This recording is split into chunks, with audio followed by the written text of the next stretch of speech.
Come on. Come on. All right, Shalom. Shalom. Shalom. Right, when the Hebrew Israelites will come out week in, week out to prophesy the downfall of this wicked kingdom, when they start off as always by giving all praise to Yahweh, right, double honors to the apostle of great millstone, right, and honors to you brothers in the work of the Most High, truth and in sincerity. Right, we're gonna get into it. If we can get lot vexed with the filthy conversation of the wicked, man. Right, because all of us up here, right, is this brother was just touching on earlier on, man. When we're amongst Arkin, we can, vent about the things that we see in this world, right? However, right, the people of this world, man, right, they're just filled with wickedness and lewdness. On the way here, sitting on the train, right, and then what do you see? You see a dude that's deranged and thinks that they're actually a woman, man. Right, with all the regalia, no regalia, but it's like dressed like a boar. You're like, oh, them ones you look at, man, yeah. Right? Boars, right? But if we can grab that, Second Peter chapter 2, verse 6, and it says, and turning the cities of Sodom and Gomorrah into ashes, condemn them with an overthrow, making them an example unto those that after should live ungodly. Right, and if we can even speak on that, which the scriptures talk about how Esau is a proud man, right? Because here it is, what the scripture says, perform the diligent search. So Esau's gone out there, right, and he's done the research. He's confirmed that these things have happened, right? Yet, however, what then happens, right, is he then goes and promotes the exact same things. Right, he's seen that the Lord destroyed that place, and then he's basically come in and pushed the same energy, right, the same witchcraft, right, onto the people. And it says, and deliver just Lot, vexed with the filthy conversation of the wicked. And we're trying to be that, right? We're trying to be in Lot's place, right? We want to basically be saved from this impending destruction. Right, which is even in itself, right? Even in itself, that is mercy from Yahweh Hashem Yahushai. Okay, move a bit forward, yeah. There's going to be more of us. There's going to be more of us. Yeah. No worries. Right, and we're just going to have to raise our voices, isn't it? Daughter. But yeah, that's what it is. It's So yeah, the Lord has had mercy on us because we can see that this place is about to be destroyed.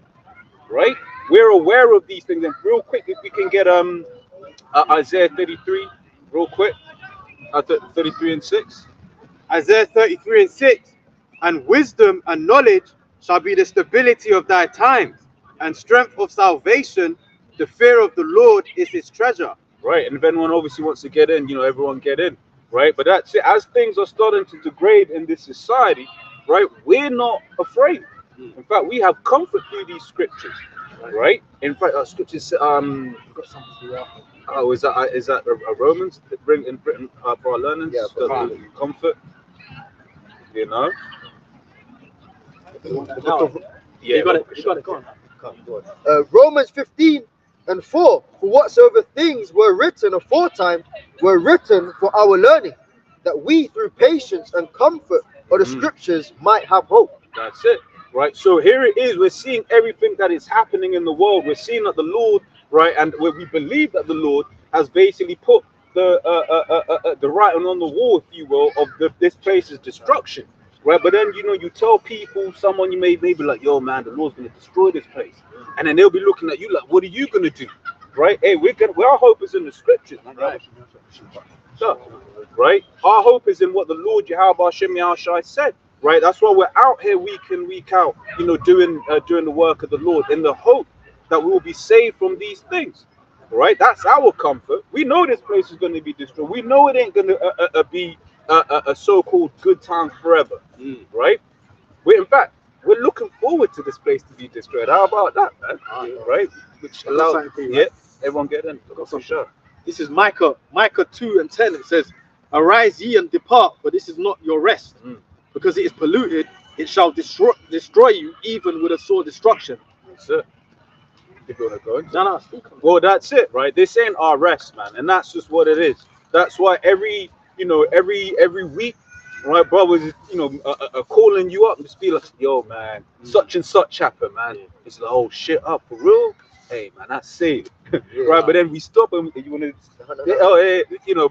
but then we stop and we think, you know what? But this ain't our rest anyway. And even in that, it's a comfort, right? Because you get people in the world that are just catching hell, but they ain't got no answers, right? They don't understand why everything that is that they're doing doesn't prosper, right? JB, hey, we smart, man. As a nation, we smart. Yeah, Esau puts this image on us, right, and puts this energy where a lot of our people want to, live this idea that we're stupid, right? But we're Israel, man. Yasha Allah, he's a prince of power. And what does it say of Yahweh? That Yahweh is of knowledge, man, right? So we're a nation of knowledge. Yet our people, Esau makes this idea that our people are just stupid. Which let's not be, let's not lie, right? A lot of our people are fed into that lie, right? We just got to be honest with the situation. However, Jake is smart. You see Jake be having these ideas. I'm going to do this. I've got this business idea, this, that, and the other. But why doesn't it ever work, right? Because this place ain't our rest, man. This is the place of our captivity. That's right. It's not your kingdom. That's it. Curses. Yeah. Curses, man. That's it. 2 Peter 2:7 says, read it in the NLT, says, but Yahweh also rescued Lot out of Sodom because he was a righteous man who was sick of the shameful morality of the wicked people around him. That's it. Is that in the West? That in the NLT? Yeah. Wow. It goes in on that one, doesn't it? But it's real, right? And this world that we're in, man, like now, the morality of these people is low, man. Everywhere you go is confusion. Like good is esteemed as evil, and evil as good. Yep. Yeah, we was in the car down here, on the way down here. And we had that woman with the skirt, man. Her arse was out. Yeah, well, that's the spirit. Because I was actually That's make better leg, isn't it? But that's the spirit. Because I was actually going to mention something similar as well about how you be seeing school kids, right? They're like 8, 9, 10 years old. The little man's giving us away. Yeah. But and I'm like, bro, That's ridiculous. and the worst thing is it's school issues. Yeah. That's the worst thing about it. I'm just there like, bro, right? But that's why this place ain't our rest, man. Right? You send your children. Oh, this kingdom's fucking filled with. You mentioned the mole shit. If someone's a fucking mole, what did they say about Lot just there? He's upset with the the filthy conversations of the wicked. If the people that are acting like fucking, and that comes from Esau, the spirit of Esau, that mole shit, that brings pedophiles, that brings lesbianism. That's what that is. Yeah. Most of them moles, they're the fucking one. They got all these teacher jobs and shit like that. They're the ones molesting all the kids and that, man. Most of these fucking the foster care and all that. All they do is there's Edomite men in suits popping kids in the foster care, a place where they're supposed to take care of them. And that's known. That's a known fact. All from up the north, Liverpool, all the way down to the south, man. That's a known fact in the UK, which then makes them children go on to just become fucking degenerates. If the Lord ain't with their mind, they go on to become degenerates. Exactly. You feel me? And then it just creates a cycle of nutcases, man. Well, you had that teacher the other day. She just got done for popping them. Was it 3 schoolboys? Yeah. She's getting it in. And if I can add, which that's also part of the And you know what? I'm sorry. I want to say even what you said with that female teacher. There's a lot of cases like that. But look at it like this.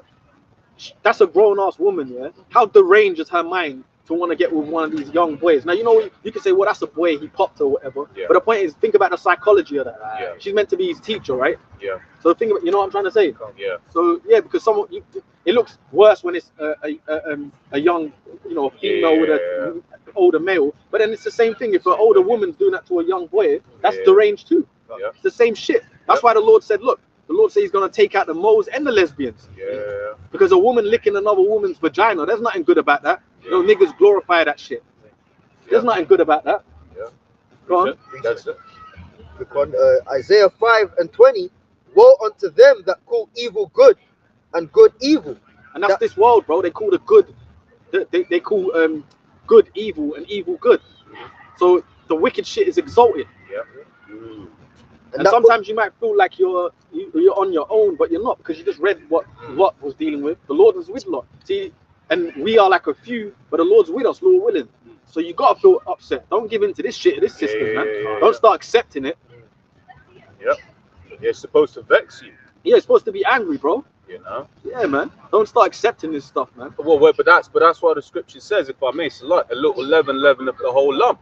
Because you remember how this started way back when. We're talking maybe what 10 or 15 years ago. It was, well, as long as they're not doing it around me, now they're doing it around your kids. How about that? Openly. Openly. Open. Oh, look, what's all of the videos and stuff coming out from the States where you get grown ass men butt ass naked in front of children. Yeah. You're like, "Rah." They do them bike parades and shit on them bikes, butt ass naked or whatever they call them days, man. And that's how you know this is Rome coming back. That's the same shit they was doing in the Senate houses and that, man. Yeah. In the bath system, you know, the open baths, popping little boys up in there, man. You know. Yeah. Go on, This is Isaiah 59. I'll start verse 14. And judgment is turned away backward, and justice standeth afar off. For truth is fallen in the street, and equity cannot enter. Yea, truth faileth, and he that departeth from evil maketh himself a prey. And the Lord saw it, and it displeased him that there was no judgment. Right, that's it. He that departed from evil maketh himself a prey, man.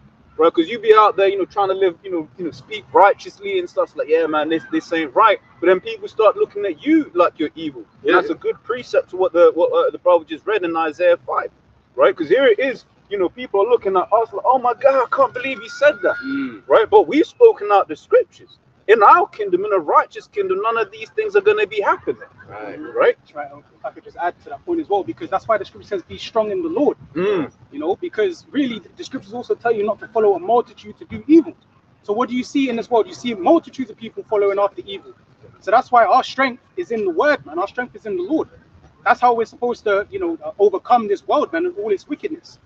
If I may, the scripture says, I've gathered unto myself 7,000 men that have not bowed the knee to Baal. Yeah. That 7,000 represented a complete set of men, man, the elect, man. You know, and the men, women, and children that's going to fall underneath that order as well, man, to not fucking conform. That's it. That's it. That's what they want you to do, like you were saying, bro. They before it was in your face, and then you know, well, it's not around me. Now it's around you. Now they're forcing you to accept that, man. You know, on a global scale, bro. You know, look, man, they're showing you now, even when you see this. Hey, they're showing you now, bro. Even when you watch the media and stuff, the media is showing you blatantly all the wickedness of this society, man. How you make it in music. How you make it in music, how you make it in acting world, sports world. You know? Yeah. Everyone ultimately has everyone that you see that's famous, right, has ultimately done a thing. Yeah. That's why, and everyone always makes that joke, right? It's like, oh no, a man from Enza are better than these men. Right? Right? But why is that? Right? Because the man's in the end, the elites or the people that are giving out the deals, they're like, nah, he's gonna be too hard to compromise. Right? So that's why when you see your Stormzy, Stormzy got taken up the ass, man. Right? That's how you make it in this world. That's how they're global superstars, man. That's it. But that's why they'll also be promoting certain agendas, right? The agendas of the elites, man. Right? That's why Stormzy, he's all on that all black, everything. So you remember he had the what do you call it, the album cover where it's he's in the mixing. It's like, wait, what's that all about? You know? And I've seen him drive past a few times. What do you call it? Because of the route he takes in, and he just looks dark, man.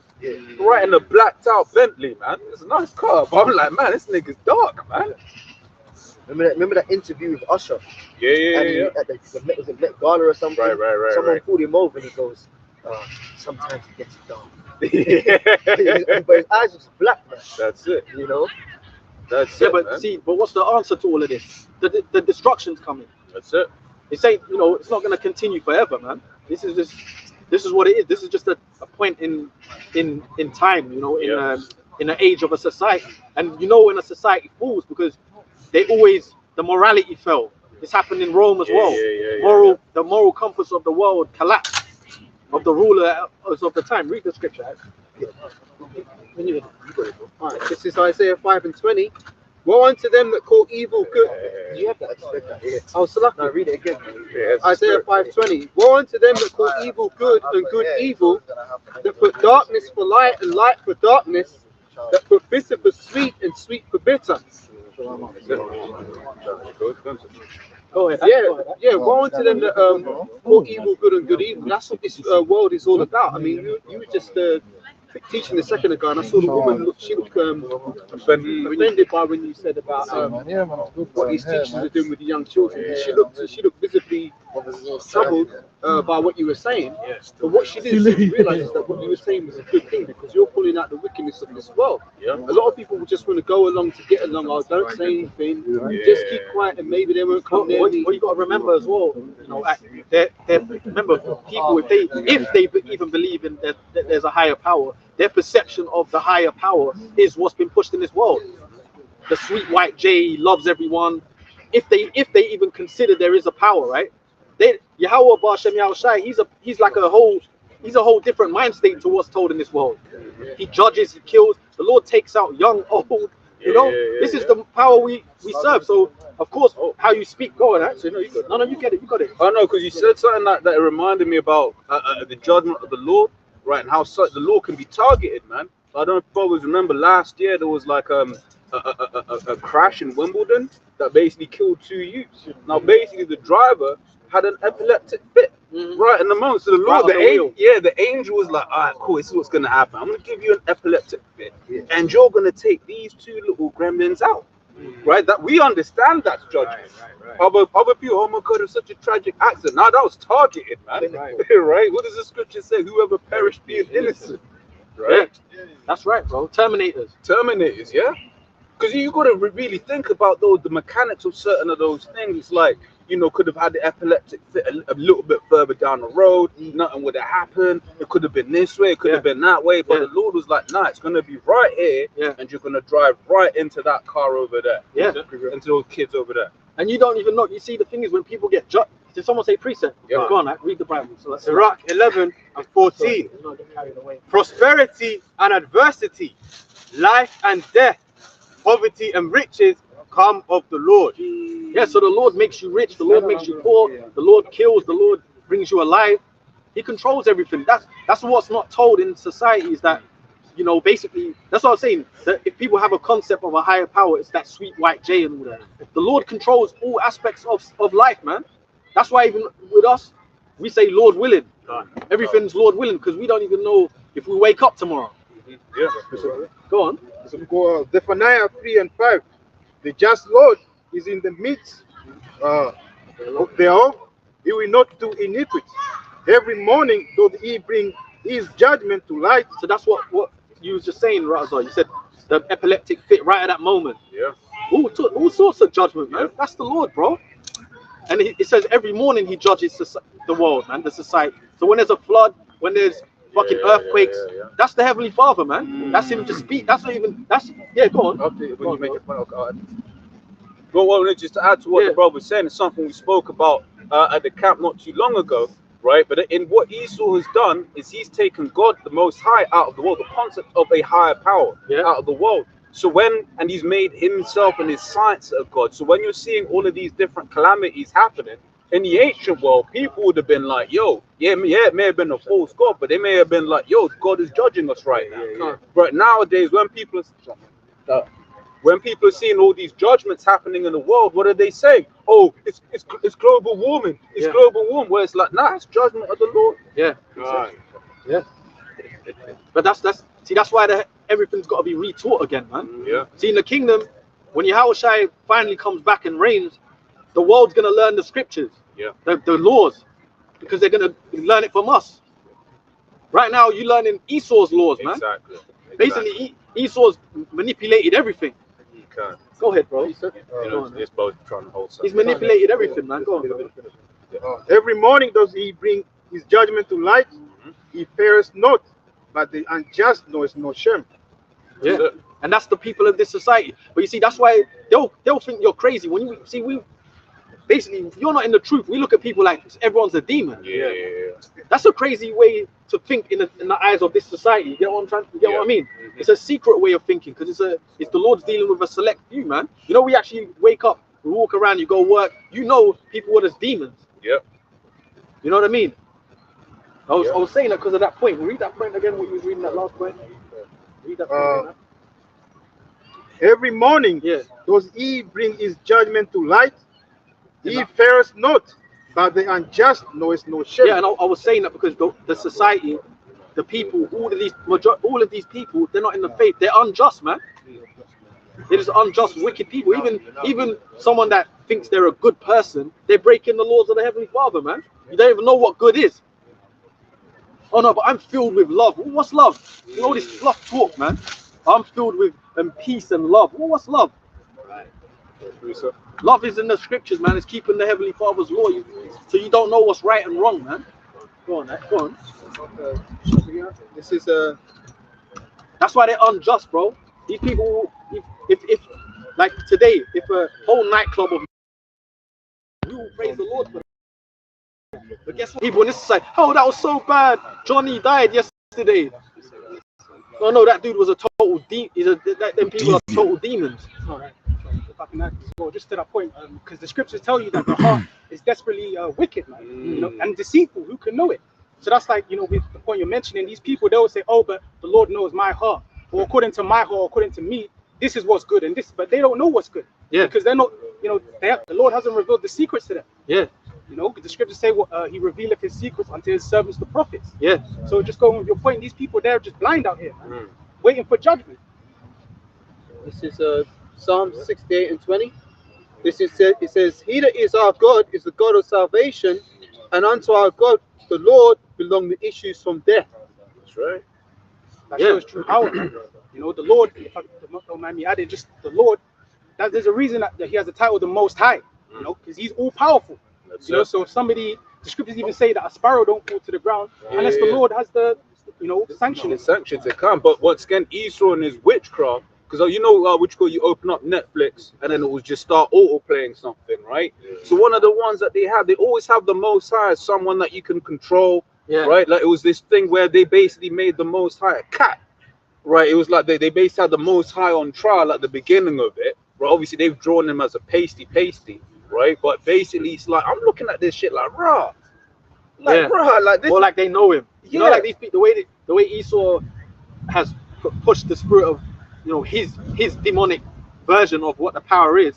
Everyone thinks that they know him. You know, like some random person will talk as if they're on that level. Yeah. You ain't got a clue, man. Yeah. Well, I'm just like, bro, that shows a lack of fear of the Most High. Well, that's why the scripture says anything can be forgiven, but blasphemy of the Holy Spirit. Blasphemy of the Holy Spirit is Esau. Yeah. He said the angels are little Italian kids, Italian white boys. Like, There's a lot of them are Jake, but you know, Esau said they're gone. That's what I said, because I said Giuseppe, but Giuseppe, I believe, is just an Italian way of saying Joseph. Giacomo, which Jacob. That's right. They're all Jake names. Yeah. But Esau has portrayed the angels as little white kids, Edomite kids. Cupid. With arrow, go ahead. Even what was it? Exodus, Gods and Kings was complete crime. Yeah, because they had the Most High as just some little like 10-year-old youth that was just like squeaking with his voice. Oh yes, saying that he's gonna judge Egypt. That's complete confusion. Yeah. I read this Isaiah 55:8. For my thoughts are not your thoughts, neither are your ways my ways, saith the Lord Yahweh. Yeah. So no, go on. Yeah, that's as far as with it. It's dealing with the Most High, bro. Us in the flesh, we can't even conceive of even dreaming on being on that same level. But it's really pride that's consumed Esau to try and think he can outdo the Most High. Because as far as we're clearly on a level where there's things we're just not able to get, and that's how the Lord had it set up. We're basically on our level. We deal with things as we deal with them. Even with like you've got angels where they don't even able to sin, but then us we're in the flesh. Yeah, we got the righteous spirit. Even that's far out. That's far out. Because there's angels out there that are just perfect, following instructions perfectly. Meanwhile, even for us, Lord willing, if you're of the elect, then you're being instructed to act perfectly, but then what the flesh is striving against it, and that's not something people can even conceive of. Right. They get that striving. They just think, oh, they fulfill it, then they get the pleasure, a sensation, and they think that that's righteous. But then what down the line? What are you gonna get? Death, disease, destruction, confusion. That's why you see people fucked up, man. You know, like you see people out here, bro. In general, like people are getting up in age. They all look kind of just through, but that's years of sin, man. Caught up to them. Yeah, bro. Years of sin caught up to them. They're all fucked up over the, because there's a when you live in the Lord, you know what I mean. It's like, yeah, we're growing old, teaching His word, but the Lord kind of puts a upright strength. He puts a strength on you, though. You see brothers that are teaching His word up in age, are still strong, still kicking it. You see these people in the world older, all through. You see young motherfuckers through, but that's just years of just abusing themselves, the pleasure, not being able to refrain from things. Yeah. This world is all about fulfilling your lusts, whatever your lusts may be, right? Whether it's food, women, drugs, but lust nonetheless. And it's always, in front of you, man. For the TV, the media, movie, they keep you busy. Abusing yourself, man. Yeah. This is Romans 6 verse 23. It says, "For the wages of sin is death, but the gift of the Most High God is eternal life through Yahushua and Hamashiach." And that's only for Israel, man. The gift of the Heavenly Father of the everlasting life, the promises unto Abraham, is unto the children of Israel, man. You know? Yeah. Go on, right? But sin is a death, basically. Yeah. And that's why even when we deal with like just people in society in general, they have their beliefs, they think they're perfect. We know they're full of shit because no one's perfect. Yeah, that's it. Not even the elect. We're perfect in Yahushua if we're of the elect. But we know on a fleshly level we're sinners, man. Yeah. We're susceptible to evil thoughts, bodily ailments. Yeah. Well, to say we're not, because I was thinking about this, you get them camps talk about the law. They're basically saying they're better than Paul. Right. What did Paul say? Paul said, "Sin dwelleth in me." Yeah. Right. That means that you be wanting to do, and you be wanting. Hey, you may even be in a situation where you got no control over it.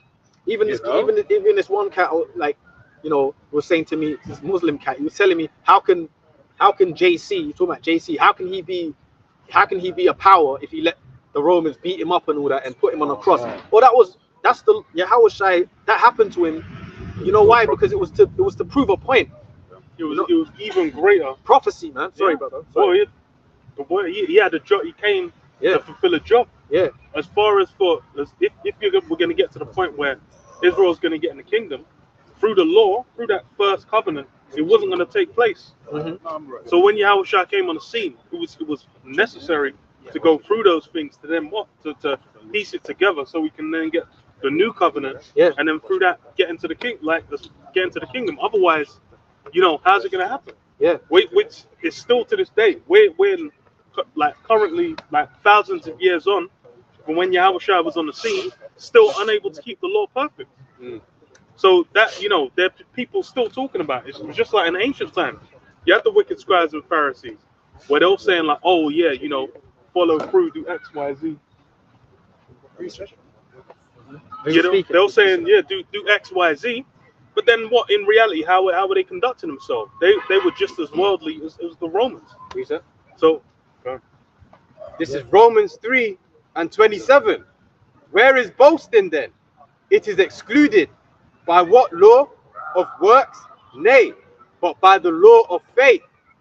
Therefore we conclude. That's what that's the booster, man, the faith, which is a gift. So it's like almost like this is a secret, man, this is a secret only a few of us have, man.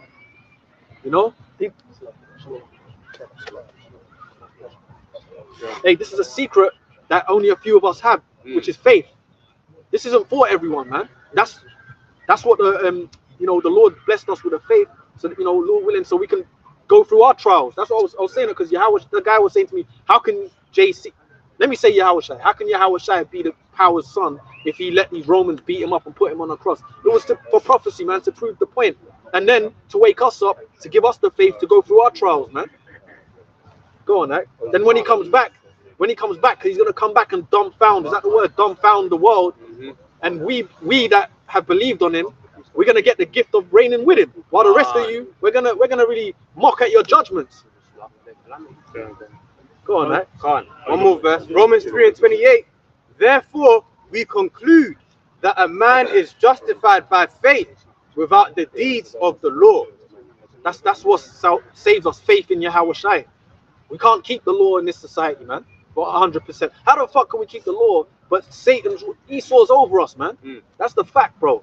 And you know when you first come in, you know when you're like, we're always amped up. You know you're amped up because you got this knowledge. But then really the reality is we're actually we're slaves, man. Yeah. And then you kind of learn that over time, more and more, because it's like you can't save yourself. It doesn't matter. You ain't got no power. You got no spiritual power. You're just waiting for the Lord. It's like we have to accept what the situation is. So how the fuck can you keep the law? Our people are in a fucking this society. Our people are in a fucking a bucket of shit, man. Yeah. I'll go a quick one. Titus 2:11. For the grace of the Most High that bringeth salvation hath appeared to all men, teaching us that denying ungodliness and worldly lusts, we should live soberly, righteously, and godly in this present world, looking for that blessed hope and glorious appearing of our great power and our Savior, Yahweh Shai. Yeah, and that's the word. Pretty much living in the word in this wicked system does help you, bro. You know, like there's power in the faith, believing in this word, because people will look at the scriptures, it's just words. Why should I live by them words? But you don't even realize how the word cleans you up spiritually, and also on a physical level, it does clean you up because you stop eating abominable foods. Even though we're eating GMO shit, we don't eat pork no more. Brothers might have eaten shrimps and crabs back in the days. We don't eat that no more. So it does, the word doing what the word says does clean you up mentally, and it does on a level kind of help you physically too, man. And then just understanding what's going on. Yeah. It's a big part of why people are so messed up. They're sick, bro. Yeah, it's confusion. Yeah. They have no means by which to discern what the fuck's going on in the Bro, planet. even when you talk to a Jake, the same dude I was telling you about saying, how can Yahweh Shai be the power if you let the Romans beat him up? Bro, these Jakes have all kind of beliefs. You talk to a Jake, they believe in a million different things. And you know what? You just be sitting there quiet, like, man, you don't know what the hell is going on, man. And here is your powers in the heaven, but you disrespect it. The Bible is your book, but you disrespect it. I'll go one more verse on it. Who gave himself? That's where faith comes. Sorry. Who gave himself for us that he might redeem us from all iniquity and purify unto himself a peculiar people, zealous of good works. Yeah. The book of Ecclesiasticus 10 and 12. The beginning of pride is when one departs from Most High. And that's what this world teaches you, pride, man. Everything's pride. The TV, you watch TV, brothers watch TV and stuff. It's all pride, man. The YouTube's just, everything just pride, man. The world pushes pride on you, man. Even yourself, you have to fight, like, the wickedness you're susceptible to, because you can be proud. We're men, we can be, of course, bro. You can get all proud and shit. You gotta be careful, man. But that's all this world pushes, pride. Go on, bro. And his heart is turned away from his maker. So that's when once you start getting into that spirit of pride, basically, judgment's round the corner. Why do you think this world's gonna be judged so badly? It's just filled with pride, man. For pride is the beginning of sin, and he that has it shall pour out abomination. And that's why you see, and you look at the musicians of this society, the Hollywood actors of this society. They seep in with pride, man, and all that comes out of them is folly, wickedness.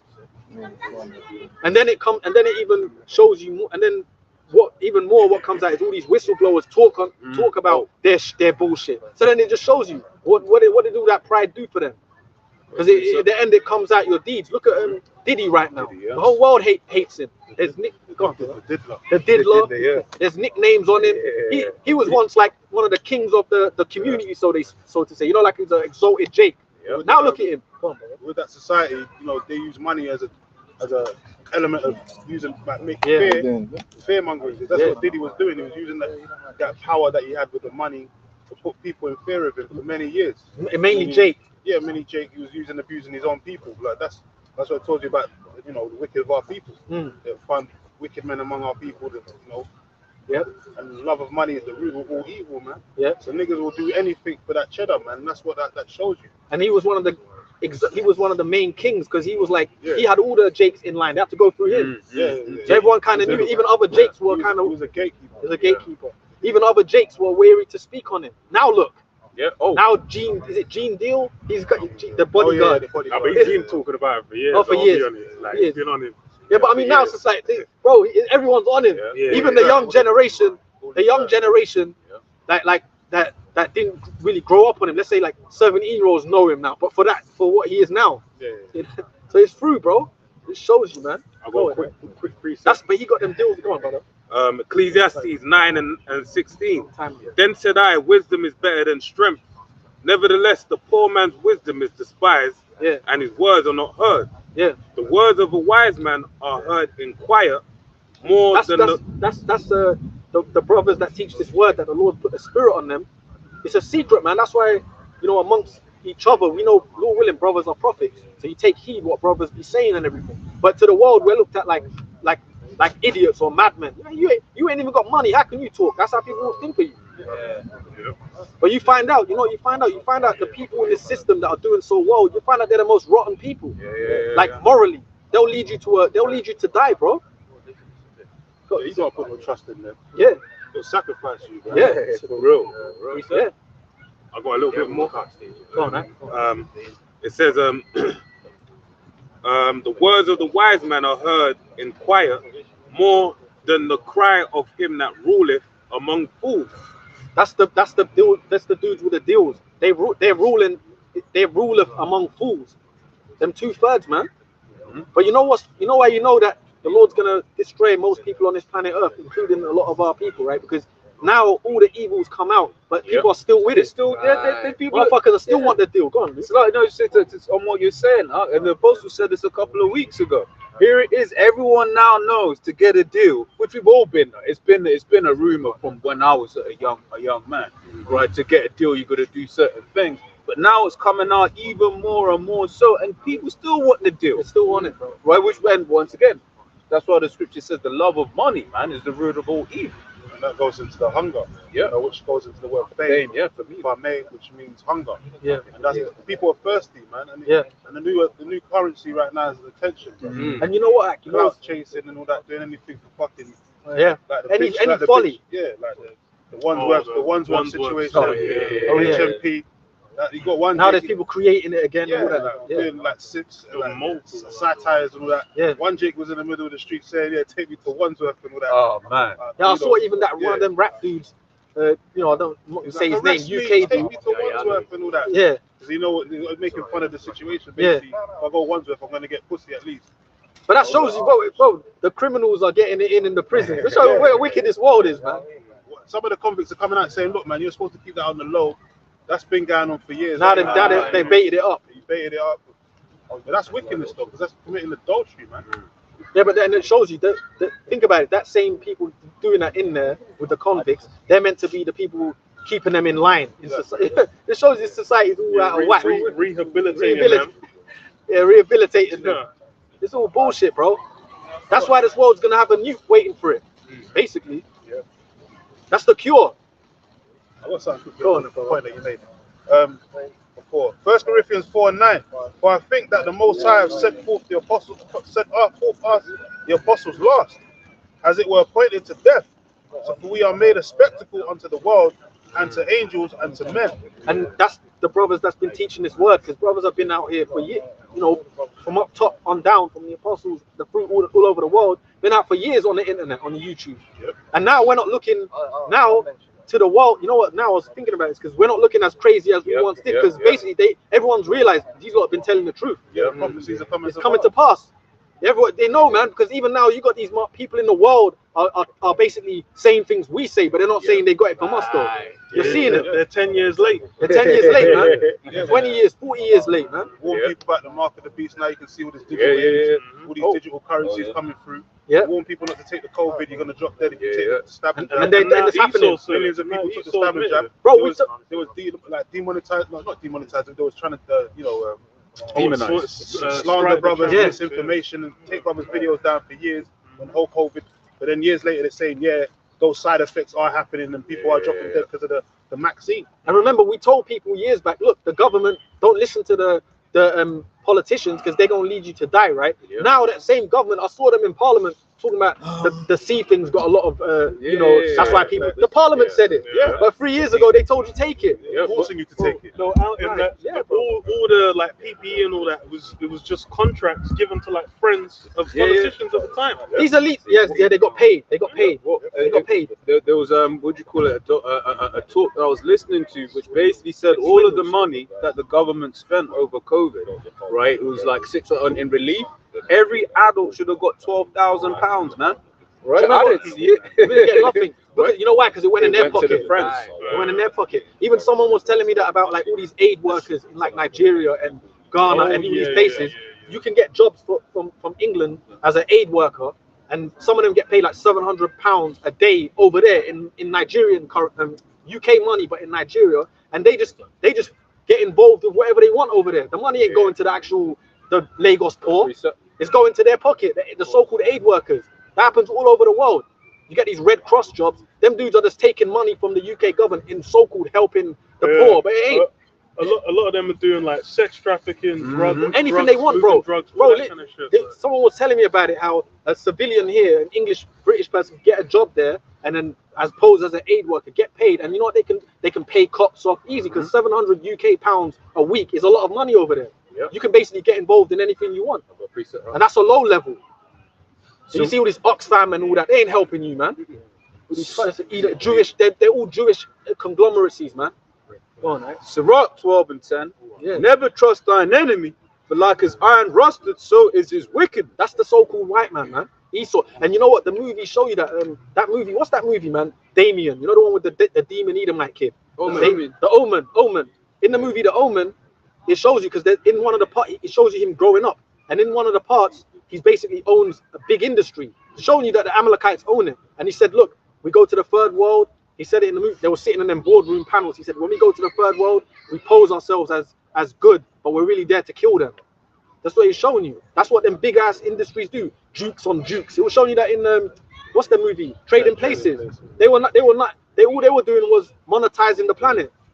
Yeah, so it's like a raffle, like a gambling, but with money digitally. Like that's what they do with the markets and the commodities. Yeah, it's place bets and it's like a gambling. And you saw the Dukes; they were getting the inside scoop. Yeah, how to manipulate it. The orange juice. And even when they showed Eddie Murphy, they showed him, do you know about this, that, and you know when they put, you know, we come out in orange juice and this, that, and the other, and he looked at the camera like they thinking like he's some dummy. Showing you they're not that smart. The Lord just give them the power. Right. As soon as Eddie Murphy got in the seat, look how well he did. Shows you it's all about who the Lord puts in authority of the wealth, the goods. Go on, bro. This is a book of Ecclesiasticus 13 and 22. When a rich man is fallen, he has many helpers. He speaketh things not to be spoken, and yet men justify him. The poor man sleep, and yet they rebuke him too. Yeah, but that's this society. Look at this wickedness that's been going on.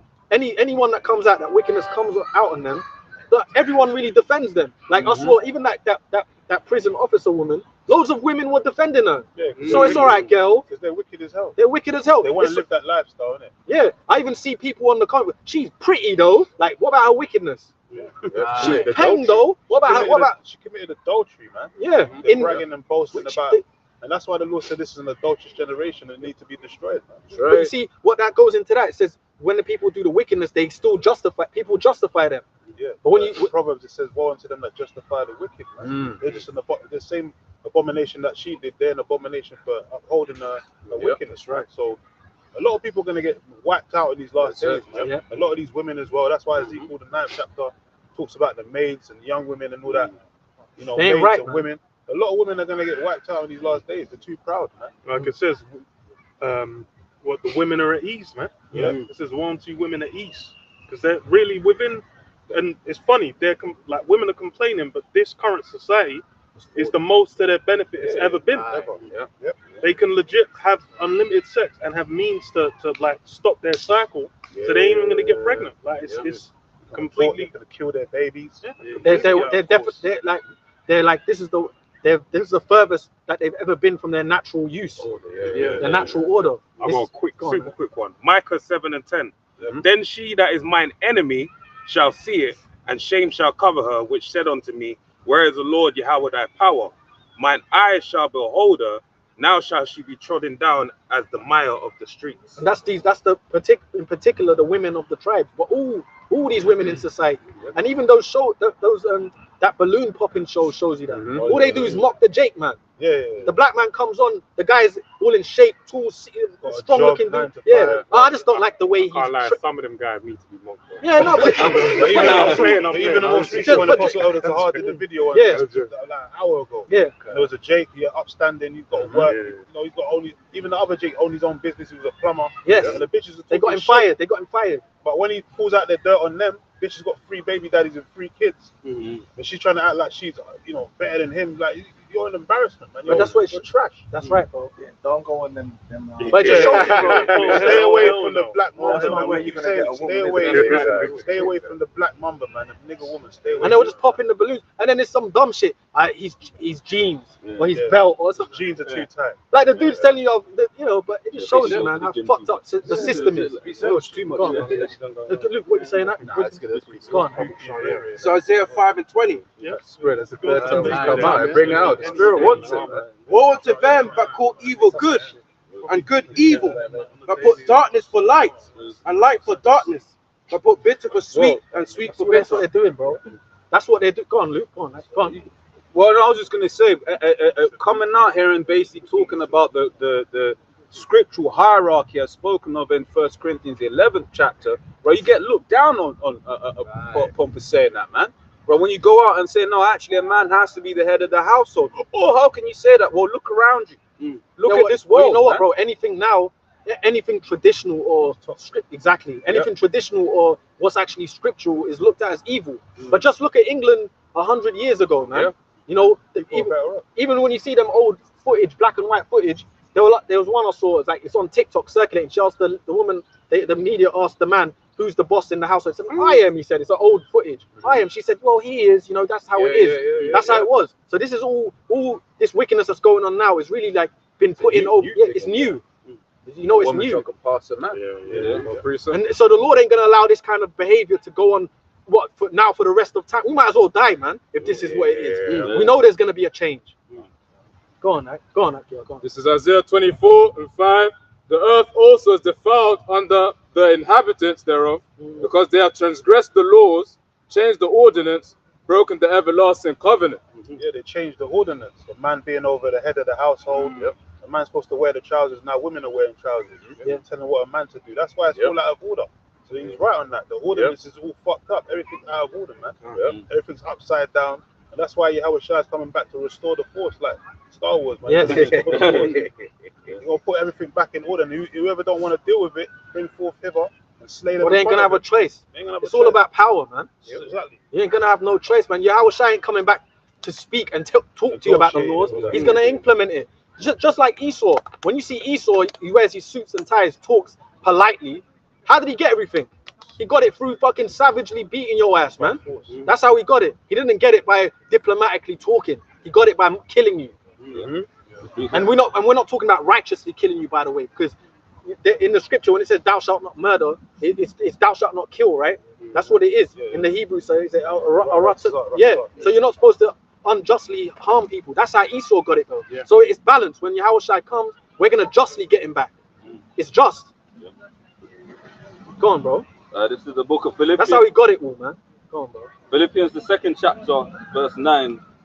Slam back of that. Wherefore Yahweh have also highly exalted him and given him a name which is above every name, that at the name of Yahweh Shai Mashiach every knee should bow, of things in heaven and things in earth and things under the earth, and that every tongue should confess that Yahweh Shai Mashiach is Lord, to the glory of Yahweh the Father. That's Yahweh Shai, man. And you know what? We're the only ones that exalt that or think like that.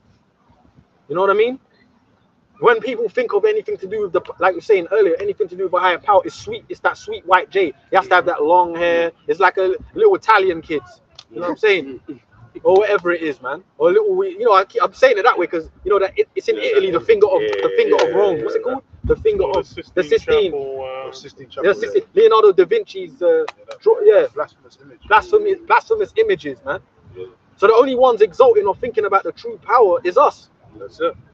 In as the scripture has said, if I can add, right? Because once again, as we was touching on earlier on, right, he likes to push this image of the Lord and his son being pushovers, man. Right, all of these different, but the Lord is gonna be like, yeah, I'm a pushover here, and see if that's the case when he destroys this place. Well, check this. Let me grab this. This is Luke 19 and 27.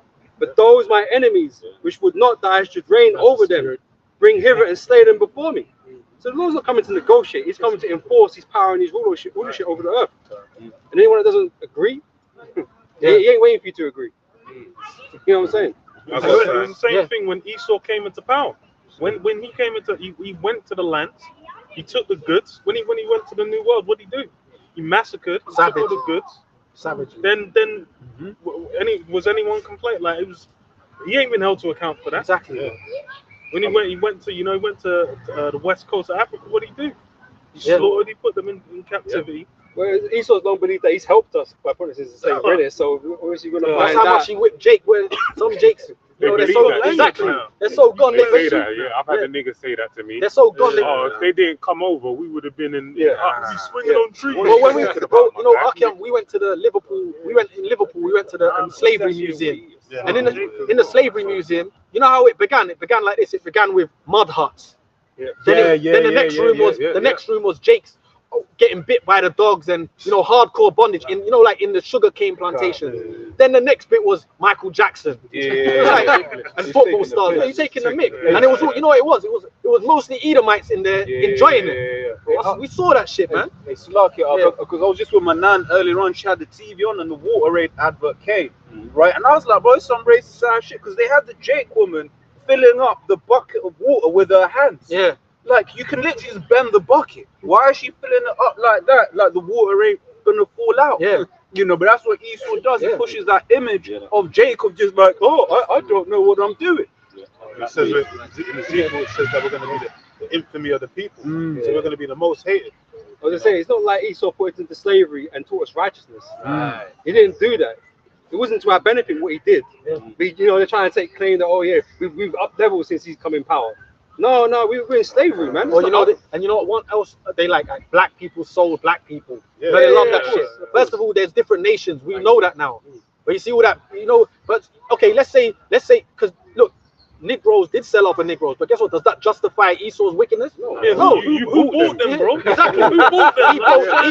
There wouldn't be a market if you didn't buy them. If you didn't come over there with the money, there wouldn't be a market. Demand, isn't it? Yeah. So you are really they are the catalyst within it all. And that's why the Heavenly Father said, "You touch the apple of my eye, man.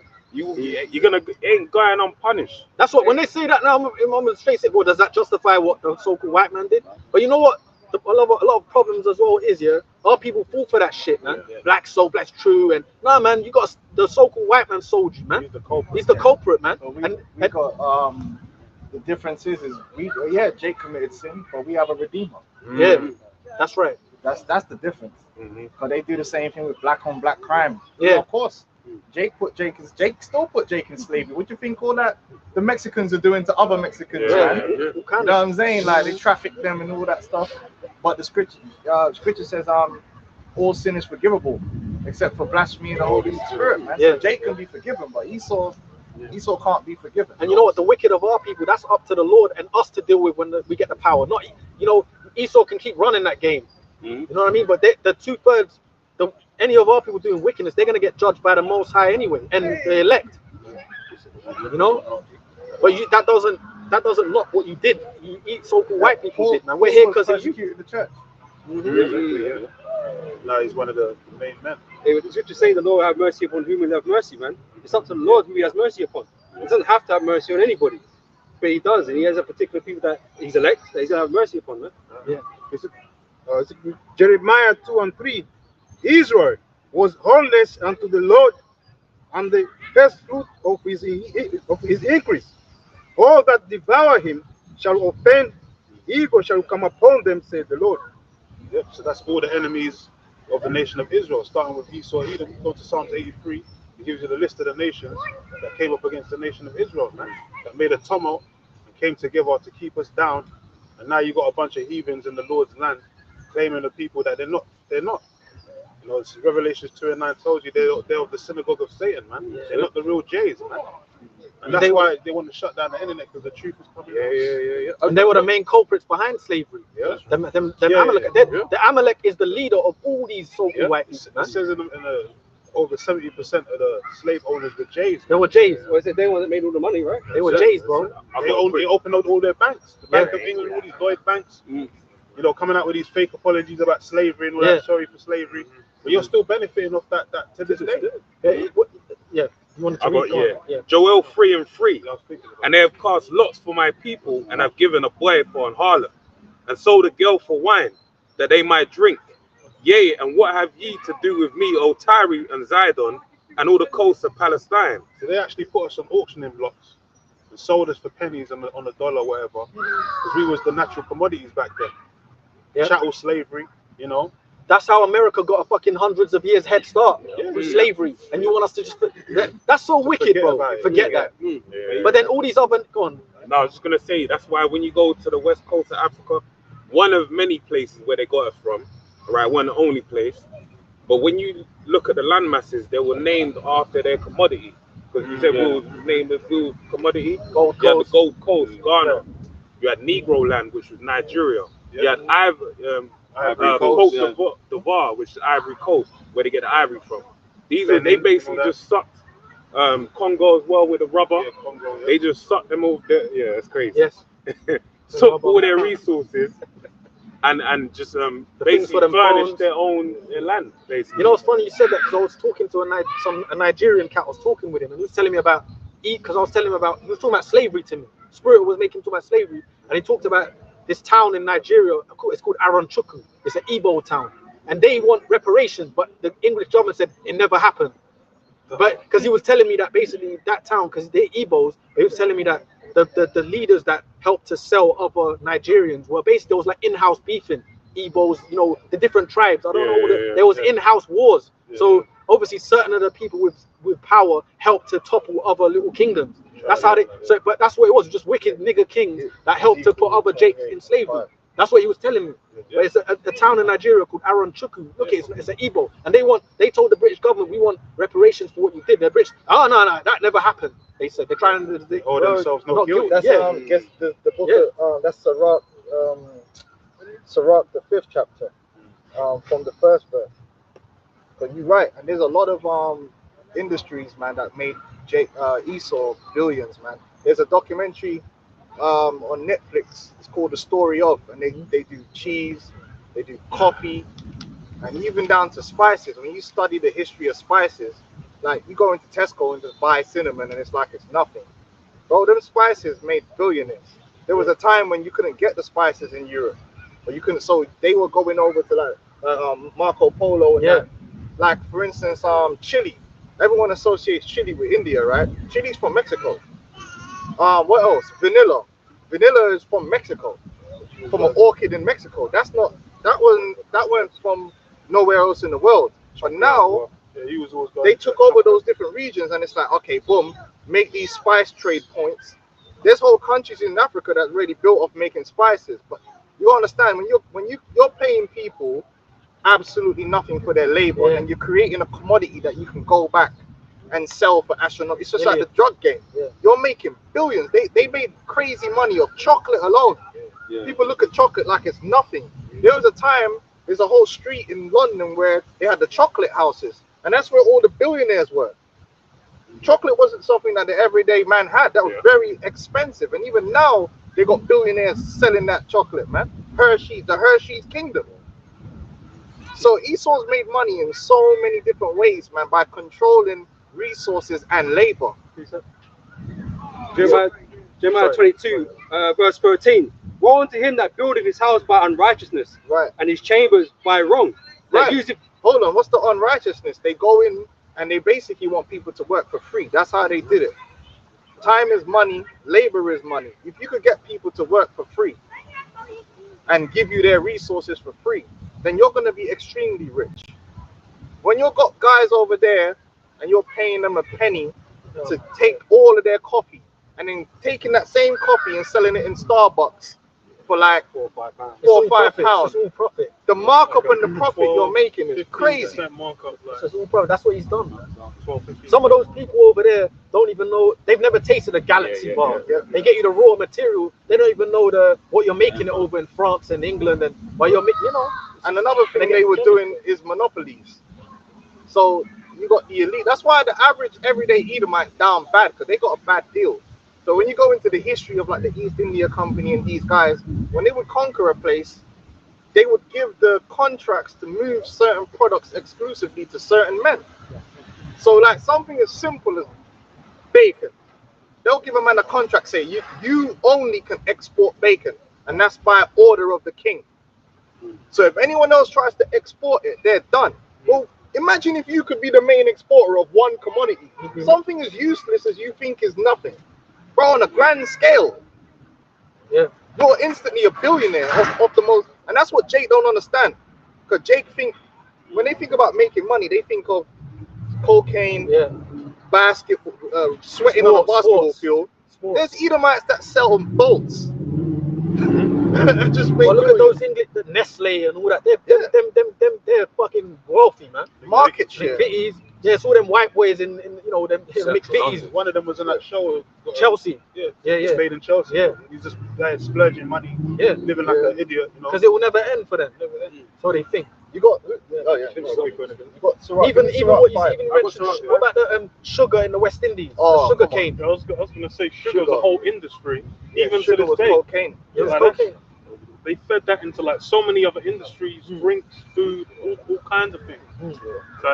And when you look at the sugar plantations, right, you gotta understand they turned the whole island was based around that sugar. That's why you had a lot of famines on the islands, because the slaves weren't even really farming for themselves. They used the slave labor mainly to produce the sugar. So that's why if there was any kind of problem that happened on the islands, a lot of Jake on the islands were dying from starvation. And that also happens in certain places in Africa, because when you're spending all your labor to produce coffee beans and you're not growing food for yourself, if anything happens, you don't have nothing for yourself, because you barely got paid for the coffee bean anyway. But you're not growing wheat for you to eat or something for you to eat. So that happened on the islands. And the whole idea of a 24-hour shift in terms of manufacturing goes back to the sugar trade. So they would have Jake working in 12-hour shifts. That's the first time they would have a 24-hour working manufacturing system. That was on the plantations in the West Indies. So Jake could be working, because obviously with the sugar, it rots quick, the sugar cane. So the quicker you could harvest and process, the more money you make. So they're like, yeah, we're going to work these dudes night and day. And that's where it comes from. And they were making, when you adjust it to inflation, you had guys sitting here in England making billions, just chilling. That's why the Tate name is so prominent in a lot of things in the UK. Right. You got the Tate over in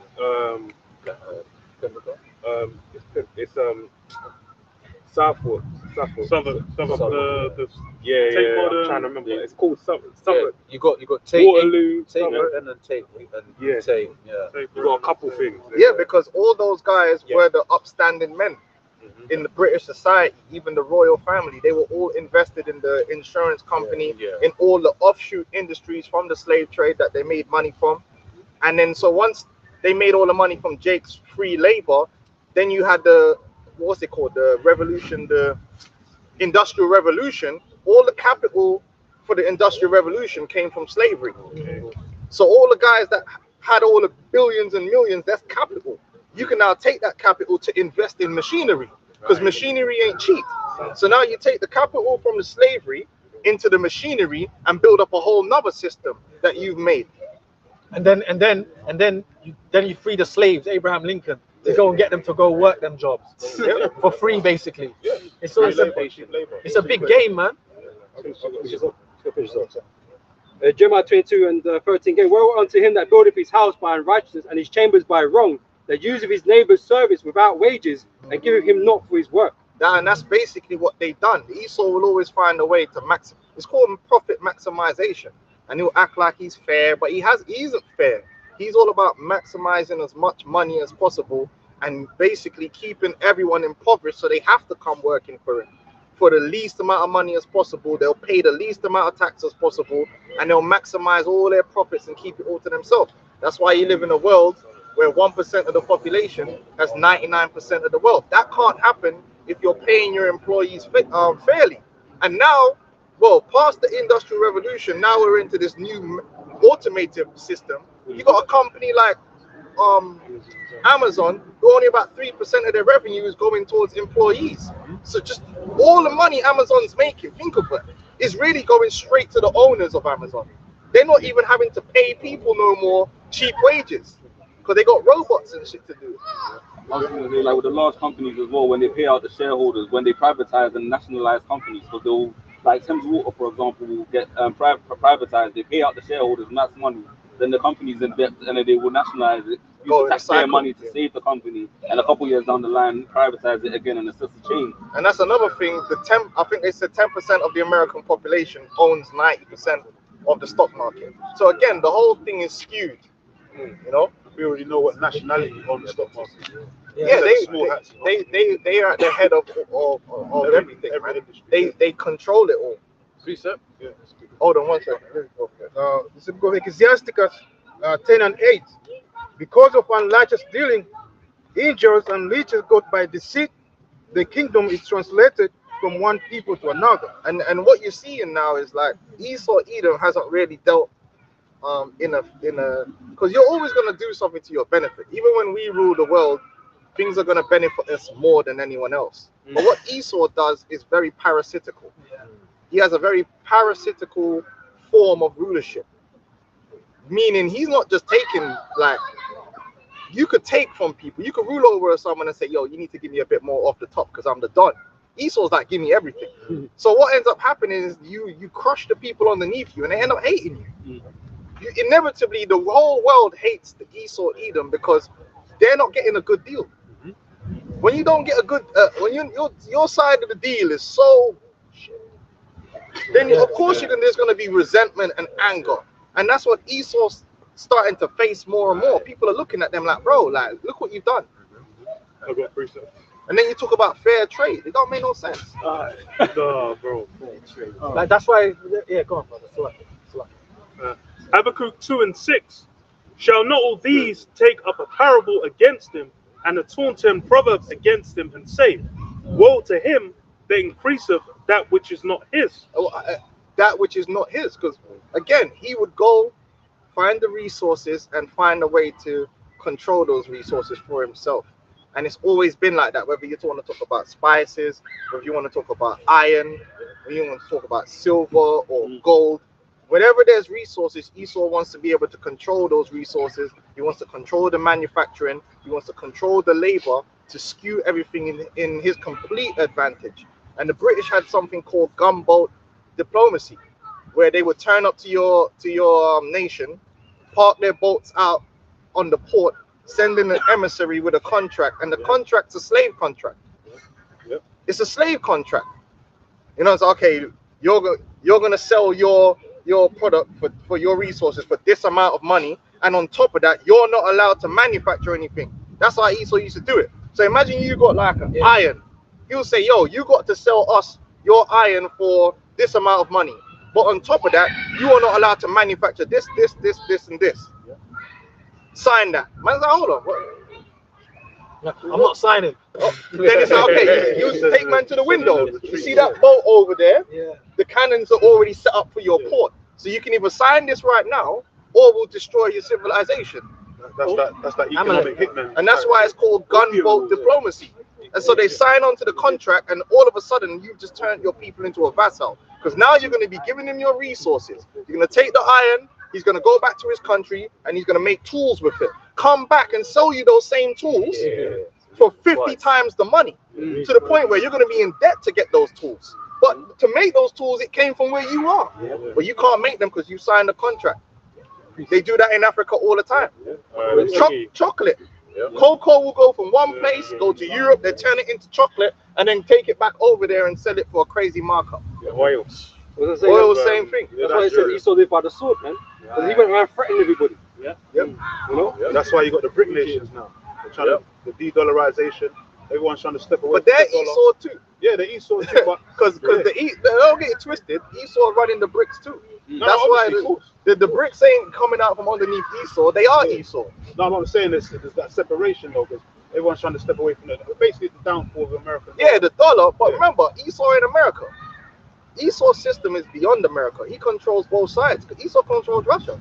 So it's all still part of the thing. The Rothschilds split betting on them. Yeah. Putting money on both sides. They're all That's part why of they call it. the laws of war. That's why Yahushua's got to come and destroy them at the end of the day. Because Esau's ultimately the elites. They're on both sides of that BRICS thing. They control China. Yeah, no, definitely. China just went bankrupt today. You know, you got people outside the banks going crazy. You know.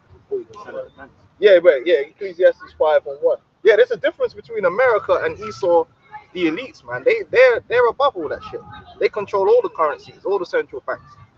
Remember, like when you look at it, the BRICS has been helped to be in the position that it's in. It's just an alternative to another system that they created, and that's what we go into on the algorithm.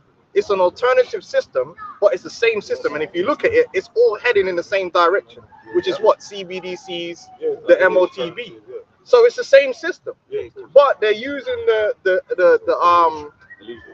what's it called? Yeah, and the resentment there is towards America to drive these nations into doing something. But they're more than America. They're above that. They're above the nation state. This is the book of Ecclesiasticus 5:7-1.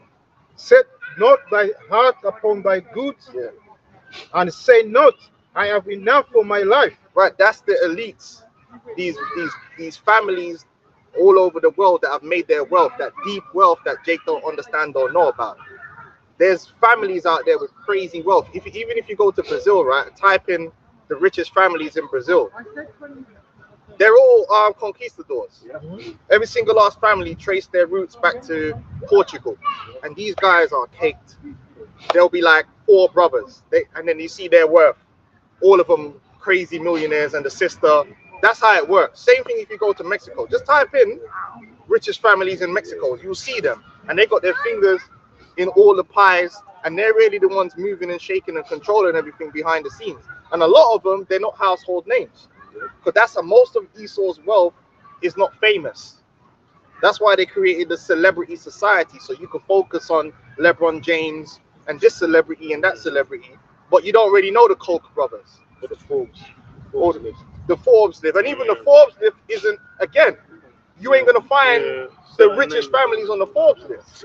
They'll put Bill Gates. They'll put Elon Musk. them guys. People think Elon Musk is the richest man in the world. It's crazy. But it's funny, they did the same thing with the drug trade, because you have a lot of people down in Colombia. Well, a lot of people think Colombia think of Escobar, but it's the Ochoa family, which are still operating till this day, which are in control of all of the drug trade. That's the point. There's So guys they're tied into look at this guy bought Arsenal. Who knew who that was? That's a fucking billionaire. If any of you brothers knew who he was, you're good. I didn't know who the hell that guy was. I just heard the dude just bought Arsenal. I looked him up. Wow, this guy owns Spotify. Like, who is Daniel he? Like, who is he? Because he's not gonna be a household name like that. And there's guys that's got more money than him. Their family's got more money. So all of those household names, when you actually look at what it is in terms of the money that they have, it's sort of like not even real money per se. It's like it's stocks, shares, which is fake. I was say, how much does Elon Musk actually generate in terms of money? His cars are not everywhere. You know what I mean? Paper wealth. Exactly. These companies that he owns or whatever the case may be, that's where they go. People's valuations of it. Because it's like those guys can't ever.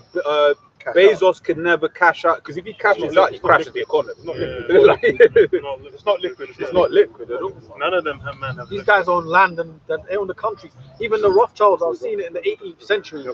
18th century, they were funding all the wars in South America in favor of themselves.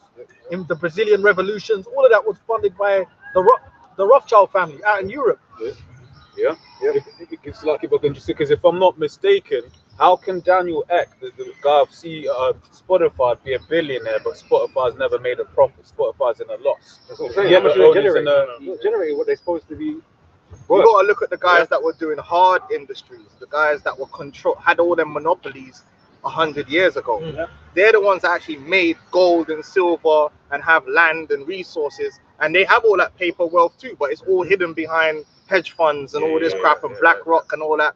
But the point is, they got crazy money, and that's what adds to their pride. That's why they think they can manipulate anyone, because they have the buy anyone money. Like who was I talking to about Nigeria? No wonder Nigeria is corrupt, man.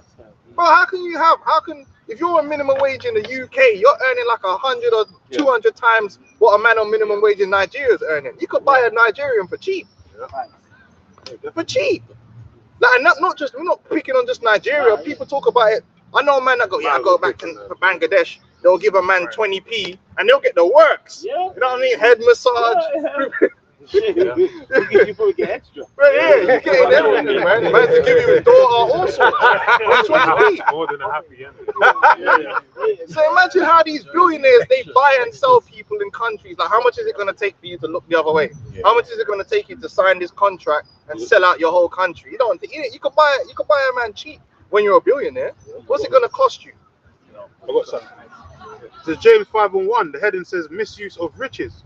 It says go to now, you rich men, weep and howl for your miseries that shall come upon you. Your riches are corrupted, and your garments are moth-eaten. Your gold and silver is cankered, and the rust of them shall be a witness against you, and shall eat your flesh as it were fire.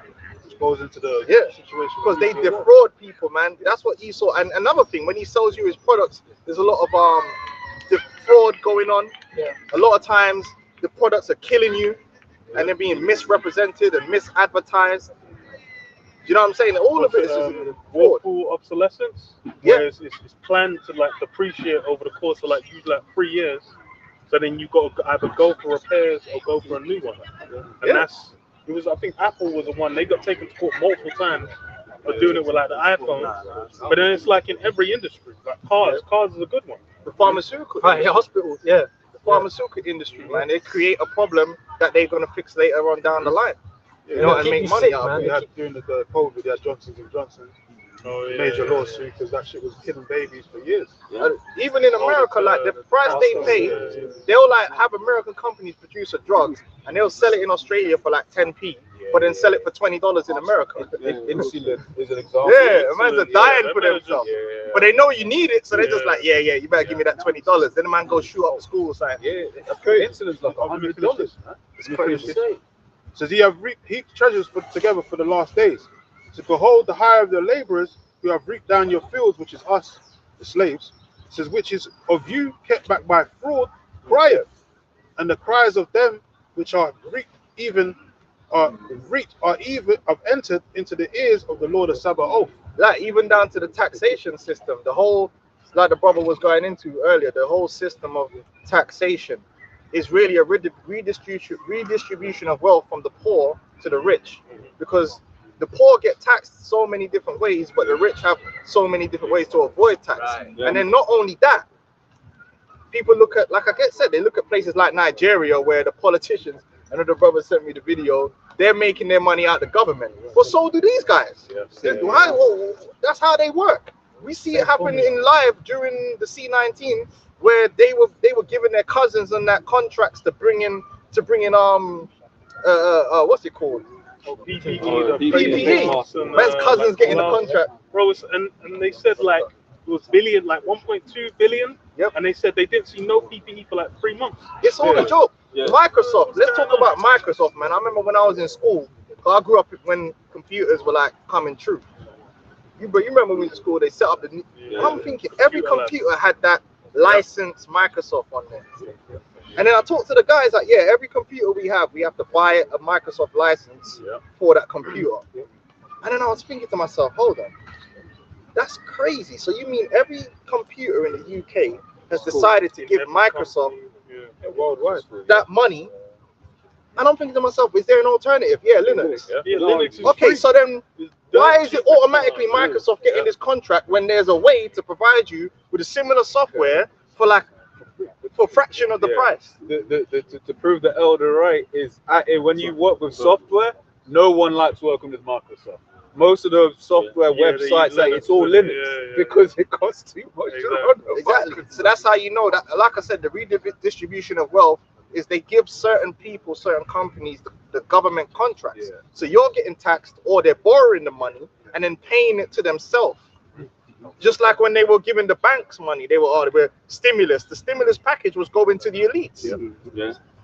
Because they said when it was the US, it was like people got like $2,000 each, and then what was people going out and spending it? No, I'm talking about not that stimulus, the big stimulus when they were giving out trillions. They were giving that. They weren't giving that to the little guy. They were giving that to the big dons, and they were taking that money and just doing what they want with it. Going on holiday. So it's always a redistribution of wealth. So the whole system is a fraudulent system to keep the poor in their status of being poor, with the illusion of upward mobility.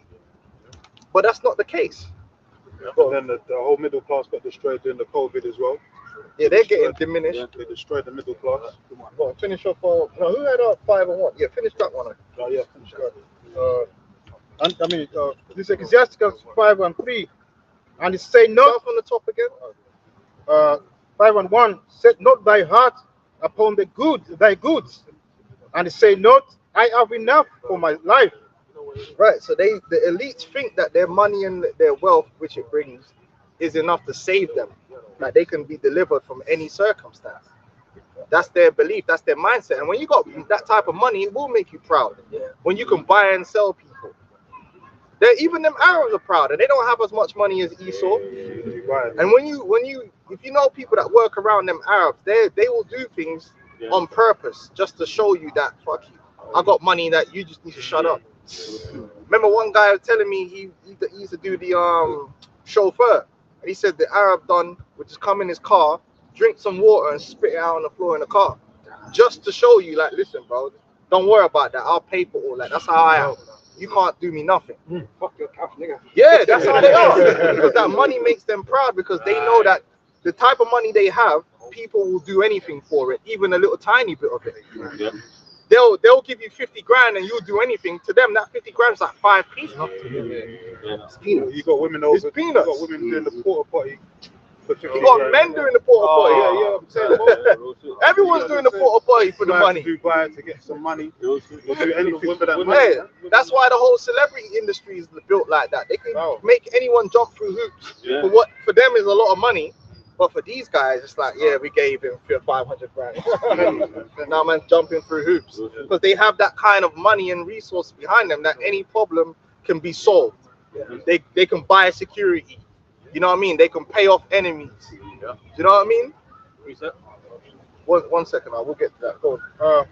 Follow not thy own mind and thy strength to walk in the ways of thy heart. And that's what they do. That's what the whole idea of the MOTB, which is wicked.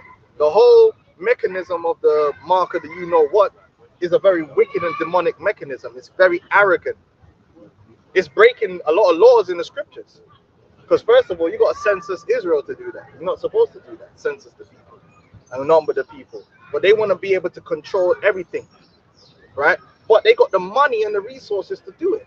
So they're doing what they're doing because no one can't stop us. We got the money. We can invest in the 5G everywhere. We can make sure there's broadband everywhere. We can manufacture these chips. Or we need someone to sit down and study on how to do it. We'll pay him to sit down and study. Here's $2 million. Do the research, man. Come back to me with some results. Or you got results, here's another 10 million. When you got money, that's what you can do. Micah 2:1, woe to them that devise iniquity and work evil upon their beds. When the morning is light, they practice it because it's the power of their hand. They have that power. That money gives you the power to basically get things done. You can find someone who has the skill to do what you need. Whereas you can't do that. A normal man that ain't got money, you can barely get a mechanic to fix your car. Let alone get someone to do a whole research and build a whole product that you need for like something for the MOTB. This is Ecclesiastes 7 and 12. For wisdom is a defense and money is a defense.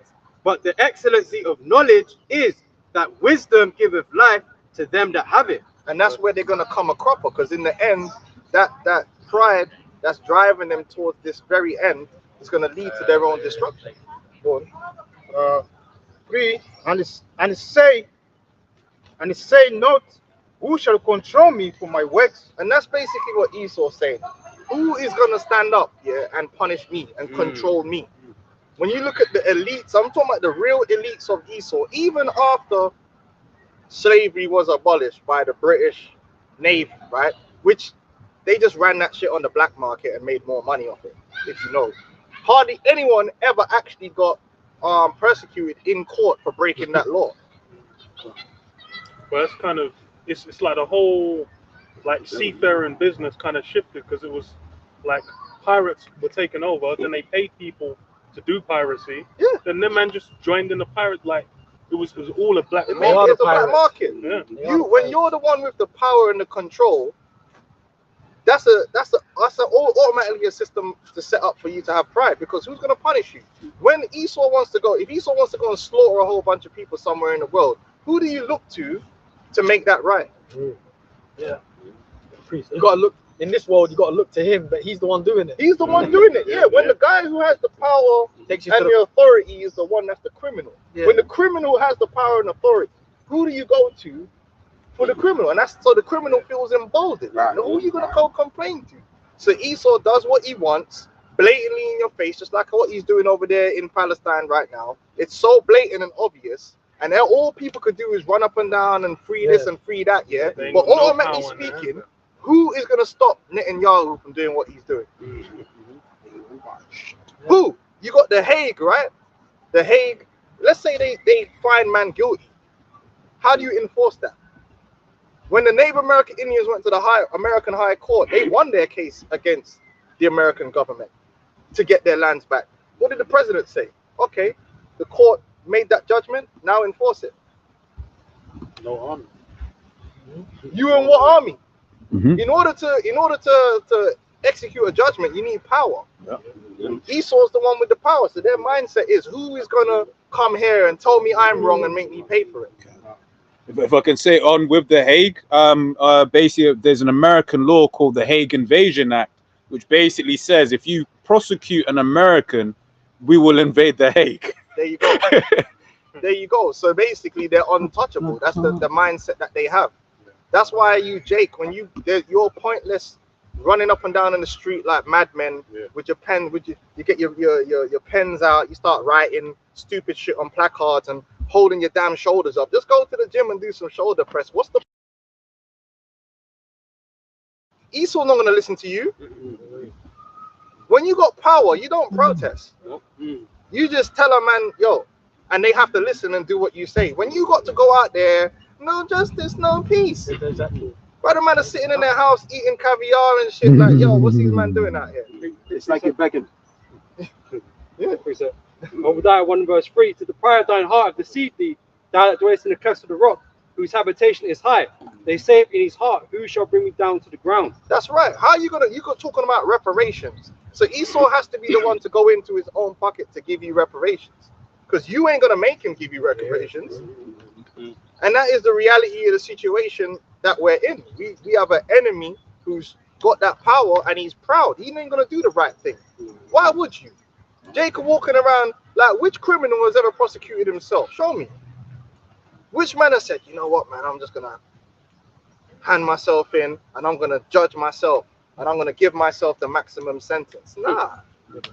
He ain't gonna do that, and that's Esau's spirit. But that's how you know Esau's got the power, because when it was the war with Iraq, he went up in Iraq and put Saddam Hussein on national TV. Yep. They had him they pulled him out the bunker. They killed a king. I remember seeing that. And he broke international law. They killed a king of the planet. That's how you know we know who Esau is. It's the so-called white man. He killed the king of the planet on national TV. He killed Saddam. This guy is evil, all the shit that we call evil, and he went and killed him. That's power. He went in his own country. Gaddafi was getting violent. Bro, they put Saddam Hussein.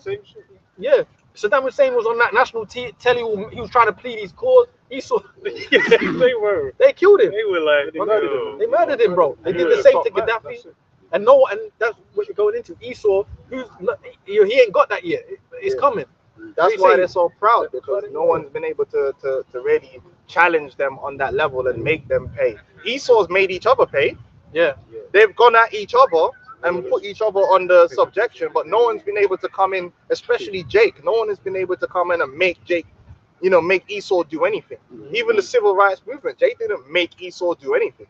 Esau decided to do what he was going to do. You know? Precept. Yeah, go on.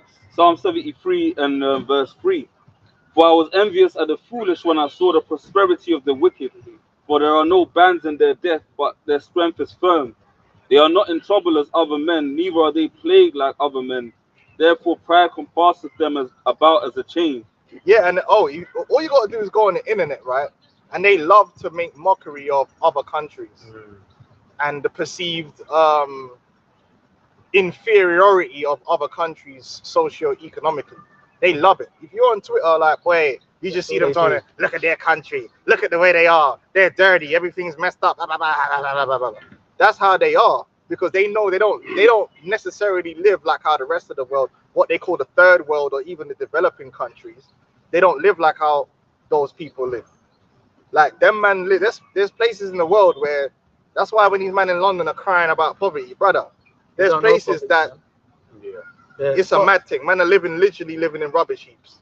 Like living in rubbish heaps and doing madness to survive. Man climbing in and out of a mine blood every day for a piece of bread or some shit. 7 years old and shit. It's crazy. The third world is a madness. You know what I'm saying? But Esau's proud of that. It makes him feel, because they don't suffer like other men suffer. And you say it on Twitter, they always scream. And they're always saying online, no, they always run into white countries, you know, all of that. They always run into. Oh, they're gonna bring that over here. Well, you guys own the world. Of course, they run in here. They want a better life. They're immigrating here. They want a better. But especially the British. They're complaining about Elam being here. Why is Elam here? Elam's here because you went over to their country and conquered them, and then your elites brought them over here to work for cheap. But these men are hypocrites. That's why you go to Spain and anything like that. Yeah, the Edomites, man. Speaking on vacation, too, bro. Yeah, got a second house out there and all that kind of business. and now the Spanish are even complaining about the Brits. Have you been seeing that? They come here, they're drinking for years. The actual public. Now it's coming out more. They don't even want you there anymore. British disease, isn't it? Yeah. Yeah, but you know what? That's not even a new thing in history, because Rome did that with Egypt. Rome used to, everything they didn't do in Egypt, they used to go to do in Rome. They used to go to Egypt on a holiday to party and frolic even more than they did in Rome. And that's basically what Esau's doing today. They go on these crazy holidays just to vomit everywhere and Greek islands and all that. It's crazy. It says violence covereth them as a garment, their eyes stand out with fatness. They have more than their heart could wish. They are corrupt and speak wickedly concerning oppression. They speak loftily. Right, they'll actually oppress you and twist it around and gaslight you like they're doing something. Like you did it to yourself. Or you did it to yourself. You know what I'm saying? Esau's the ultimate gaslighter, man. We had to bomb Japan. Bro, that's like Master psychology, isn't it? It's legendary. It's like it was better. Like how many soldiers would have done? I'm like, bro, come on, man. They got forearms now. It's cool. You see, under Esau, your basic rights, your water's shit. You can't even get housed. Some countries, it's even in his system, it's hard to get housing. Imagine in the third, it's like contaminated water in the UK. Like, man, turning the tap on. These men are like, the glory of running taps. Turn the tap on, you're dying. Like, what's going on? None of the waterways in England are safe to swim. Oh yeah, they threw it and everything. Well, they said even in America, even before Esau went there was like sweet water, and God had it. You could actually drink from the river streams. Now I think there's like 1 or 2 you can actually still drink from if you even want to do that, because the whole land is been polluted by Esau. Man. Some of the water comes out of these households in America, man, flammable, man. So them lot Esau's destabilized the world, but it's in his interest to keep the world in that way, and that goes into the difference between Esau's kingdom and our kingdom. We're not going to rule based upon weakening people. You understand what I'm saying? It's like if you're in a race, you kind of look at it like, imagine to win the race, you got to drug everybody. So you're handicapping and drugging everyone, and then so that you could win the race, but you're not that fast. You're just handicapped everyone. It's a sign of weakness. It's a sign of weakness. So you're weak. That's the scriptures speak about it. He that weakened the nation. Let's get that. Isaiah 14:12. How about falling from heaven, O Lucifer, son of the morning? How about cut down to the ground, which didst weaken the nations? Right, so what does that mean? When you put it into practical means, for the last 500 years, what Esau's goal is to handicap and undermine all the nations around him so that he can benefit and be the one on top and look down on everyone. And that's why you see the system the way it is. That's why the people are suffering. And the scripture says when the unrighteous, when the wicked are in rule, the people mourn. But when the righteous are in rulership, the people are going to what? They're going to rejoice. Why? Because our rulership, yes, we're going to rule the nations with a rod of iron. Yes, they're going to be paying tribute. But we're not going to destroy them and have to weaken them. We're not going to have to send in agents and undermine these people and destroy their families over here and make sure these people stay poor. We don't need to keep people poor to rule over them. We don't need men in some dilapidated shanty town state in order to lord over them. Quite the contrary. The world, they're going to be in a much better and stronger position. But we're just always going to be stronger because we're the Israelites. It's like the race. They're going to work for us, man. Yeah. It's like a race to the bottom. Everything's degrading. The only one that's living good is Esau, but he's living in a world that's full of shit now. Yeah. You know, who wants to live in a place like that, really? Yeah, it's messed up. Well, they say. Oh no! One thing. Look at the wars. We're not gonna have to rule the world. Okay, you know, what we're gonna do is we're gonna start a civil war among them people and fund this side and fund that side. And that's what he did in South America.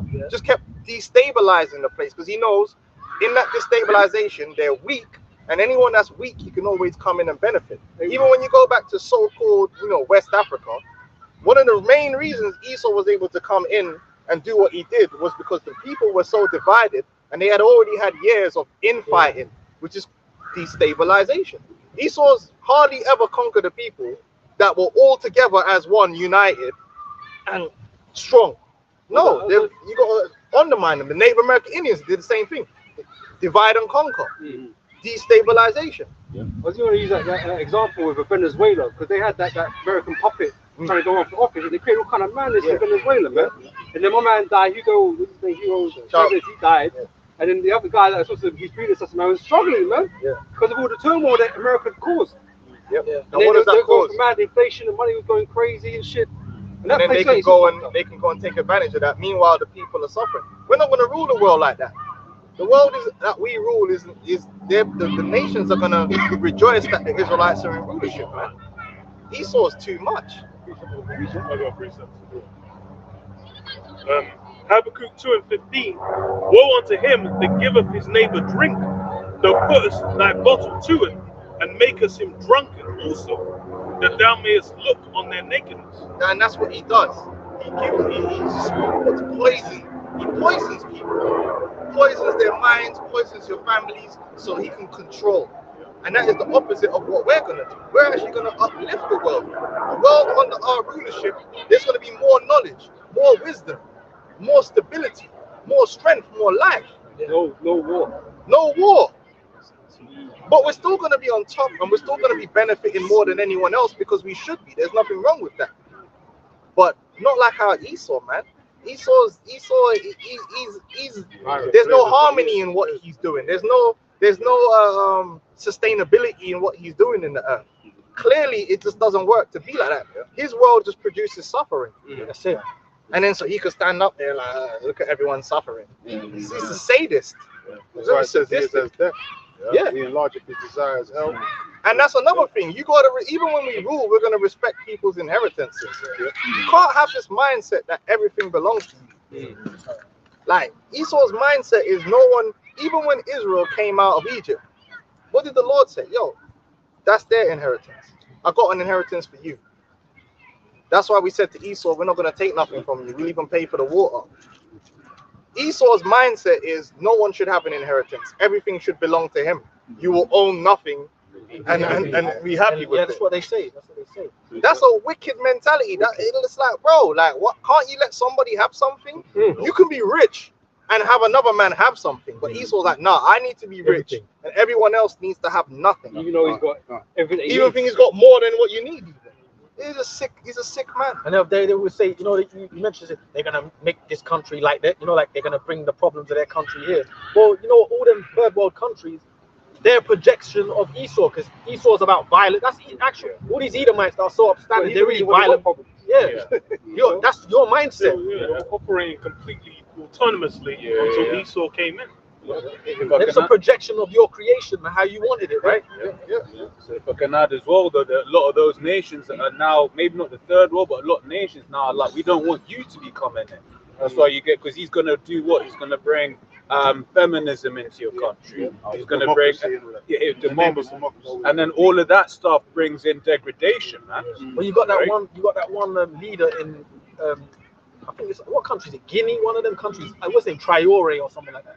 He said he wants France out of the country, so he sided with Russia and whatnot. And you know, you've come to find out that country, I think it's Guinea or one of them countries, 90% of the materials that basically get electricity up and running, it's all used by France. And those people literally live on like less than a 90p of electric. The actual people there. Yeah, France have been doing West Africa dirty for a long time, and it's been going along under the radar. And then that's why you can go back, I'm thinking about 3-4 years ago, because the Italians are dealing with a lot of immigration problems. Because there is a lot of black nobodies just making their way across the Mediterranean. It's great. We've seen it. Me and the elder Ramar, when we went to Belgium, you just see black nobodies everywhere just lying on the streets. And in Italy, it's bad.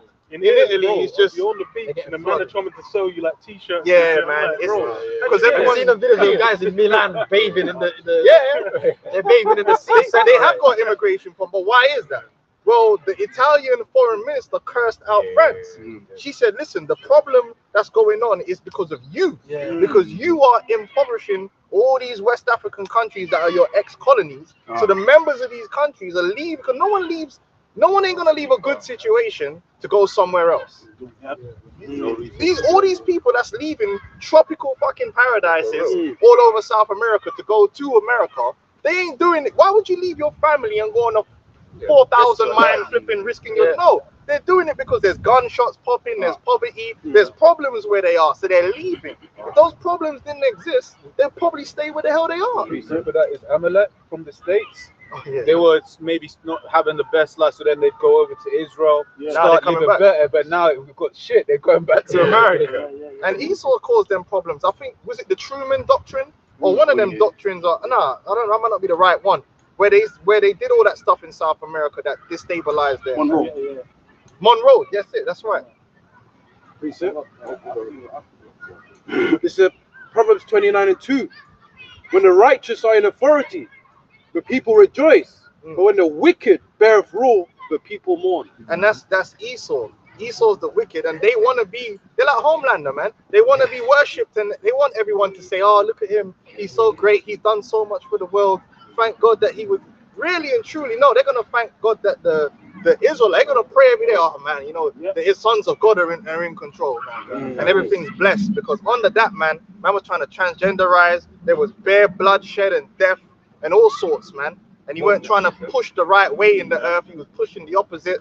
They're gonna thank God Esau just taken out of the way. That's part of this episode, but there's no honor in this house. There's no honor here, man. No honor here, no it's righteousness. not fair. It's constantly lies and deceit and underhandedness.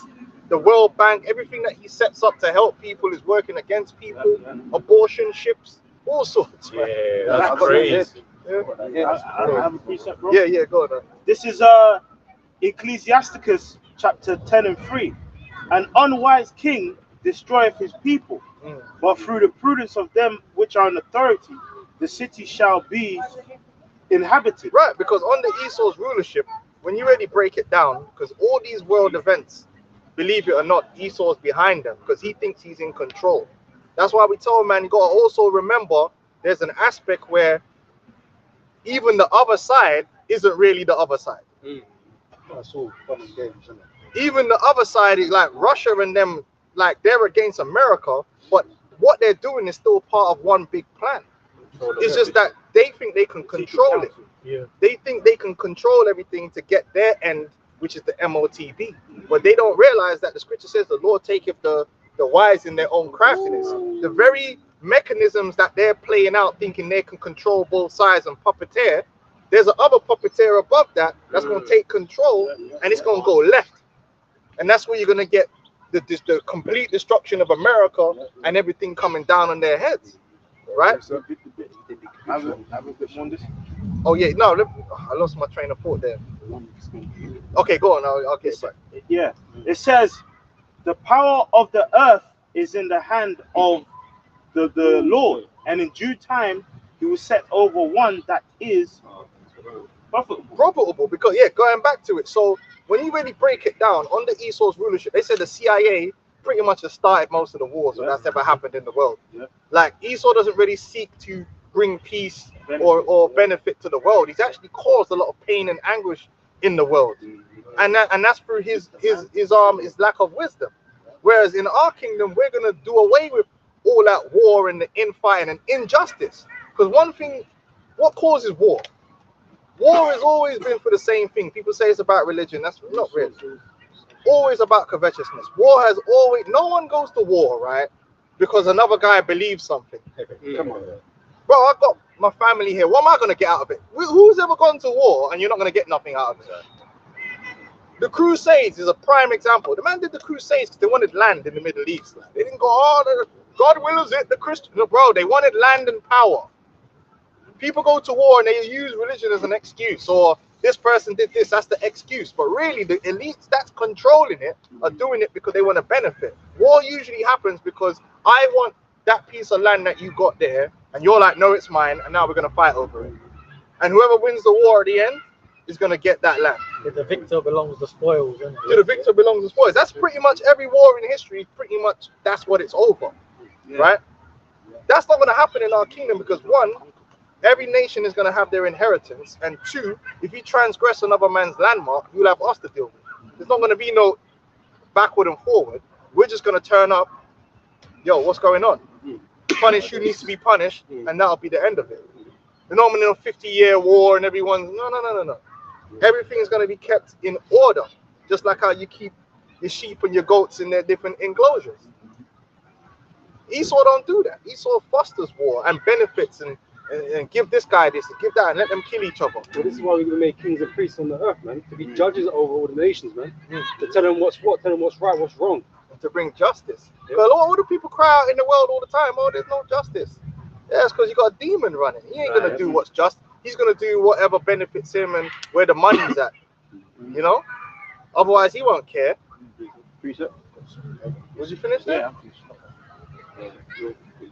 Daniel 2:20. Daniel answered and said, Blessed be the name of Yahweh forever and ever, for wisdom and might are his, and he changeth the times and the seasons. He removeth kings and setteth up kings. He giveth wisdom unto the wise and knowledge to them that know understanding. Yeah, that's right. The Lord is going to remove Esau from rulership in a brutal fashion. Brothers was talking earlier about when Yahweh Shai comes back. It's going to be brutal. These guys are really going to have their whole military destroyed. Every single military in the world is going to be completely destroyed by Yahweh Shai when it comes. All of there's a lot of military in the world. They're all going to be destroyed. And what's left after that is just people that have to submit. Once you destroy a man's army, you have to submit. Because everyone else obviously ain't soldiers. They ain't ready to fight. And on top of that, remember in I believe it's Ezekiel the 29th chapter, it says after that we're gonna have a fire to burn all their weapons that's left. Because if you look at that's right. Because if you look at what they've spent between Russia, like in America, just on guns and bullets and tanks, is just insane. America's got what, several $100 billion every single year on them.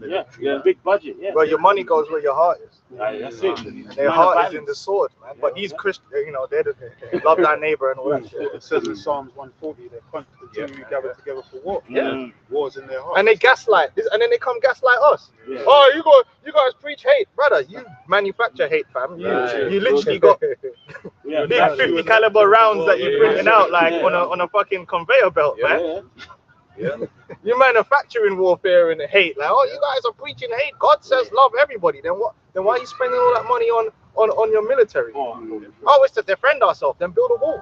Like that's not defense. That's offense, brother. There's a difference. They always go into our fields now. Yeah, that's not defense. That's offense. You don't need all that. Have a missile defense system and some defensive armaments. That's all you need. You don't need all that. What you're doing. You know, you want to go attack people. So Revelation 6:4.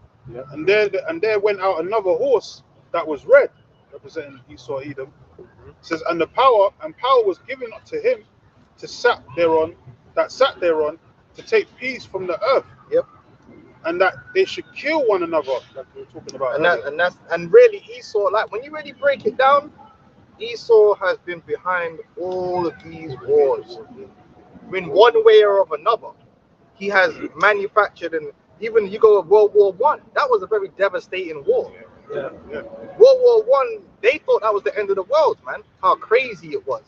And the weapons that Esau produced, there was never been a warfare like it.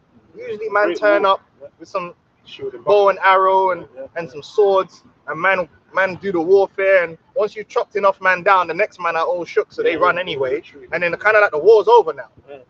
There's been a couple man dead, like, you know, maybe like a couple thousand man died that day, but it's cool. Esau brought in a whole new warfare where you got a man sitting in a fucking continent.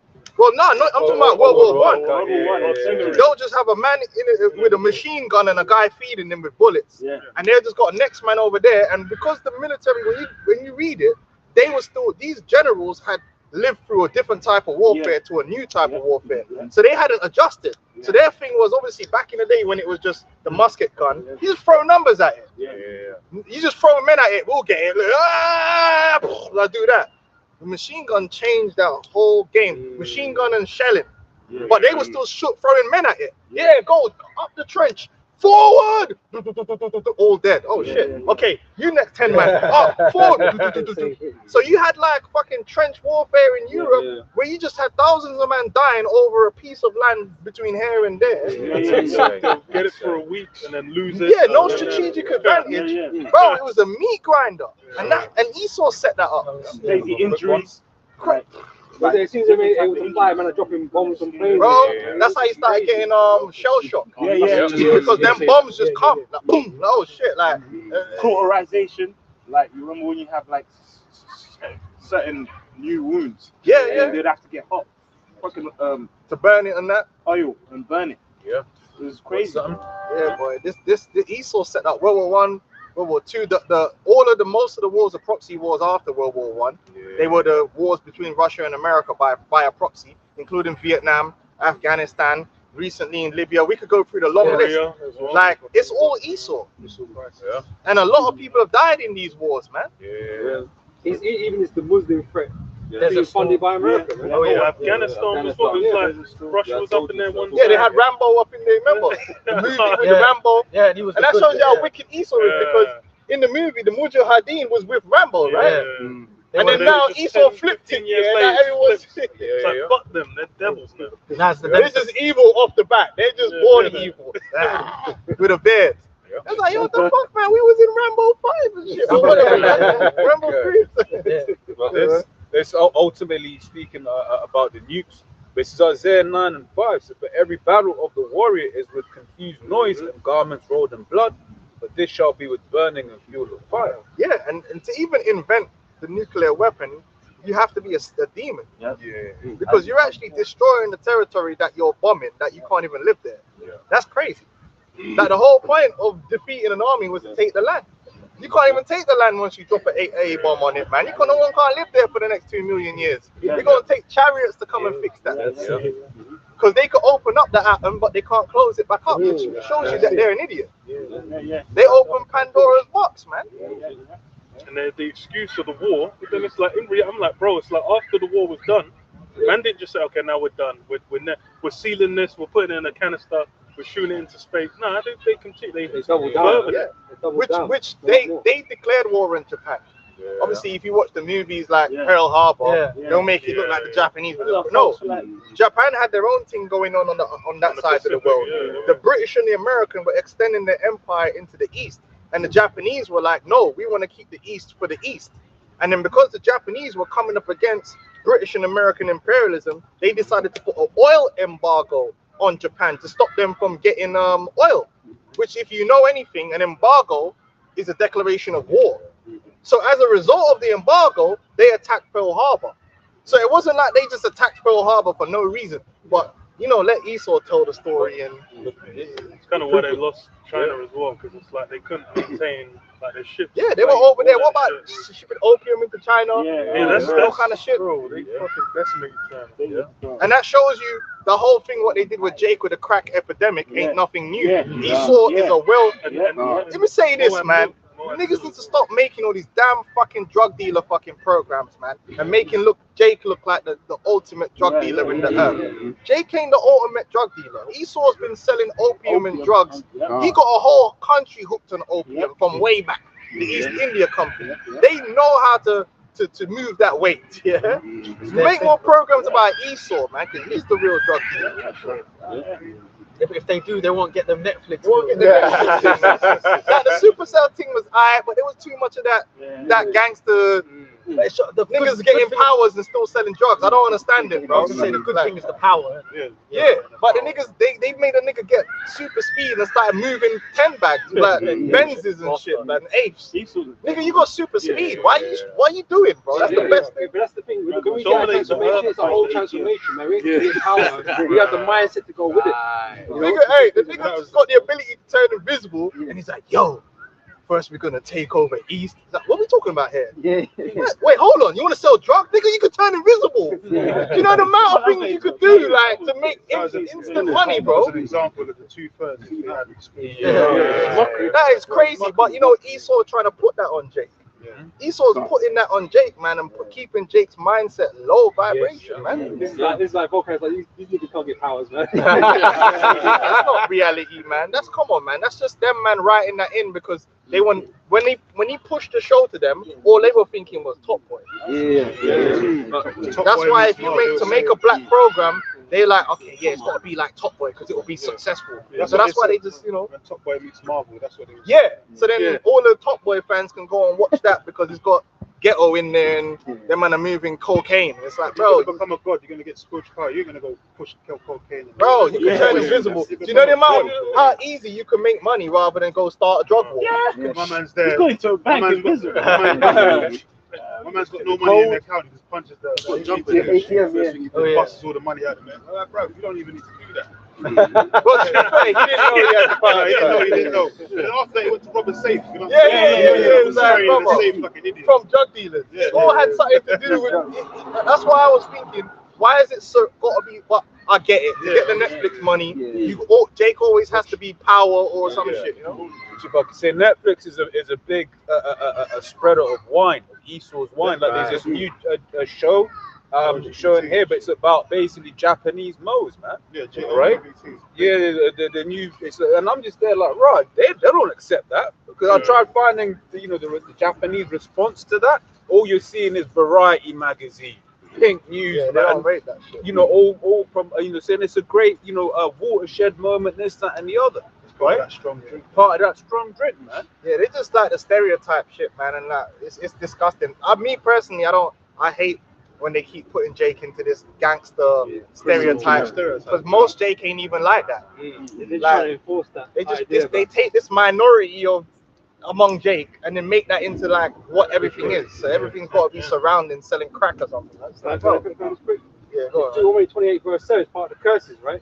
And thou shalt become an astonishment, a proverb, and a byword among all nations where the Lord shall lead thee. So these stereotypes that have come upon us, man, that's part of the curse, man. Yeah. Esau likes to enforce those to make sure everyone thinks the same way about Jake, man. Yeah. They're all just fucking grimy niggas, man. Yeah.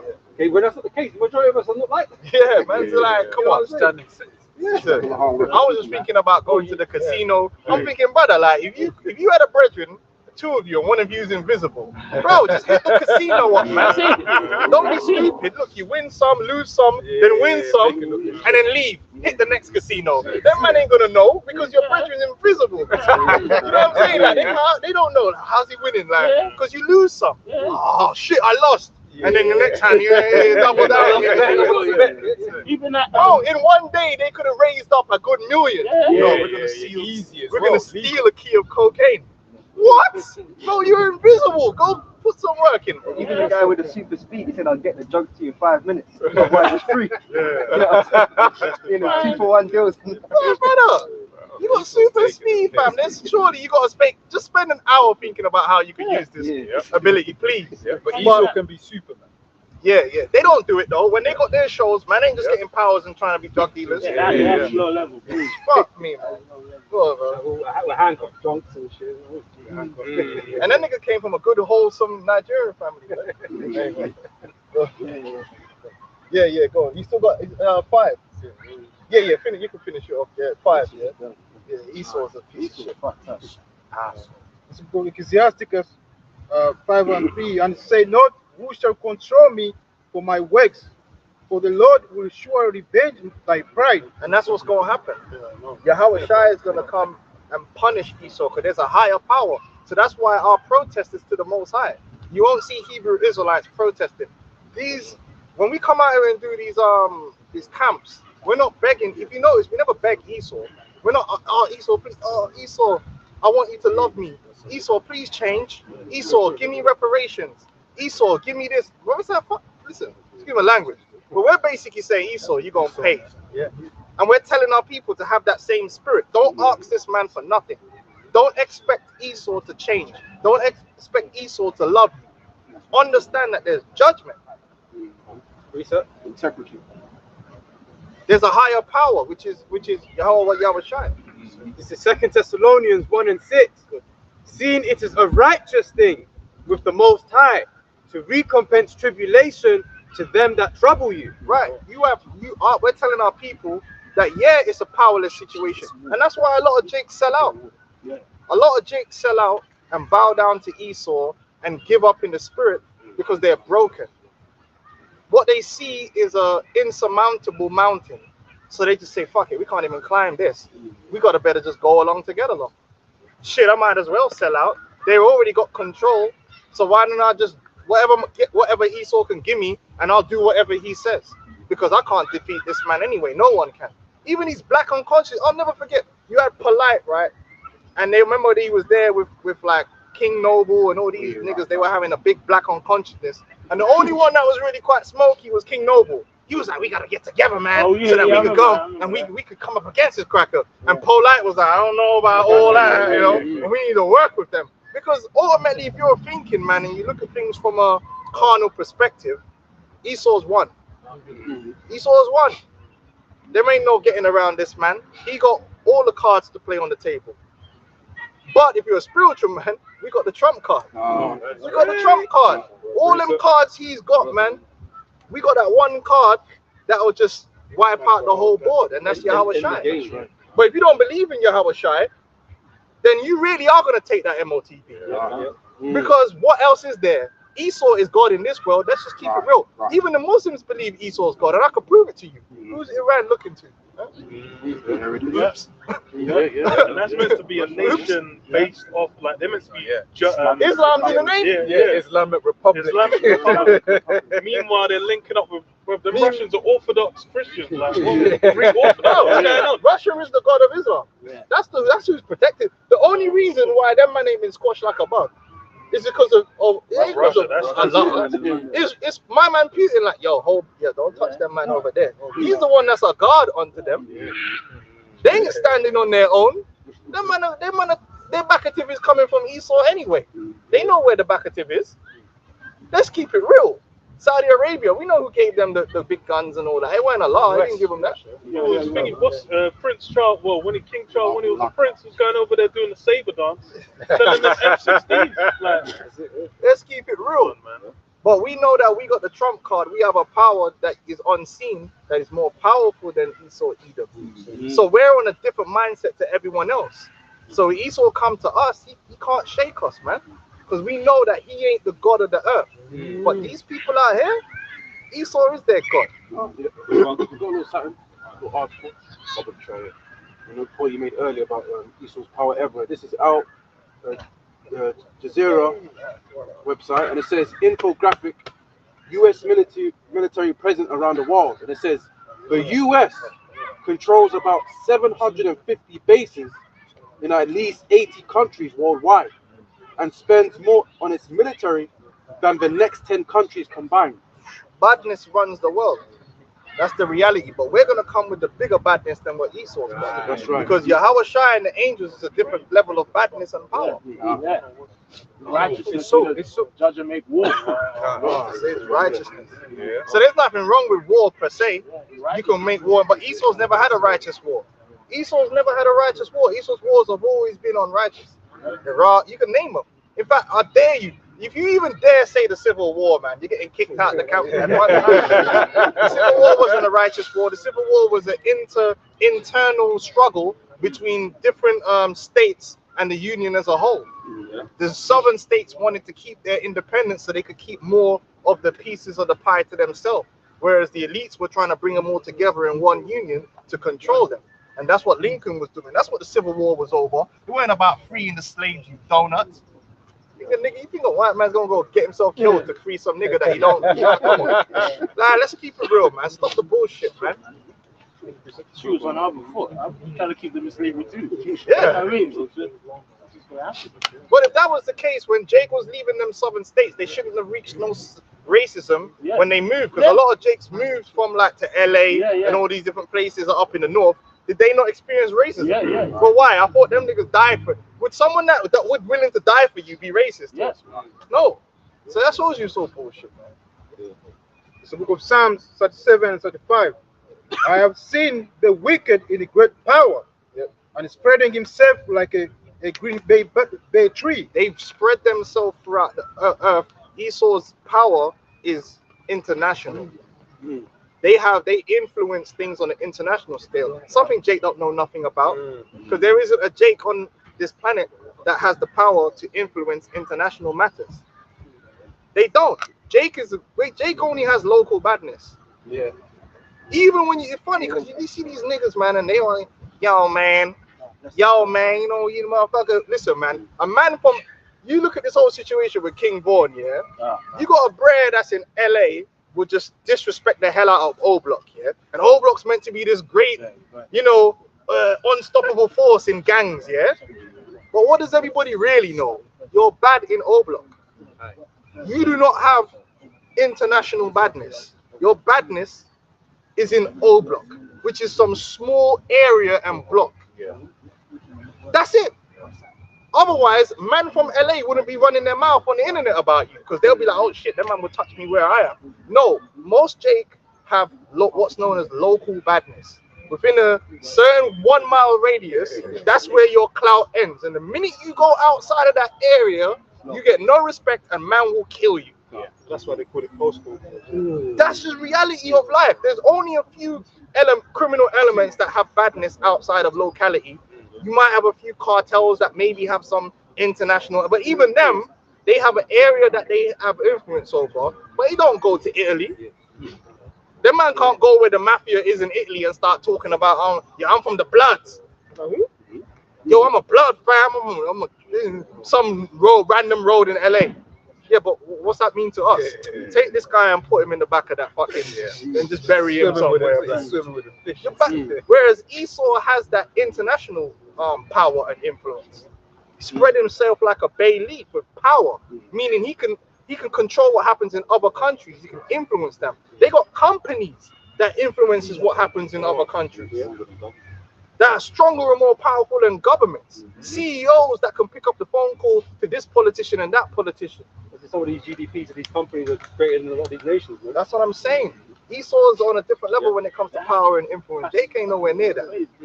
But Jake think they are because they got this internet gangsterification clout that they run around with. But they're nobodies, man. Them Jakes go to other states all the time and get fucking clapped. And that's it. They're them niggas that killed Pop Smoke running around doing podcasts, man. Hey, because you know why? Because they're like, them niggas is from New York, man. They ain't going to, if they go to they ain't gonna go to New York where Pop's ends are because they know it'll pop off. But they know full well your money and your reach ain't long enough to catch us over here. We over here, man's out smiling, telling people what happened. Nah, man, it was just a normal robbery, man. We didn't really go there. We didn't give a fuck. Yeah, because they from LA, they don't give a fuck about that. Local badness. Esau's got international badness. You know? Earth is given into the hand of the wicked, man. But in the kingdom, we're gonna have that international power and influence over the whole earth. The scripture says we shall reign in the earth. So there ain't nowhere in the world where our power and influence isn't gonna reach. Every jurisdiction. Esau power go to the Pacific Islands and shit. Remote areas. Antarctica and all that. They got their setup Interpol and all those. Man, I go to the nations. Man, I go to the moon and put a flag there. Hey, you see James Bond? James Bond go anywhere, man. Drones. Go there, clap people in another man's country. Well, oh, they got what's known as diplomatic immunity and all this shit. Oh, there was the chick that ran over some kid over here. Yeah. America. She fucked up. Like she was good. Like it took like a year plus. We got sounds trying to get extradited. Hey, did you ever see the parking fines for the embassies? Yeah, so you know, like if they got the registration, if you ever get a chance to look it up. The American embassy, bro, they owe TFL fucking millions upon millions in fucking parking fines and violations. Like more than any other nation. Like you might get some other nation that owes like $1,000 or two. No, these men owe millions to TFL. Millions. Well, you know they ain't never gonna pay that. I remember hearing something about how in the UK you got lots of military bases in the UK, but they basically say certain times they don't even know what's on the planes that America brings. No, that's confidential. They wouldn't allow you to know that. But that's like a military base in the UK and they're supposed to be allies. They wouldn't allow you to know that. That's how it rolls, man. That's why Jake got to give up on gangster shit and just stick with the scriptures, man. And so we could get real power. That gangsterism doesn't have no power. Because if it did, you wouldn't end up sitting down somewhere in a cell if you had real power. You know? Only say, yet he passed away, and lo, he was not. Yeah, I sought him, but he could not be found. And then ultimately, that's going to happen when Yahweh Shai comes. All this power and influence that Esau has is going to go to nothing. And that's a beautiful thing, because we're tired of seeing Esau talking and running his mouth. And everybody's listening to him, and Esau will sit there, come up with some protocols, disseminate it, and then the whole world is changing. That's what people don't realize. You look at like the Bilderberger meeting, they'll come, they got all the CEOs there sitting there, and your life is directly affected by that. For real. Something that's gonna happen in your school, in your whatever you are, is a protocol that's come down the chain from the top all the way down to you, and now you're following a statute or law that these men came up with. The WHO and all that stuff. Even the whole system, man. It's a top-down thing. It comes from these Edomites, and they'll touch everyone, or they'll make up some standard that everyone starts following. And this is Zephaniah chapter 3 and verse 8. Therefore, wait ye upon me, saith the Lord, Yahweh Ba'ashem Yahweh Shai, until the day that I rise up to the prey. For my determination is to gather the nations, that I may assemble the kingdoms, to pour upon them mine indignation, even all my fierce anger, for all the earth shall be devoured with the fire of my jealousy. Now you see, Jay don't want to deal with that. Jay don't like the idea of waiting or having faith in a higher power, because Jake's proud, and which there's nothing to be proud of, because niggas is down back. But Jake want to feel like I got everything in my hands and my control. Man, fuck that, man. I got to do my thing, but you ain't really doing anything. Because the most you're going to do is end up having an Edomite bend you over a table somewhere or sucking up an Edomite, which is how it goes. That's where you end up when you follow that role. If you want to be something in this world, you're going to end up bowing to Esau, because you'll find out in due time that he controls every aspect, full spectrum. It don't matter if we talk about celebrities and hip hop, it don't matter in the business world. In the business world, there's a ceiling.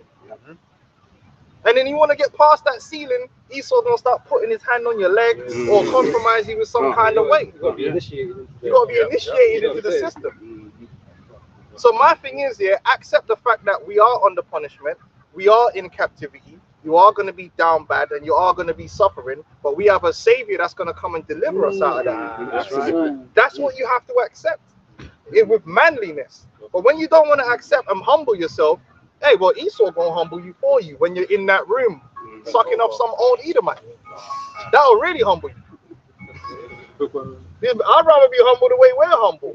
Brothers just get on with their lives and accept the fact that Esau's ruling the world, but we have a king that's going to come and deliver us. We're not trying to save ourselves because we know that's not going to happen. Yeah, brother, you get them guns together. Yeah, we're going to do some press-ups and we're going to take over. Man, fuck all that, man. Just go to work and pay your bills and wait on the Lord, man. Teach the word. You know what I mean? You know what I mean? Like, drink some of your yard now and again and get some pussy, man. Like, that's what you can do. Don't start thinking, oh, you know, if we get together and unify, we could. No, you're not. You're not. Esau gonna put that to an end because this is his world. The Lord gonna put you out. The Lord gonna put you out because in Romans 13, the Lord specifically said you can't set the king. That's right. So the Lord's the one that put Esau in power. He's the one who's gonna take him out. So if you try and interrupt that prophecy, the Lord gonna let Esau destroy you. No man shall buy thee. Yeah, the scripture said Esau don't bear the sword in vain. Even these clowns, and this is what I hate to go back to this drug dealing thing, but like we said, Esau runs that world. And most of you, man, don't even realize that when you go in, the drug game is just like the hip hop game, probably even worse. I think it's probably worse because you know what, the hip hop game, like, you can make some money out of it or not. The drug game, 99% of the niggas don't make no money. Your workers at the bottom, you're getting, you're ticking. Yeah. You niggas are like one fucking bad loss away from getting your toenails clipped in. You know what I'm talking about? Like, you niggas have to borrow to get that box that you got. And you're one seizure away from now you owe that box and you don't have another way to get it back.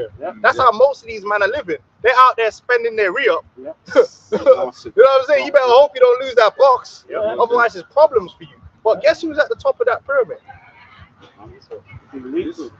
And they don't have to worry about what gets lost and what don't get lost. It don't mean nothing to them.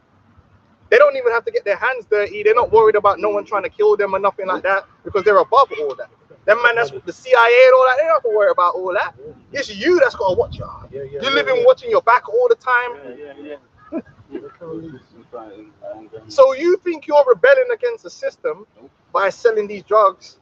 Bro, you're part of the system. You're a worker. You're no better than someone working in McDonald's. It's just the McDonald's worker doesn't have to stick a rock up his backside. I'm getting arrested. You know what I mean? And then go. Hey, you know who was funny, man? Hey, I don't know if you saw it. They had this one. You know that black? There was a one black chick here. She was making all these saucy videos and talking all that ratchet shit. And you had these niggas coming on trying to get at her. And she says, "Oh, what? You're 30? Listen, well, you're telling me I'm dropping it down low. What are you doing when the police tell you to spread your cheeks? And she went and you drop it. Hey, yo, and he was hurt. He was like, what the fuck? It's true. You niggas is actually putting objects in your anus, bro. Human cargo. That's like you just as bad as them jezzies, man. Busting it down, man. Moving up that wall. It's not even just on the road. They do the same shit in jail. They cheat in jail. Yeah, that's crazy. They do a lot of shit in jail. Yeah, man. You better off going to McDonald's and be a supervisor, and then you got to get run down. I remember one time I was at work, and a youth come running in, like the man was after him because he was selling in the wrong ends, man. The man was gonna shank him up right there and then. That's what you got to deal with, man. If you're working at McDonald's, you ain't gonna deal with that. Yeah, man. Just so you get an Averett jacket. Might have gave someone the wrong burger or something. Give me the manager. I want to talk to the manager. That drug game is mad. And then on top of that, the oldest that's above you will shop you out at any time to feed the beast. They'll snitch on you and make sure you get caught out there. Your old man will rob you. They see you coming up and all that. Like, you can't get no money. Rob you. They don't have any ending. Like, listen, man, just get, learn some. Forklift license, man. Yeah, get a forklift license. Make it happen. Get a badge, bro. Do something, man. Don't start selling drugs, man. That's the stupidest thing you can ever do. And you're still working for Esau either way. Don't think you're being a rebel. You're not being a rebel at all. You're being an idiot, man. Esau knows everything, man. They don't let the illusion of getting away with it make it seem like Esau, even like, Esau knows we're here right now. Esau knows that. He's files on everybody. He's got files on everybody. Because the thing is as well, especially in the UK, cocaine is in the UK. So how did it come in here? Well, according to them, it's a bunch of black women from Jamaica. they're stuffing vagina, like, Yeah. drugs in the Yeah. vagina. So all these tons of drugs, that's how it's getting into the country, right? No, that's the little. No, the real amount of drugs is coming in on the military planes and the diplomatic planes. By the time, American Gangster. Yeah. But it was like that was, and then even with it's like American Gangster, it's similar to like Lord of War. There's like upper echelons of like military generals, colonels, whatever, that co-sign the shit. They would be like, oh, yeah, military will deal with that as well. And like military court, that's not even, bro. You don't even know what happened. You can't even look up like with civil cases. You can look up certain things in the US. With military court, they can do whatever they want. and what they do is Esau deals with the drug trade like anything, supply and demand. When there's too much on the streets, they get together and say, you know what, man, there's too much on the streets, so we need to go seize some of this. So okay, Pookie and his gang, catch them. These man and them, man, catch them. And then all of a sudden it reduces the supply, causes more chaos. When they need, because that's another way Esau knows how to cause chaos. He knows that when you take out a certain drug dealer, instantly there's going to be chaos. So if they need to destabilize an area or a gang, take that guy out, and then these men are going to fight for his position. And then you're going to have that, and then we can put that in the news and get everyone's attention on that. Esau knows all this stuff. He's got this thing down to a science, man. But you're just going to be a pawn that don't know nothing about that. And also the scapegoat for his criminality. You become the scapegoat. Hey, you hear about them Jake that got arrested in the van with all that coke? Oh yeah, we just found it by accident. No, they didn't know about them dudes from day one. It was just time to That's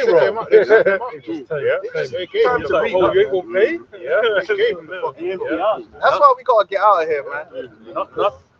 I was just saying, nothing comes in and out of this country without Esau. No, they know it can't. You ship something incorrectly, man. The tax man's like, you didn't pay the tax on that, man. Pay up. How does he know? Because he knows everything.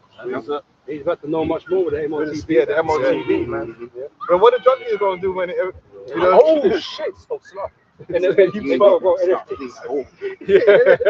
But it was the thing that you posted up with the FCA, because right now you can deposit cash of up to like 20 grand a day. But then now they cap that we can only deposit 20 grand an entire year in cash into a bank, right? So I immediately said, what are drug dealers gonna do? When you deposit now, you need the sort code and account number of like the account where you need to verify where it came from, right? Provide details of where it's going to. You need to have slips. And then it just goes back to, hey, the guys that are juiced in will have an Edomite that's there ready to clean it up. JP Morgan. They've been caught many times making money out of the drug game. So that's where that money ends up getting laundered. Who's doing the laundering? It's not no Pookie. It's always going to be an Edomite. Anyway, like, that's what I'm saying. I hate seeing all that. I think they need to ban that whole. That shit needs to go, man. I wanted to see season 2 still. No, not Super. I'm not talking about Super Show specifically. I'm just saying that just Jake in general.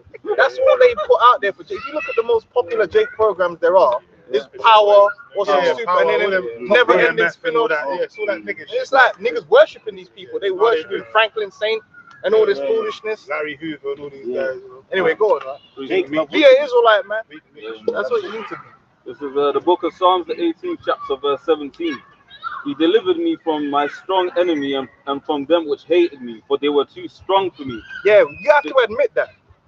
Esau is too strong for us. We are no match for Esau in the arena of war and battle. And that's why we're in the condition that we're in. This is why we are where we are, man. And Jake needs to come to that realization that we are for prey in this man's society. Esau could do what he wants, man. And even now, the whole idea of political correctness was just to keep you quiet because they can't be bothered. You really can't, you have no power to force Esau to do one thing or another. I don't care if you're in America, I don't care if you're in the UK, you have no power to do anything to this man. If he wanted to, if he really wanted to, he'd just come down on you hard. And what you're going to do about it? You don't have the resources to go to war with this man.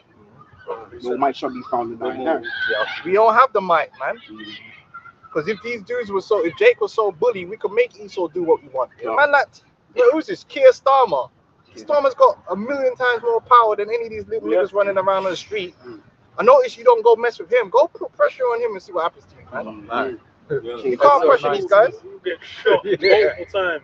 You can't pressure. These are the real bad men in the earth. They're not worried about no Jake. They're not intimidated by Jake. That's why they live where you live. These politicians don't have a house just next door or whatever. Jeremy Corbyn. Oh yeah, they might step to it.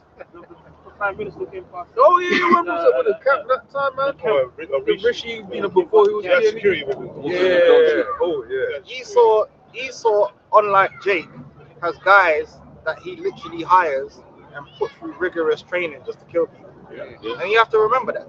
Like the problem with gangs is gangs are mainly full of weak men that are opportunists.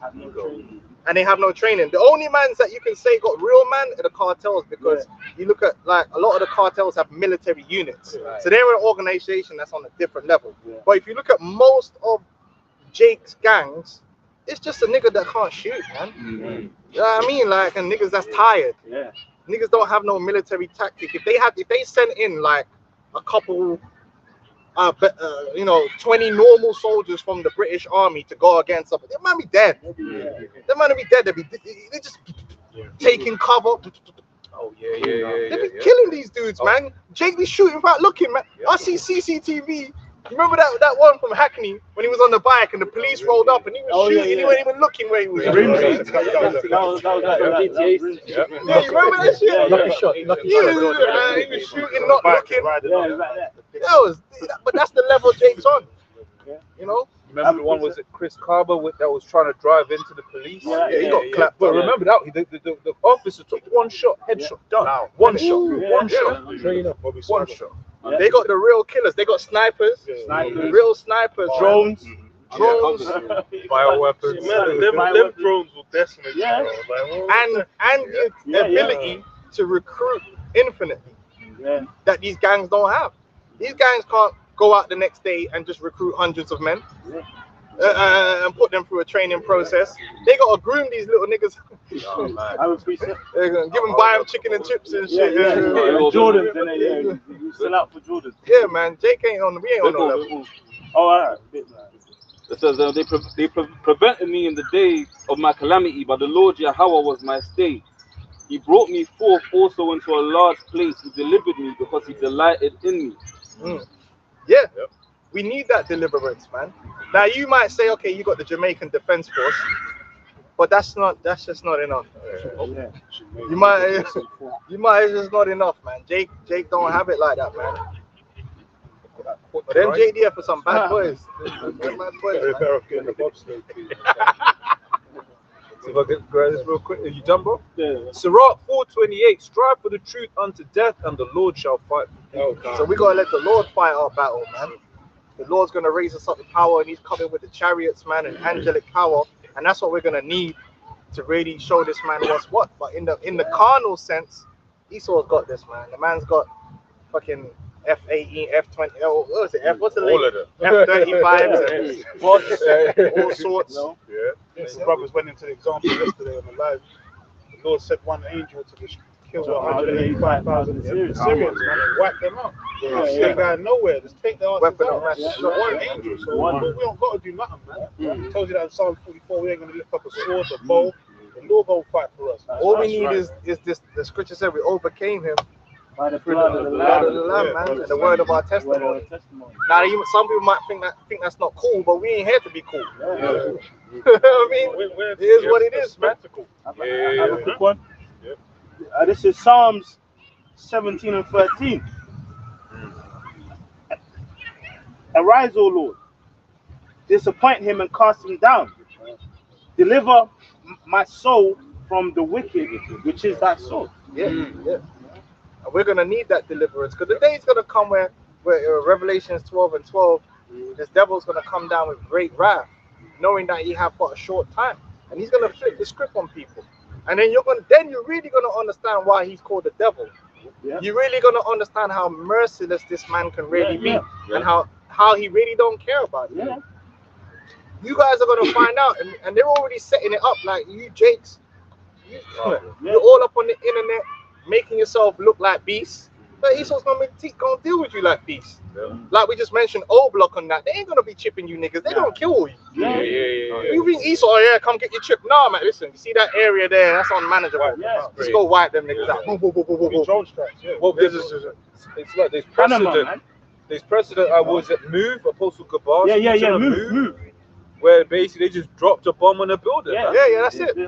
Yeah, some areas you don't bother trying to get that under control. You sanitize that. and you Jake, make it easy for Esau to make that case because you're all over the internet and social media looking on like unreasonable beasts. Yeah, unreasonable.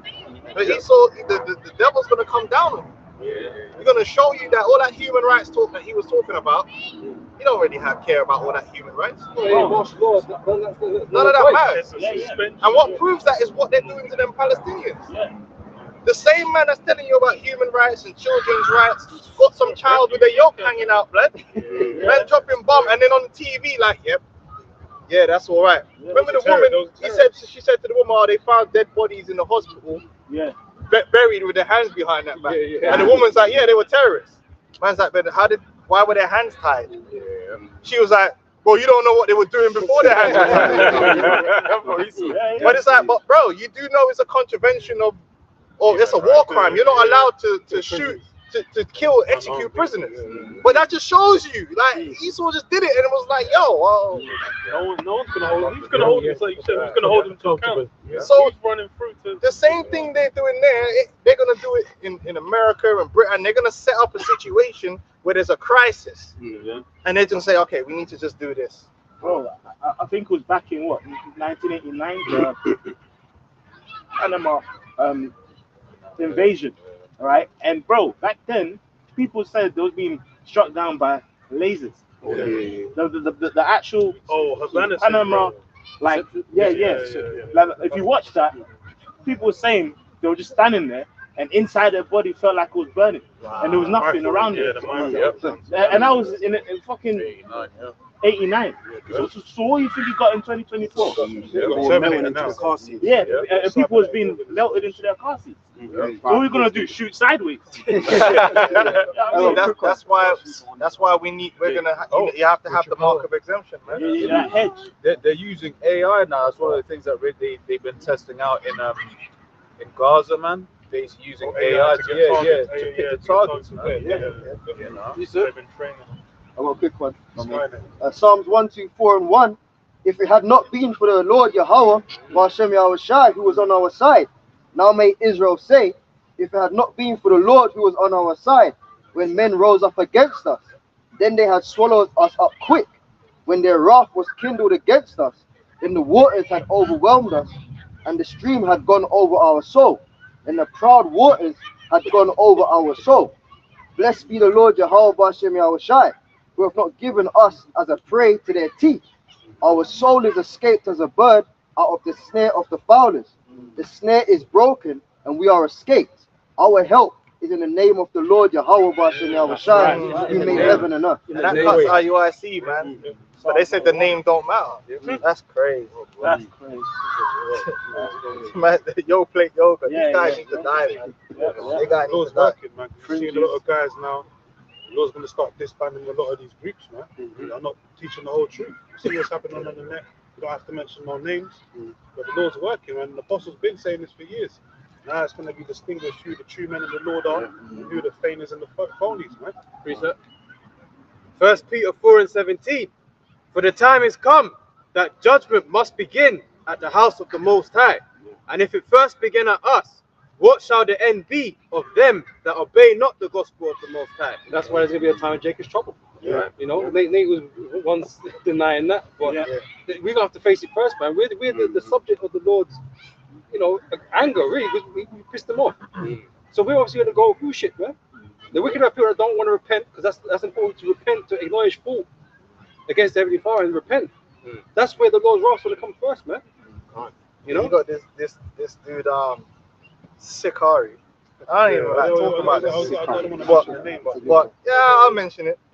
Them dudes talking about how you ain't supposed to worship your Yahweh Shai, doing the most This is why the Lord's disbanding them. Yeah, them men are gonna be destroyed. Man, them boys are separating and making excuses why they don't want to be around each other. We don't know the ins and outs, but it's the Lord that's doing it. We've been warning them guys for years. Stop disrespecting our elders and just teach the truth. If you're going to teach the truth, don't, start being a novice mixed with pride and all that.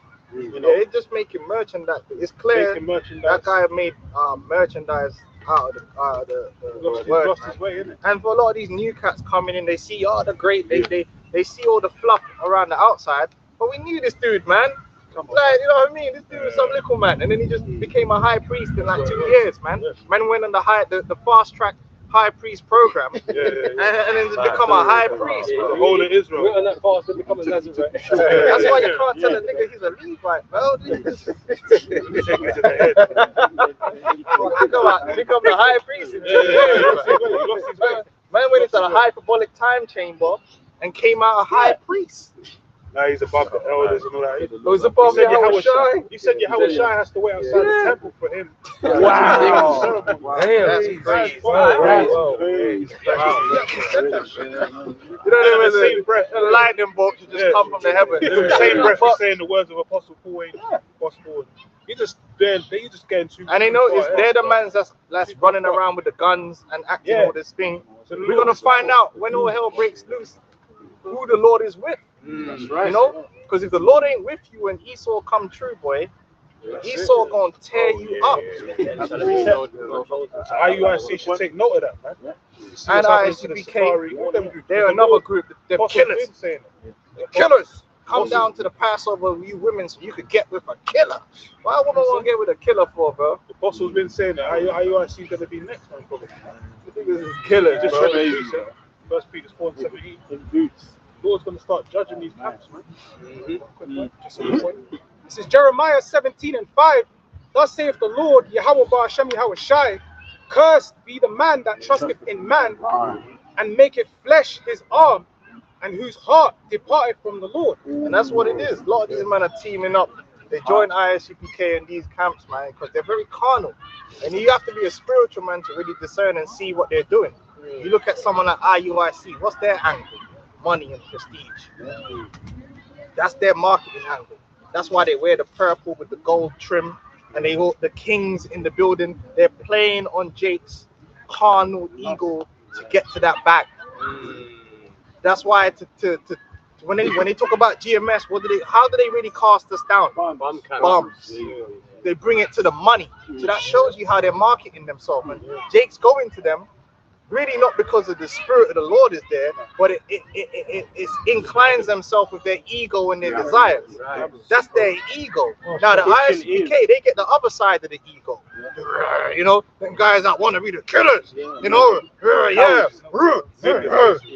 brother. You know them Planet of the Apes ass niggas. You know the gorilla. You know the gorilla from Planet of the Apes. That's how that man want to roll. Oh yeah, right. And then so they're attracted to that vibration and that ego. They all play on ego, but then they're all not spiritual. Great Millstone, if you notice, we don't market ourselves no way.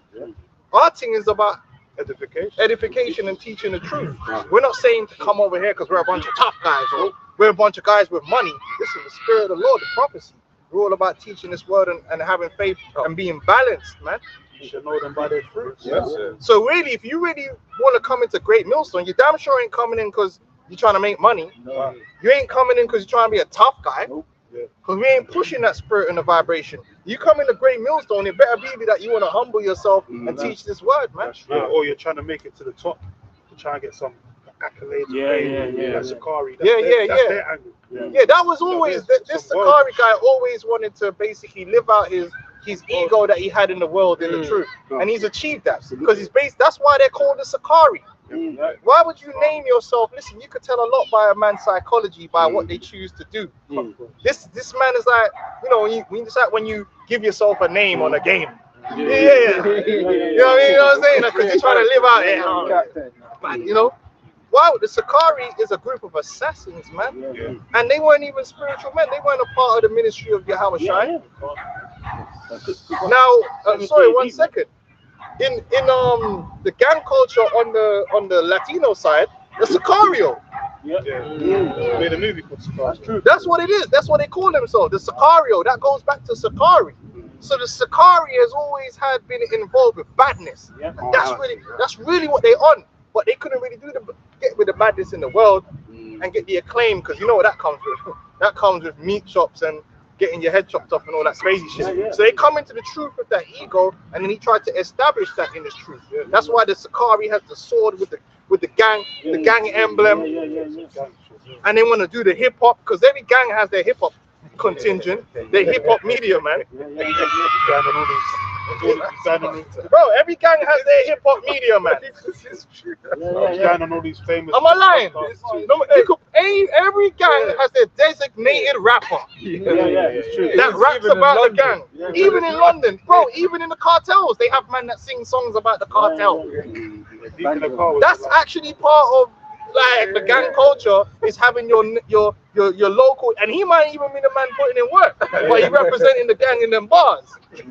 Yeah, tell me I'm lying. It's the PR guy, like, the man go do work, go tell him about it so he can mention the names. Yeah. This a man did this man. We know how it works. So they're living out their gang life in a safe manner, in the truth, and that's why they start pulling out guns now. Bring guns to camp. It's from Ephesians chapter 2, verse 1. And you have he quickened who were dead in trespasses and sin, where in time past you walked according to the course of this world, according to the prince of the power of the air. But the spirit now worketh in the children of disobedience, right? This is how he was back in the world. Right? This is the mentality we're trying to shed. That ego, man. You know? When you come in the shoot, that's something you're supposed to leave behind. Become a new being, right?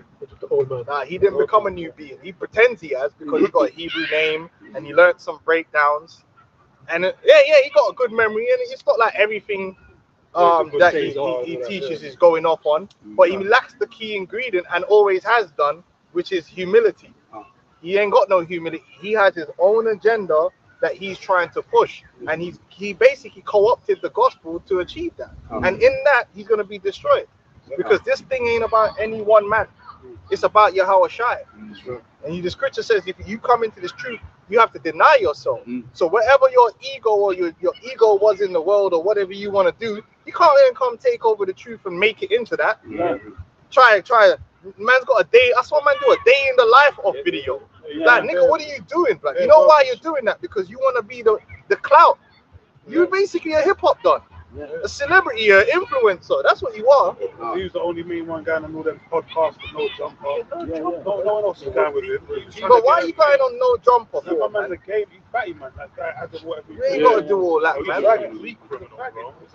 First of all, even in the world, there's certain men that do things that won't go on certain platforms because they don't want to sully themselves with that kind of vibration. You know what I'm saying? Like, they want to be associated. Let them man talk about me, but I'm not gonna go on there because I'm not a part of that. I don't want to be on it. But you niggas go anywhere, man. I'm on there with Whack 100 talking shit, you know, like some. And then he started talking about gangs and all this shit because he wanted to be Whack 100. That's the truth. He wanted to be Whack 100, but unlike Whack, you couldn't go through with it, my man. So you said, I'm going to put a garment on, man. I might get killed out here. Go on, man. One more verse. Verse 3 says, among whom also we have all had a conversation in times past in the lust of our flesh, fulfilling the desires of the flesh and of the mind, and were by the nature the children of wrath, even as others. Niggas having a Passover party in a strip club. That's crazy. And then had to apologize about it after. But if you were spiritual men, first of all, if you were even just following after the traditions, you shouldn't follow tradition. No, there's a certain point where you should follow tradition. If you were following after the traditions of the elders, you wouldn't even been doing that anyway. The elders told man to have a small Passover and just chill. So you wouldn't even have got yourself into a position where you was in trouble like that. Think about it. If you would have just copied what you'd already seen because you came in under the apostles and elders, you wouldn't have had to have even got to the position where you were apologizing for having the Passover party. Because they might say, no, we didn't have the party. Okay, no, you had a Passover party, after party or whatever, in the strip club. Well, we wouldn't get in trouble for that because that Passover night, brothers have the Passover like the elders do it, and then brothers chill together like the elders do it, and then we go home.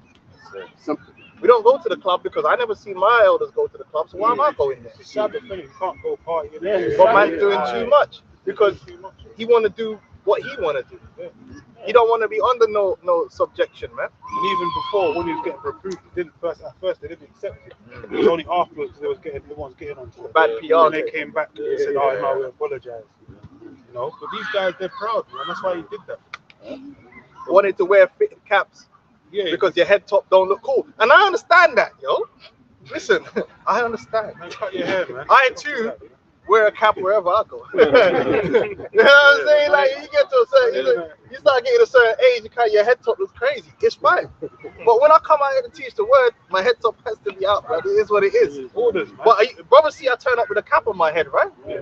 But why am I gonna? Okay, I need to now change the doctrine now, so I can wear a cap, like this is a fashion statement, or. Then you got the long ass hair as well. Oh yeah, which again he tried to use the Nazarite thing. Honey, and then he said he drinks honey wine. That's guy. A cap with doing the Passover. And also at the time cut him because he read Ezekiel 44, which talks about the tribe of Levi and not having long hair. Just want to pull your hair, man. Yeah, but the reason he's got the long hair because that's part of his aesthetic, and he didn't want to get him. Listen, when I come into the truth, I had long hair. This brother was there. I had long hair since I was like fucking 16. Long ass hair, man. It was long. I remember when I cut that shit, man. It was hella liberating. Cut your hair. It's hella liberating.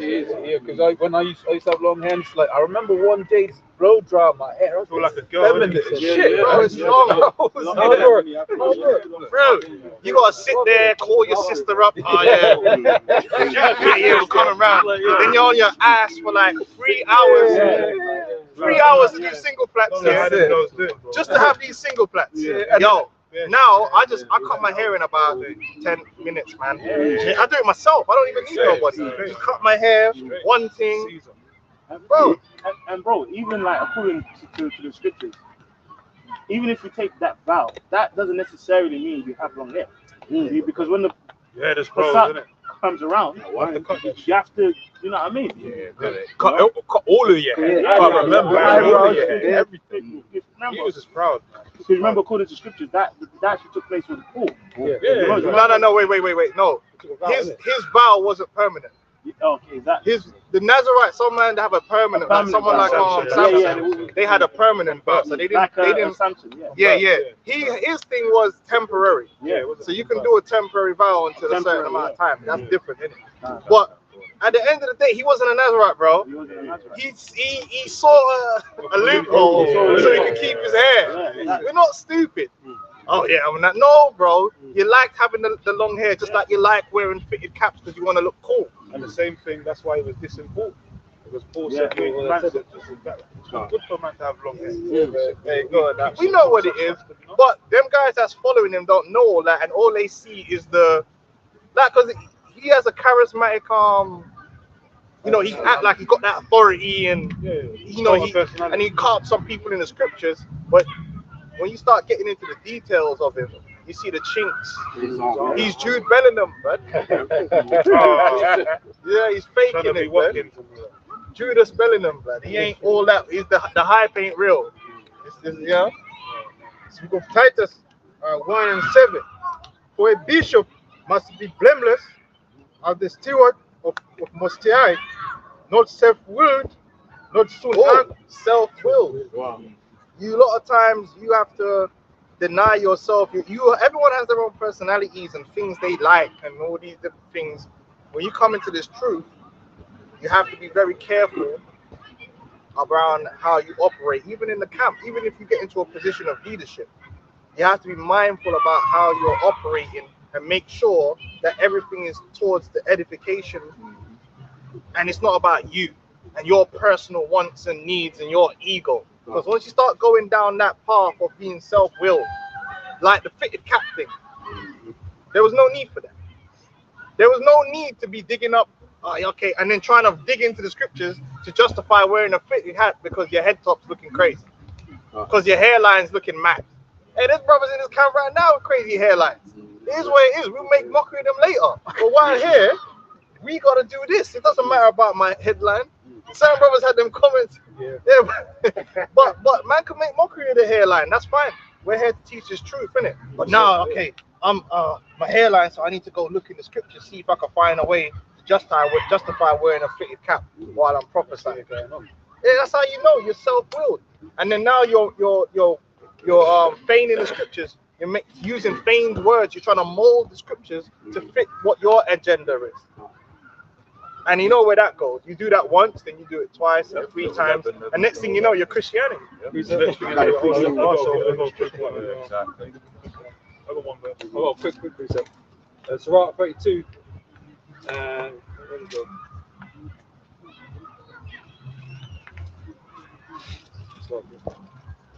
32 and 17.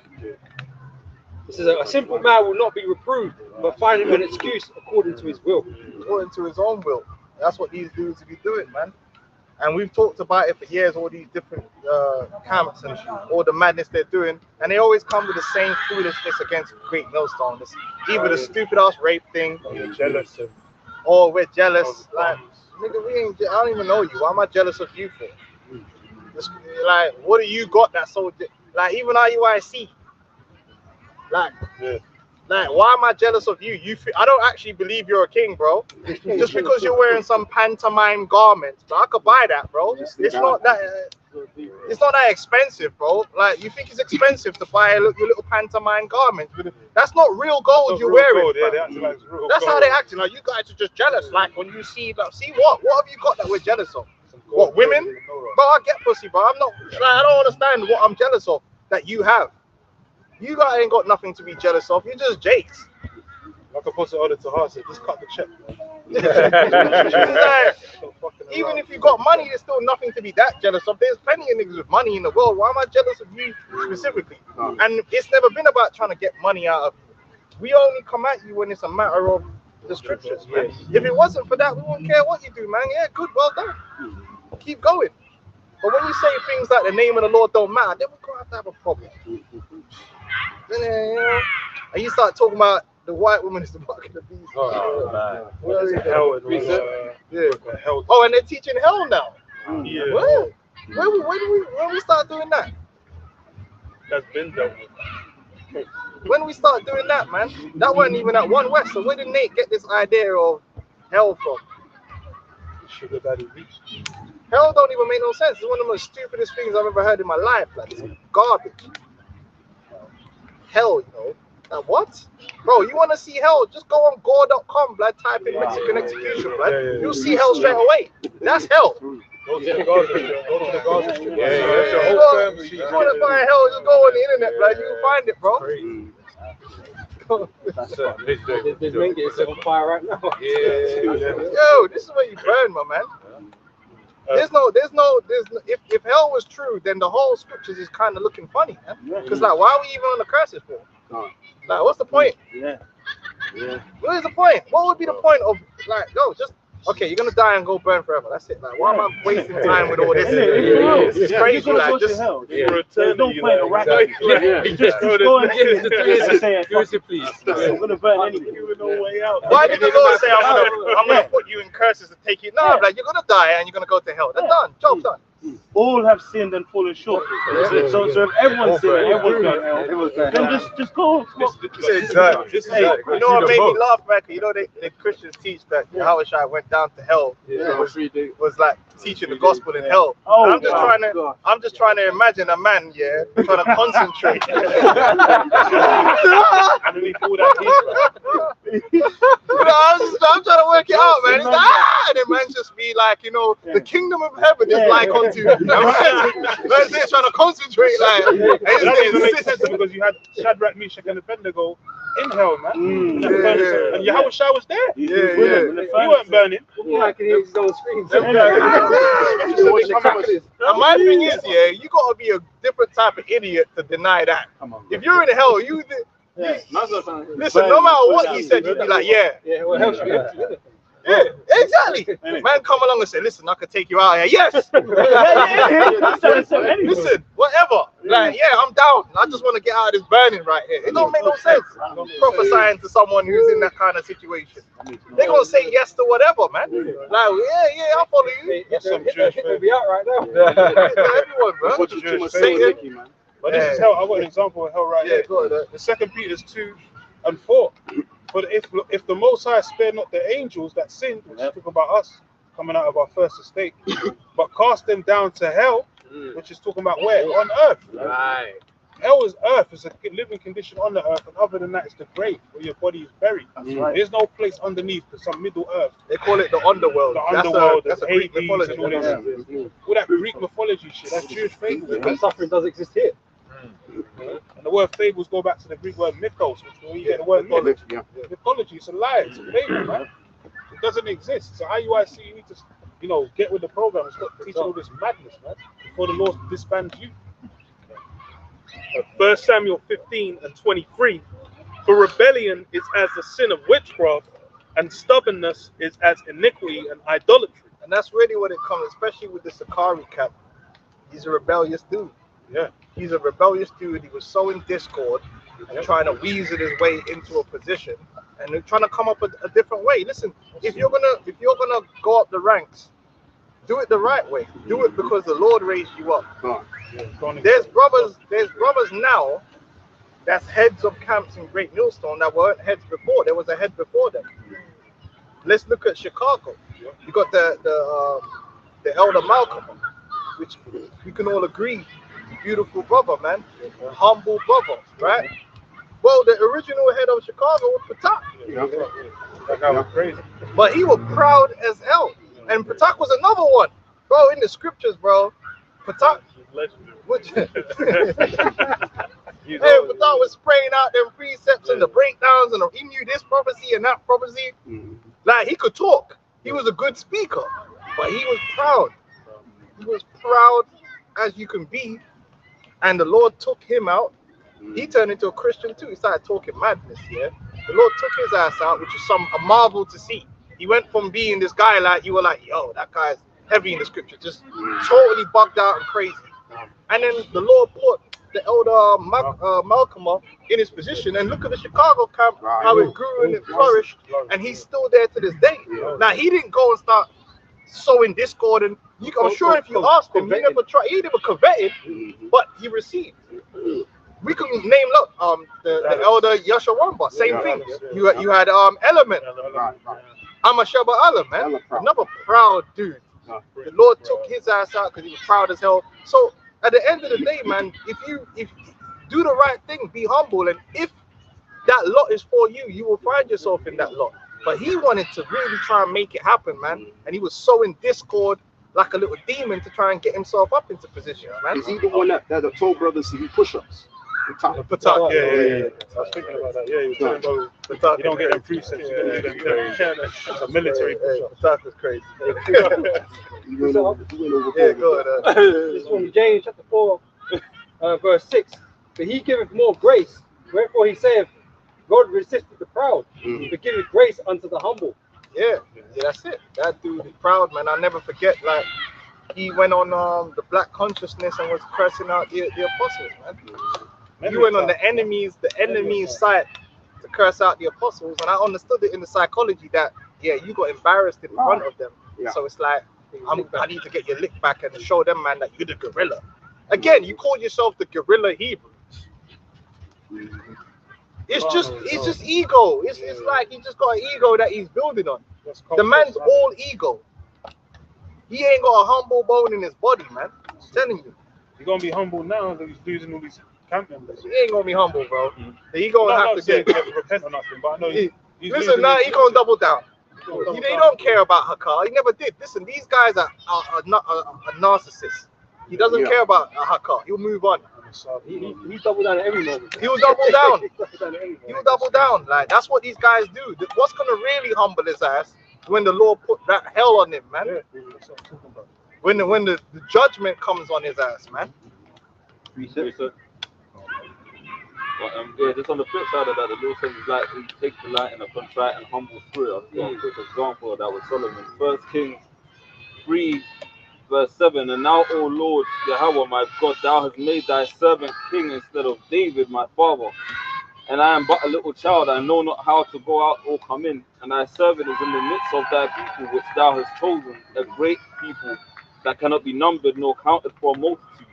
Give therefore thy servant an understanding heart to judge thy people, that I may discern between good and bad. For who is able to judge a people, this thy so great a people? So it's like, who is able to judge this thy so great a people? And the speech pleased the Lord Yahweh, that Solomon had asked this thing. And Yahweh said unto him, because thou hast asked this thing, and hast not asked for thyself long life, neither hast asked for riches for thyself, nor have asked for the life of thine enemies, but have asked for thyself understanding to discern judgment. Behold, I have done according to thy words.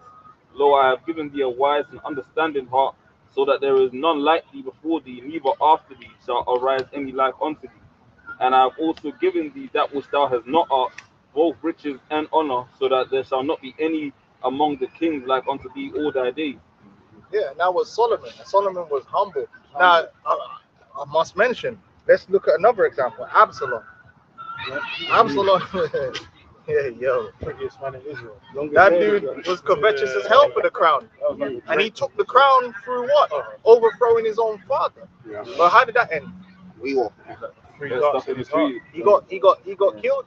You know. Now another brother, Adonijah. I was thinking about Adonijah, and he was trying to find. He was scheming. Remember, he sent his mother to ask for the concubines, so that later on he could use that as a claim to the throne. Because look, I got my father's wives. I should be the king. And Solomon was like, oh yeah, I see what you're doing. Yeah, that's Eleazar, man. He's a schemer. He ain't a humble cat, man. I always relate him to the high priest Jason. He's all of that. All that Greek fashion that he's bringing in the hat. He was a part of that. He's the same. It's all the same spirit. Yeah, same spirit, rebellious. Micah chapter 6 verse 8. He hath shewed thee, O man, what is good, and what doth the Lord Yahweh require of thee, but to do justly, and to love mercy, and to walk humbly with thy power. To walk humble, man, and he didn't do that, man. And he's had opportunities. You would have thought over the years he would mature and say, you know what, man, let me apologize. Like, the way I handled that wasn't right, man. But he kind of always trying to come to the elders like they're not the elders, like he didn't learn from them. Like he on the same yeah. You talk about them like niggas and shit. Like you on the same levels, like bro, you a baby in this thing.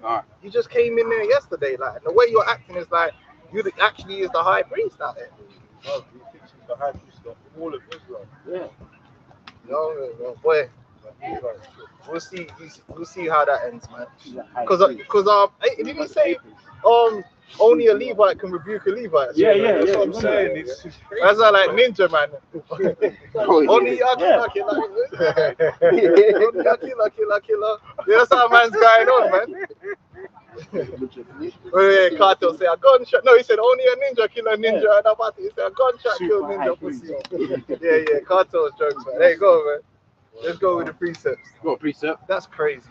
Come on, this is Acts 5:35, and it says, and said unto them, ye men of Israel, take heed to yourselves what ye intend to do as touching these men. For before these days rose up Judas, boasting himself to be somebody, to whom a number of men, about 400, joined themselves, who were slain, and all as many as obeyed him were scattered and brought to naught. After this man rose up Judas of Galilee in the days of attacking, and drew away much people after him. He also perished. And all guys were carnal, man. You guys were spiritual. I know. He was in that Sakari type spirit, carnal, trying to take down the Roman Empire. All that BS. That's what Sakari, because that's why you have the guys with guns, like you can take on American army, got guys with the guns at the time.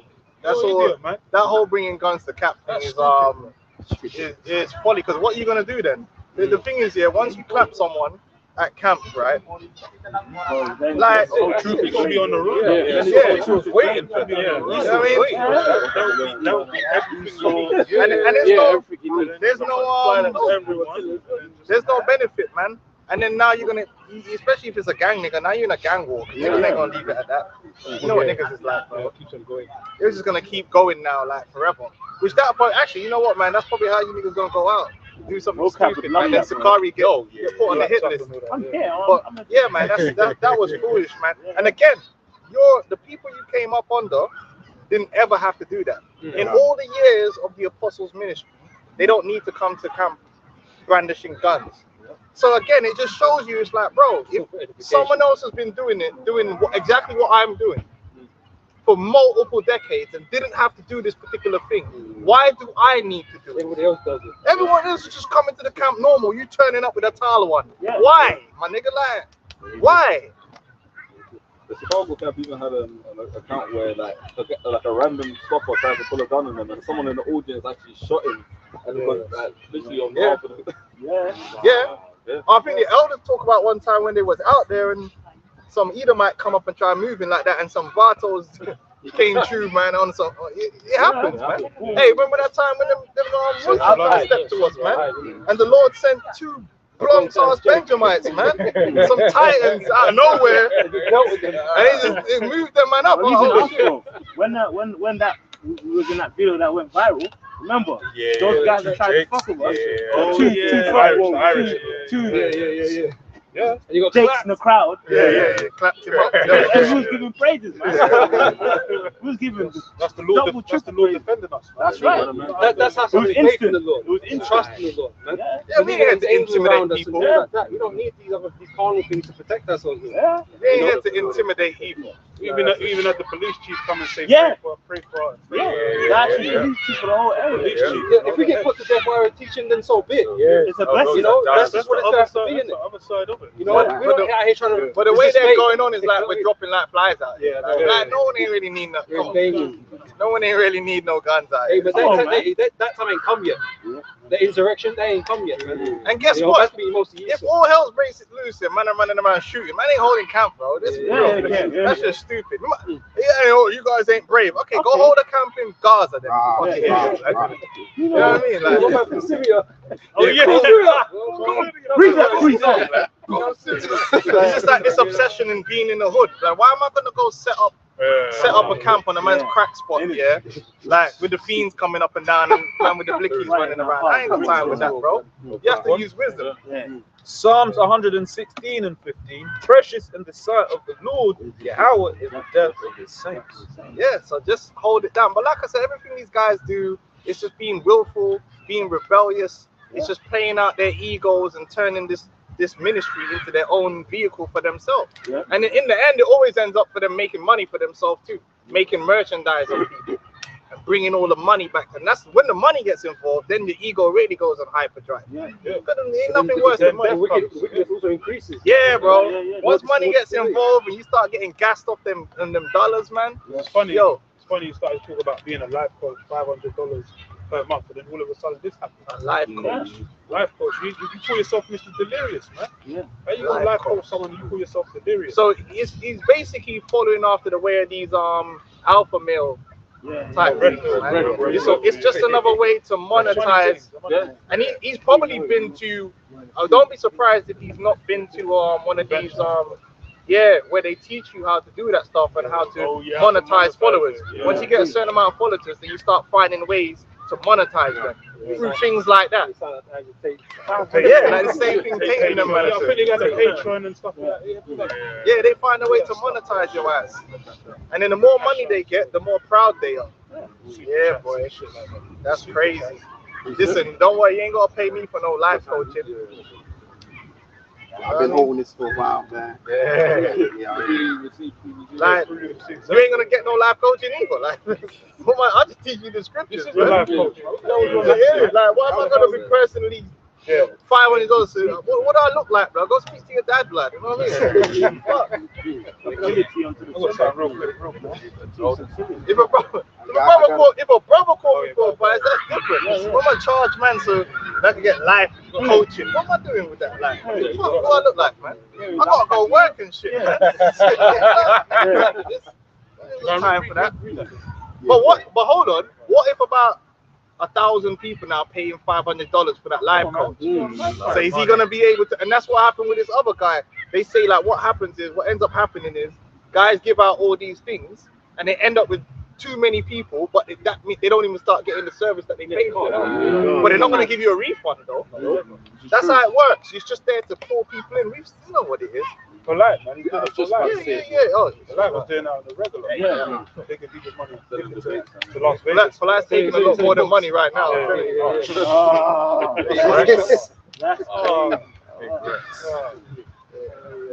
For life. He's not even calling himself polite over. No man has raised that right now. You can't be moving like You just that. pulled. Anyway, go on. Go. Right now. Yeah, Romans 15 and verse 2 says, let every one of us please his neighbor, for it's good to edification. But he that, this is 1 Corinthians 14 and 3, but he that prophesied speaketh unto men unto edification and exaltation in hope. That's what this thing is all about, man. Edifying the saints in sincerity and not about yourself. Don't get caught up on yourself. And just look how the apostles and elders do it. Very humble men, the way they operate, man. You can go see them. Very humble. Brothers out when they try to exalt them. Yeah. They're all about the ministry and what's good for the ministry. And every order that the elders have given, other men have done the opposite of and fall afoul of it. Like the whole thing of not having women around. Right? And then these men say, fuck that, them men are gay, they ain't got the women around. Then they're always getting caught out in some fucking drama and some adultery scandal. But brothers got women. Brothers got women. We're just saying they ain't got to be all around, bro, because there's a saying on the islands that you might obviously ain't heard of. Prevention is better than cure. The apostles have been there where, okay, this is going to cause a problem, so it's not necessary for the ministry. So we could cut that bit out. But these guys, if they're not doing what's necessary for the ministry, they're doing what's necessary for them. So then they want to do that, and then they get up with the problems. The whole social media thing, elders clamp down on that. What did we start seeing happening with these other camps? Started having all these social media beefs and this, that, and the other, and all kind of craziness and all that going on. Every time they tell something is for the purpose of the ministry. The elders said, yeah, with the push out the videos, right? They had a problem with that, but it was for the purpose of the ministry. Why you have to do 3 videos a week? They don't make this thing about cookouts and all these things, which brothers can link up and have their little thing, but we don't make it about that. Or get the video out and show a man the cookout and brothers is drinking and all this shit and showing everyone and making it. Nah, fuck all that. When you guys get on camera, teach the truth. That's what we're here to do, to push the word. The camera's for the edification. It's for the edification. You ain't doing that. There's no point to it. What is the point, innit? Favorite season. Man's all drunk, you know. I'm here with the elder. Come on, man. Acting crazy and the cookout. Come on down. That's what they do in the Every Tom, Dick, and Harry is showing up for that as well. That's what they do in the Passover. They invite anyone. Doing food tables for what? Esau does food tables. There's people out there doing food tables, man. We ain't gotta go out there in the community. What the fuck I gotta do that for? Teaching people how to read. Bro, there's programs already to teach people how to read. I'm here teaching the scriptures, bro. There's already drug programs and everything you could think of. If a man want to go do that, do that. I'm not here to teach you how to read. What the hell? Hey, come on, brother. We're gonna make some sandwiches, brother. Go give it to the homeless. You guys are just doing that for show, man. Just to do the fun. Acts chapter 6 verse 2. So then the 12 called the multitude of the disciples unto them and said, it is not reason that we should leave the word of God to serve tables. We ain't got to do all this extra stuff. You know, there's obviously a portion of the Israelites that handling that. But for the men that preaching the ministry, that's what they. And even in that situation, they weren't feeding random people. That was man that was in the congregation. We're not going setting up some table down Oxford Street. Yeah, come, you want a sandwich? I'm here to save black people. Well, that's all bullshit, man. We save black people. We're getting them off drugs and all that. Yeah, but we're not here for that. There's the friendly neighborhood youth worker or whatever that can go do all that shit, man. It's like, I was gonna say, but their brothers in this thing that used to do drugs. And you know, whatever. Yeah. You know, if you're about the street, man, you're gonna come off that shit anyway. You're gonna do the right thing. You know, brothers have done that. Scripture says that when thou doest good, know to whom thou doest good. Yeah. And the outside said out the 12, he says, seek out men that are like yourselves and prophesy. Yeah, but you probably find there's some kind of taxation. That's it. In these activities. You know what I mean? The cherry tricks, isn't it? They go about being fed on that kind of stuff. You come into this word, not so much sure you're fed. You know, the bread comes in. Yeah. So the word is the foremost thing that you've got to concentrate on. Yeah. Like when you turn everything into a party, of course niggas want to turn up. It's like your house shop when you put the 5,000. That's it. Then they wanted to come around. He didn't come. Lost his mouth in the bread. Then they wanted to turn him into a king. Hey, Jake loves food. Yeah. Bro, Jake could go to a wedding, yeah. Just for the food. But they might not even rate them man like that. Yeah. Man knows know the jollof is gonna be there. The man's coming with containers. Bro, I was speaking for everyone. Bro, for some man, that's the only time you're gonna get some good food. Man turn up, here's a rice and peas. Yeah. Film. You know, you get the Sides, all that. Take some home as well. Let's keep it real, like.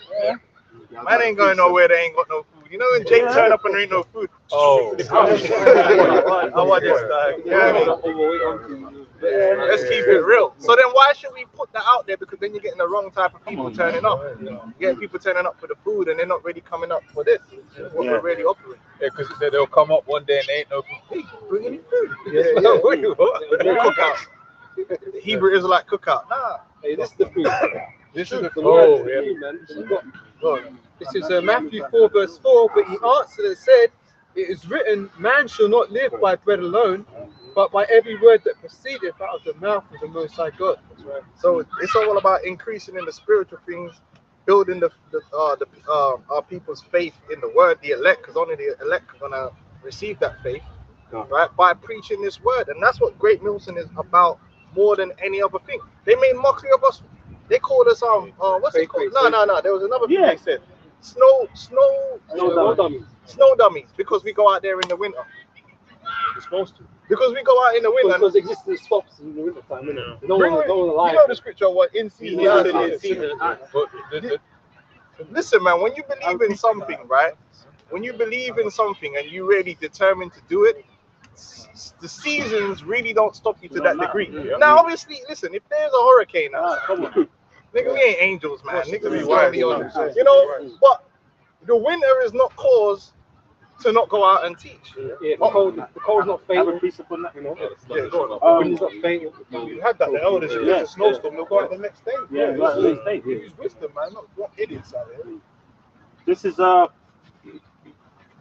book of Proverbs, chapter 20 and 4. The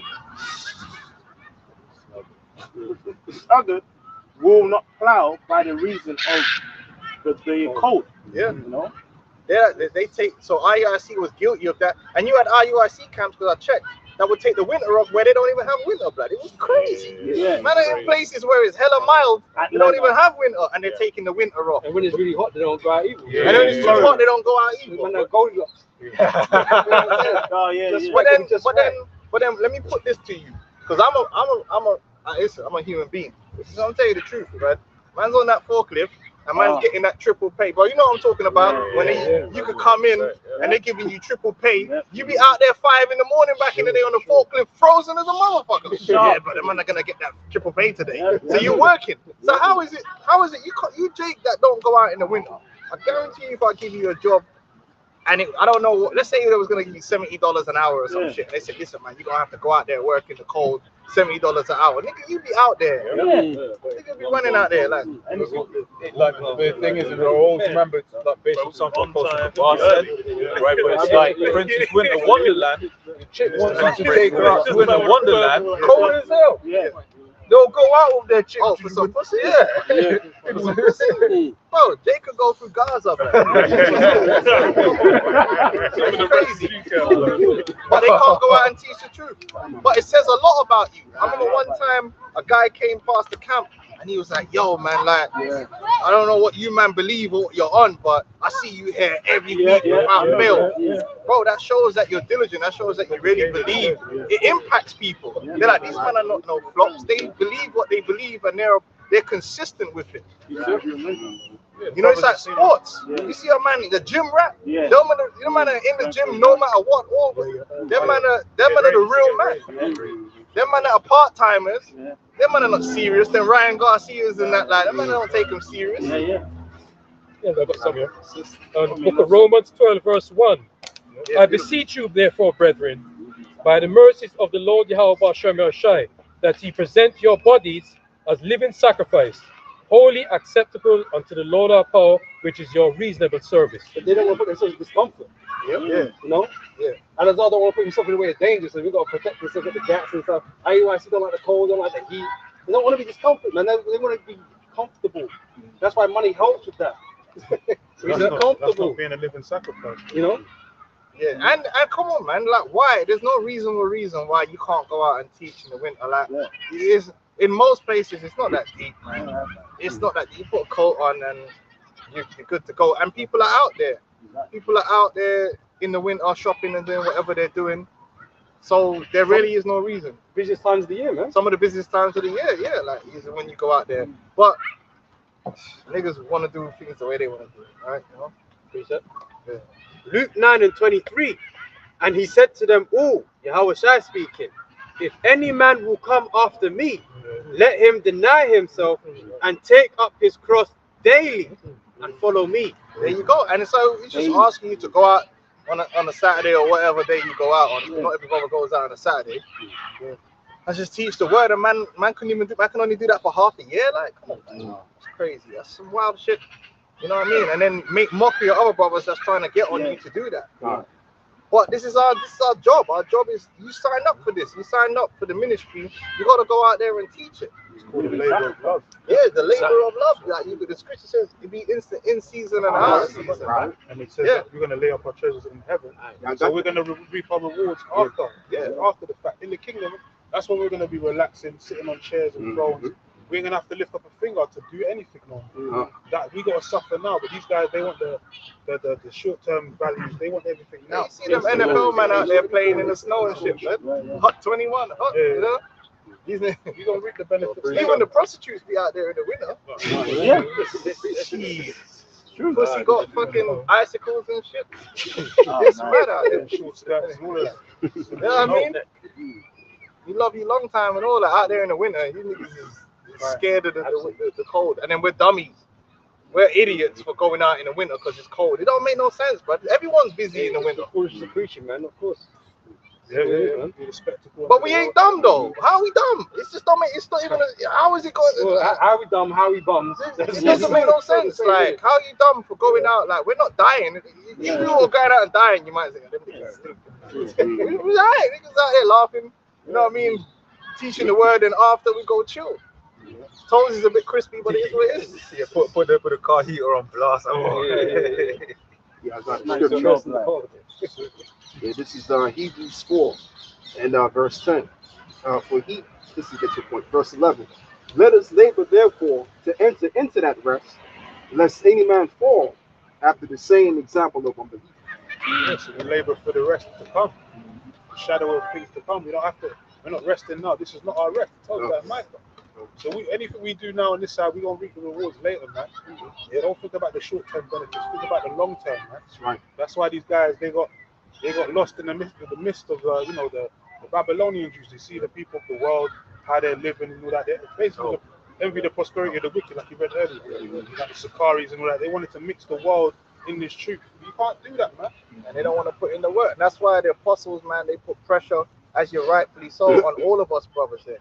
So all the brothers have got channels, and during the week we're studying and doing videos, and you can't say that the work that Great Millstone does is infinitely more than any other camp.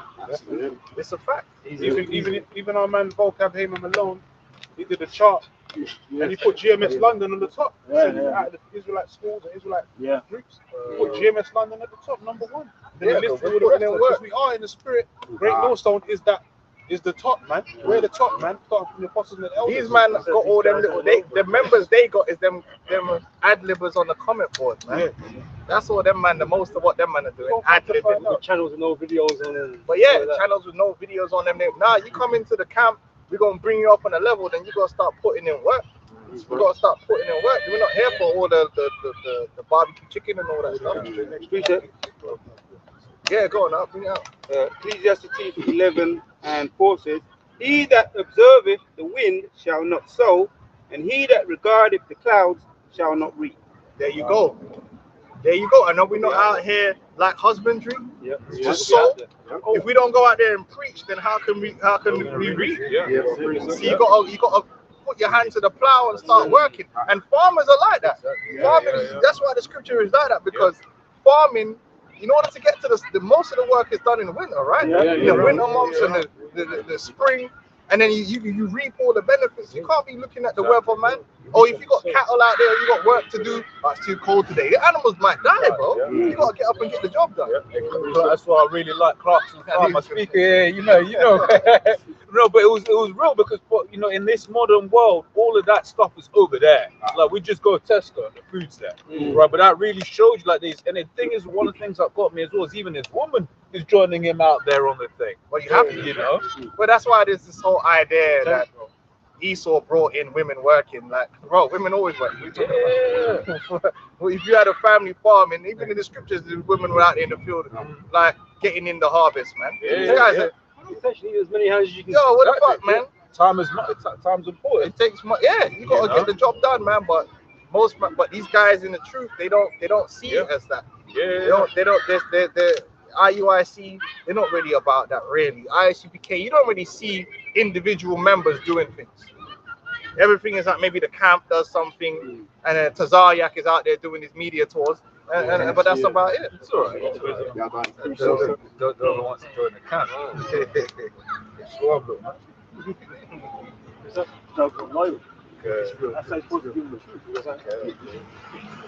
It's like the argument. This is Galatians 6:7. Be not deceived, for the Most High is not mocked. For whatsoever a man soweth, that shall he also reap. You gotta put in the work, man. You got to put in work, and that's what we're here to do. The ministry is the most important thing, and you have to think about the ministry in your actions and how you're representing the ministry too. You don't want to represent the ministry in the wrong way, because it could cast a bad light on other brothers, man. Even Paul said he does everything for the elect's sake. For the elect's sake. He didn't say it was doing it for himself. Or black people. Because we're not here to be saving black people and all that foolishness that these men are talking about. First of all, what about the other tribes? Man, I was talking about black people, bro. There's like 12 tribes, bro. You're talking about black people this, black people that. This ain't a black movement. That's right. Yep. Quick one. It says Matthew 6:33. Seek ye first the kingdom of the Most High and His righteousness, and all these things shall be added unto you. A lot of these guys are trying to build Judea, man. That's what IUIC is doing. They're gonna build shopping malls and all that. Them man want to build that fake Jewish state, that Judea. The Lord destroyed Judea, man. The Lord destroyed Judea. Judea gone, man. The next thing the Lord's gonna build up is Holy Jerusalem. No fucking bullshit. Oh, we're gonna buy some land over here and have a shopping mall and hospitals. Oh yeah? Where that money gonna come from? Esau finds out, man. Yeah. Where's that money gonna come from? They trying to do that Pharisee. Yeah, it has to come from Esau. Where the nigga gonna start putting together 10p's here and there. It takes millions to fucking build a building and all that stuff. Esau gonna set fire to that shit. Exactly. And how is that gonna and how what's that got to do with the ministry? They're building in America, which is about to be destroyed. You go to the dentist, brother? Okay. Wait, did it have to be a bunch of Israelites up in there? I don't understand. What's you from? You gotta go. We gotta build a shopping mall. Why? Fucking go Westfield, man. I don't understand what we're doing here. You gotta take my money to build a shopping mall, and who's gonna own it, huh? It's bullshit, man. That's all they're trying to sell to these people. Bullshit. Superfluity, man. Psalms 127:1. Except the Lord Yahweh build the house, they labor in vain that built it. Except the Lord keep the city, the watchman waketh but in vain. It is vain for you to rise up early, to sit up late, to eat the bread of sorrows, for so he giveth his beloved sleep. That's right. Like this whole 501c3 thing. Did Great Millstone need to get a 501c3 to teach the word? No. So why did they get a 501c3? Why? Someone explain why they need a 501c3 to teach this word and to have other people hear this word, learn it, and then they teach. Why do you need a 501c3 charter with the government? Then what was his name again? Not Ayathon, the other one. The bubble-eyed one, man. He looked like could be one of my cousins, man. Bubble-eyed. What was his name? And he was like, because when you get big, you gotta deal with Esau's paperwork. Oh, that's a lie.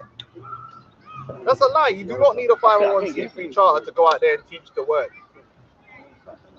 You don't need a building to go out there and teach the word. You don't need none of these things. It says in the scriptures explicitly, the Most High is not found in buildings made with hands. You don't need it. You don't need it, man. They want that tax exemption status because they were ready to start making that money. It's a business, man. Ask them Nigerians, they know. That's how you become rich, man. Set up a church, get that building going, fill it up. John 9:4 says, I must work the works of him that sent me, how shall I speak, right? While it is day, the night cometh when no man can work. Yeah, you got to put the work in now. You know, taking all this time off and deciding when you want to work. It's going to become a time where you can't. Your house has to have a choice. You have to come do the work. Yeah, a lot of time, Johanna just disappears. You don't even see him. He just disappears, man. Pop up on the radio. He moving like the Shredder or Kingpin, blood. You know them ones that like some villain, bro. Like he just got his minions just doing everything, and then he just pops up out of nowhere, like, and there's a quick cameo just to show the fans that he's still around, and then he just goes back into probably eating on some shrimp or some shit in the background or something, man. Slurping some food down, man. Getting his tithe money in. Crazy. It's not gonna end well for these guys, man. We don't hate God. Even when Jacob Trouble kicks off, it's gonna no cowards, They ain't got no faith, and their congregation will be lacking faith in that time too. That's why we're constantly getting on Nate, Bishop Jake Davis, State Robinson, as I call him. Stop teaching about the MOT to the D's, all these other teachers. It is when that thing comes to pass, and it is going to come to pass, you're going to have a lot of explaining to do, right? Yeah. Like a hireling he is, he's going to go into the fucking mountains somewhere hiding, and his congregation will be left for shit. Yeah. Judgment seat. Yeah. Well, they're going to be chipping it. They're all going to be chipped because they're part of the system. He's going to be there, like, bring him in, clergy response team. He's going to be part of it. He is part of it. He's not a detective, bro. He'll be playing his role as a Judas goat. Same thing with Johanna, because they played their role when they told their man to go and take the C19, which is the crazy. That is absolutely insane that they told people to actually go and do that. You're weak if you don't. That was crazy. Over a flu. They're gonna tell man, it's okay, it's co-signed, take this. They're gonna actually tell people to take it, and a lot of people, that's all they want to hear. They just want to be reassured. Oh yeah, okay, cool. It's cool. Ain't lying. Yeah, go do that. Okay, cool. I wanted some bread anyway. That's what happens when you sell out. Gotta play their game. Excuse me. Johanna said, "What you want to eat, don't you?" Yeah. Well, you gotta take that shit. Man, there's cults of personality. Like you see Sikari talking about how they don't break any laws. Come on. Oh, yeah. Yo, my nigga. Come on. Have a precept, bro. This is the book of Ezekiel, chapter 3 and 18. When I say unto the wicked that thou shalt surely die, and thou givest him not warning, nor speakest to warn the wicked from his wicked way to save his life, the same wicked man shall die in his iniquity, but his blood will lie require at thy hand. So in a way, that's the reason why we get on people, man. They always say, Great Millstone, you're always getting on people. Well, because we have to. It's our duty, and it's not our hate. Because there's a thing among black, so-called black people, that if you criticize someone, you're a hater. That's like especially if they're making money from it. It's like, you're criticizing, you're a hater. No, bro, it's like we don't hate you. We're trying to tell you the right way. We're trying to tell you the right thing. And these guys don't understand that, man. They just want to do what they want to do. Sorry. It's all right. Come on. Go on, precept. This is Ecclesiasticus 7:15. Ain't not laborers work, neither husbandry, which the Most High hath ordained. Yeah, and it is a labor, being in this truth and sacrificing your time. It's the labor of love. Yeah. But it's necessary and it's what must be done, and that's the calling that we've been called to. It's just, it is what it is, man. You got to do it week after week, day after day, year after year, until the Lord gets back, man. You know? Where's that other guy? Baloo. Where's Baloo at? Oh, man. The potato chip guy. Where's Baloo at? A few jobs and something like that. Yeah. That's last time. He's lost the source now. He's that.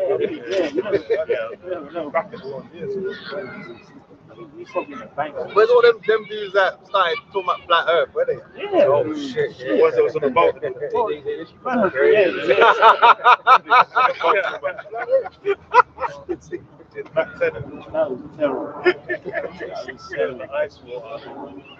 This is 2 Timothy chapter 4 and verse 2. It says, preach the word, be instant, in season, out of season, reprove, rebuke, exhort with all long suffering and doctrine. Yeah, that's why the apostles said they can't get together. Because the reason the apostle Tahar said he can't, because you could run into a guy from you know what I mean? Like, I run into a guy from IUIC and we start, you know what I mean? Yo, nigga, like, he start mean mugging and acting crazy. If I don't do that to Esau, I'm not going to do that to him. Yeah. You know what I'm saying? You be at work with Esau, be like, yeah, what's going on? And then I'm going to see another Israelite and be like, yeah. Start throwing out. No, obviously you might see man and man will say, shalom, all right, cool, what's going on, man? We've run into guys from other camp, man, and they be cool. But with a staff in the hand, 8:30 in the morning, bro. I'm actually like on a bike going work, seeing with a staff. Hey, shalom. And sometimes a shepherd staff. Okay. Yeah. Anyway. Yeah, the thing is caricature, man. Like man's walking on a mission. Wow. You need a staff. Brother, you're walking to the bus stop to get the bus. Like, yo, you don't need a staff. Anyway, that's very the night. Like if you go hiking or something, man, you know? But anyway, that bug out. Yeah, like what was I saying again, man? Talk about yeah. So the reason the apostle said that we can't get together is because what he's saying is, once you get together with a brother, like he's from another camp, we need to discuss doctrine. We're gonna have to get into that. You can't just be like, forget the fact that he said you can't worship Yahweh Shai. Yeah, shalom, and we all stand together. No, what's the point? No, we need to deal with this and get this done. And that's why the apostles said what they said. We can't get together with guys teaching something else, because the minute we get together, straight away Apostle Hall's gonna, but what was he saying about that? Okay, but we need to get that right now. So let's get into it. That's what he said, right? He wasn't saying, we can't get with them because we hate them. And no, we can't get with them because the minute you get together, this is what it's going to have to be. We're going to have to get into these scriptures. So we're not going to just be there playing along and getting along and you next, brother, you. Because what happens when he brings out a precept and starts breaking down hell? Imagine like, man's going and he starts talking about, and you going to burn in hell like for all eternity, man, with Satan and a pitchfork. You be like, yo, hold up, yo, what's that? That's a little level right there. Unity camp. So there's not real unity there. It's a fake. It's a facade. I got a precept. This is Amos 3:3. Can two walk together except they be agreed? Yeah. Straight away, there's gonna be a break. It's not real unity because you're on eggshells. Then there's a landmine going off. Because the minute something comes up, then there's gonna have to be a contention there. So it's not real unity. You know what I'm saying? It's like, you see what happened when them feminists and then them transgenders get together in a group. They start fighting, bro. No, but you're not a woman. It's like, yo, We're meant to be on one mind, yeah, one body, right? Yeah. So how can you not working together then? Yeah. No isms and schisms, man. Yeah. That's it. But they have these big unity camp with like 8 different camps, and they're all playing happy Israelites, but they're teaching all different things. That's what you need to sort out. That's hypocrisy. Yeah, it's an act. Yeah, that's what it is. It's a facade. Yeah, and then you make Great Millstone look like, oh, we're the troublemakers. We're not troublemakers, man. You going off. We're the defenders of the gospel, man. That's what it is. But that don't mean, you see, man, we're gonna start fly kicking people. Come on. Let's just be a peaceable woman. Yeah. But we're gonna have to get in. If you really wanna be around, we're gonna have to get into them scriptures and figure out these things, man. Yeah. Yeah, I got a precept. Yeah, this is Romans 16, verse 17. Now I beseech you, brethren, mark them which cause divisions and offenses contrary to the doctrine which you have learned. Avoid them. Yeah. You have to avoid these, man. We'll talk about you or we'll rebuke you, but we can't just be around like that and we got a whole camp together and all that, and you're teaching this one thing and we're teaching a completely different thing. You had that when the ICP came at the IUIC. They were shouting over each other. Oh yeah. Then all of a sudden it's like camp banging and all Yeah. Because them camps don't really agree. You're some Israelites standing right next to each other. They don't even agree. Well, what about Popey? They started teaching all kind of madness. Popey and all that. They were teaching all kind of madness. In the end, then they start teaching that the Northern Tribes Israelites. So how you gonna deal with that? Hella awkward. You turn up with one of you, you know, one of the Latin brothers is with you, yeah. It's hella awkward. Man will salute you, but not salute you. Like when they were, Yeah. Like their brothers turn up, they find out this brother's Nigerian, yeah. They lost their mind. I say me and Paya were Jake's like, because we were Nigerian. Some Benjamite niggas like, a couple yardy though, innit?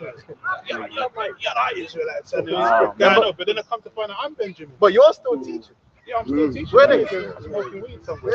Yeah. I have to chase them off the fucking block, man. They're going too carnal, man. Yeah, I used to make you buy a garment, take the whole camp with them.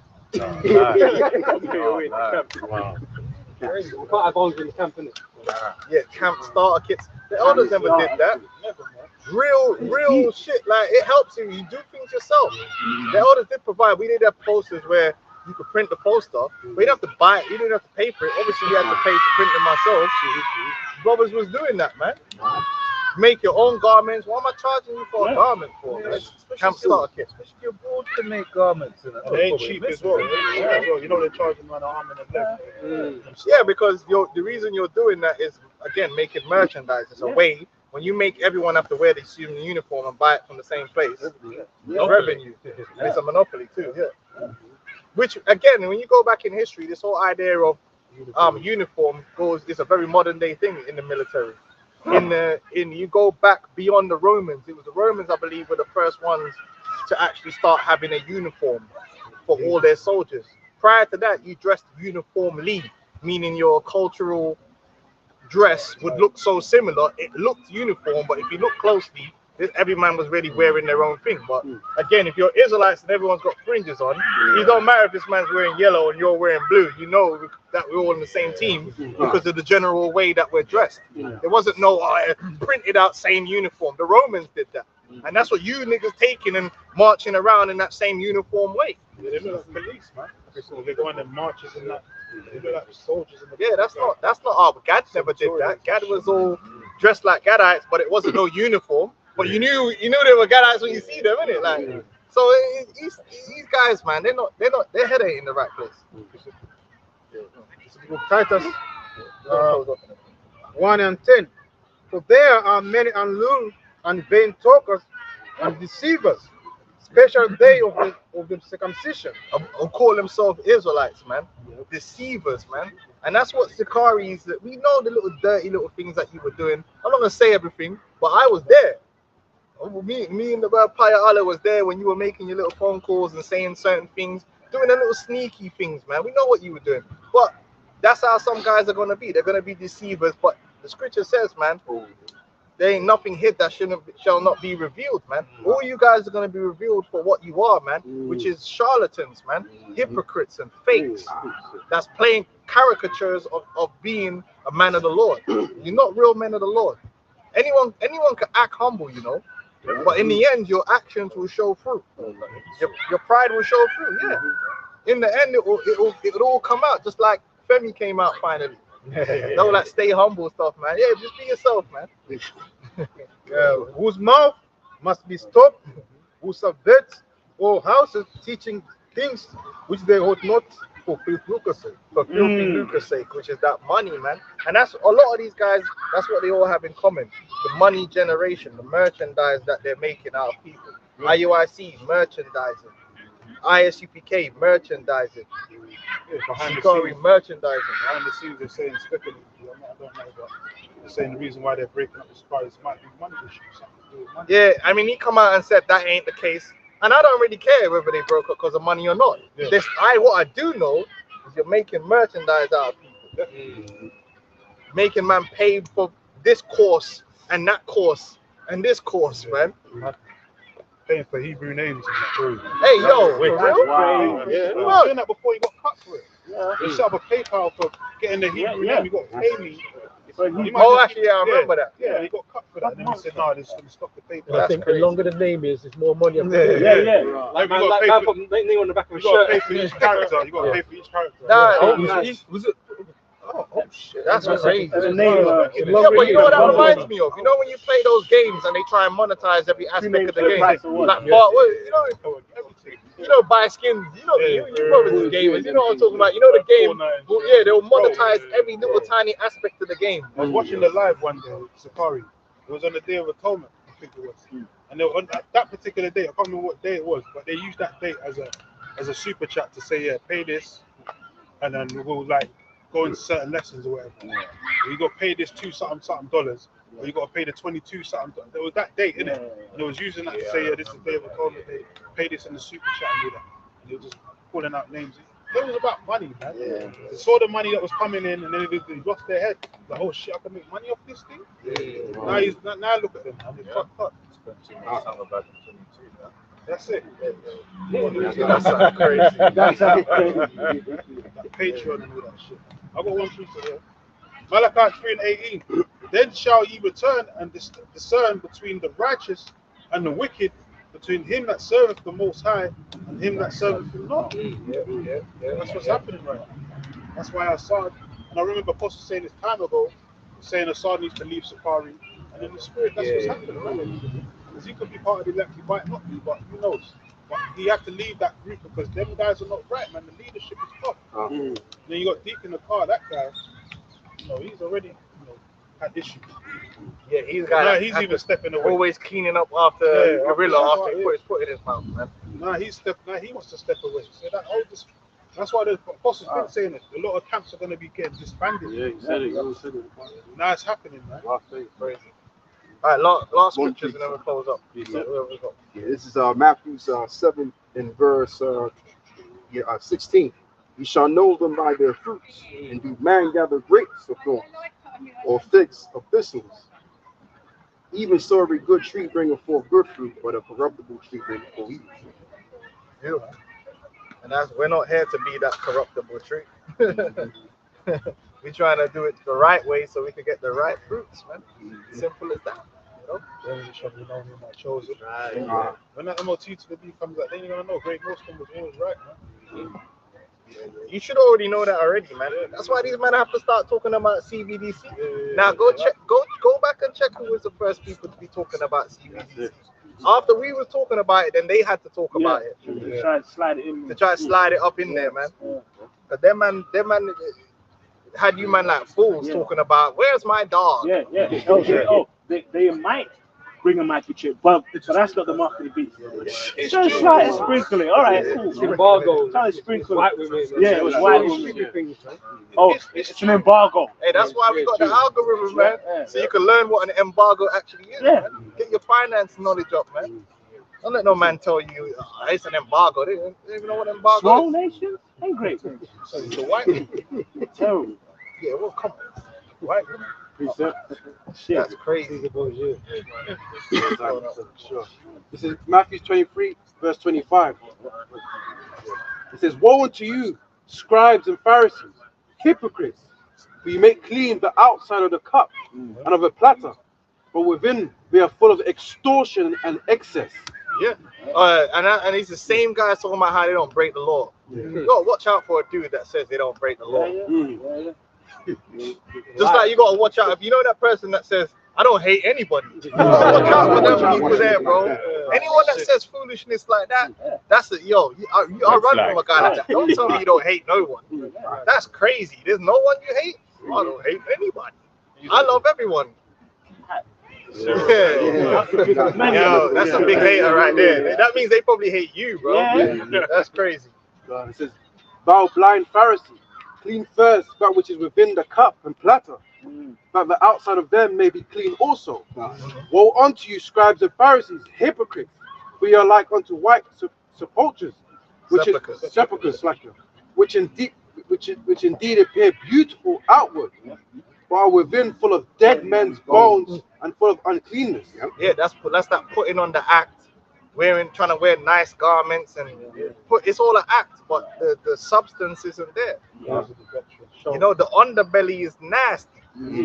It's nasty as hell. You know what I mean? It's all for show on the outward show. The Pharisee and remember that parable? The parable of the publican and the Pharisee. You know, the Pharisee was like, "Oh, well, I'm not like this publican. I fast twice a week. I'm doing all this greatness." But then the other guy was like, "Lord, have mercy on me, man. I'm a sinner." You know what I mean? And he's found more worthy. And he was found more worthy than the other guy. Yeah, man. They might try and use the law like marketing. It's crazy. This is Mark 7:7. "Howbeit in vain did they worship me, teaching for doctrines and commandments of men." Yeah. That's what it is. So these other Israelite camps, that's why we tell you all the time, you can't be watching all the camps. Yeah. You can't be watching them all, man, because them guys will leave you confused. You got to choose. And obviously, we're going to say GMS is the thing, but my thing is, listen, wherever the Spirit leads you, that's where you need to be at, man. The Scripture says we're sweet savor onto life, and to some man we're a sweet savor unto death. Sheep hear the voice, innit? So if it's either you're going to be down with what we're saying, or just go join IUIC or that man and make your bed there. But wherever you make your bed, you have to lie. Not everybody has to be GMS. We've got GMS affiliates, but we all teach the same thing. That's the thing. We've got to teach the same doctrine. Is the most important. That's the most important thing. You have to start your own camp, whatever. But teach the same doctrine. Not diverging and shit like that. Making things up as you go along, man. You mentioned about them watching different camps being confused, but they want us to sit together. That's a whole heap of confusion, isn't it? You can't learn this truth. It's like probably like programming, man. Where's my programmer at? You can't just be like learning like 8 different languages and try and put it into one. You gotta learn one, man, at first, and then you know you gotta keep it pure. Yeah, it's actually a sign of someone that doesn't really know. Like if someone's listing out, oh, I do all of these technologies, and they're a junior, you're like, yeah, you're not. You're not really confused, man. You can't apply that to what we're doing. You need to know this. So anyway, we're gonna close up with that, man. Sekar Halal Yahweh. Double honors to the apostles and elders, a great millstone. Honor to you brothers out there in the highways and the byways teaching this word in all sincerity and truth. Shalom to you brothers and sisters that's listening and learning. And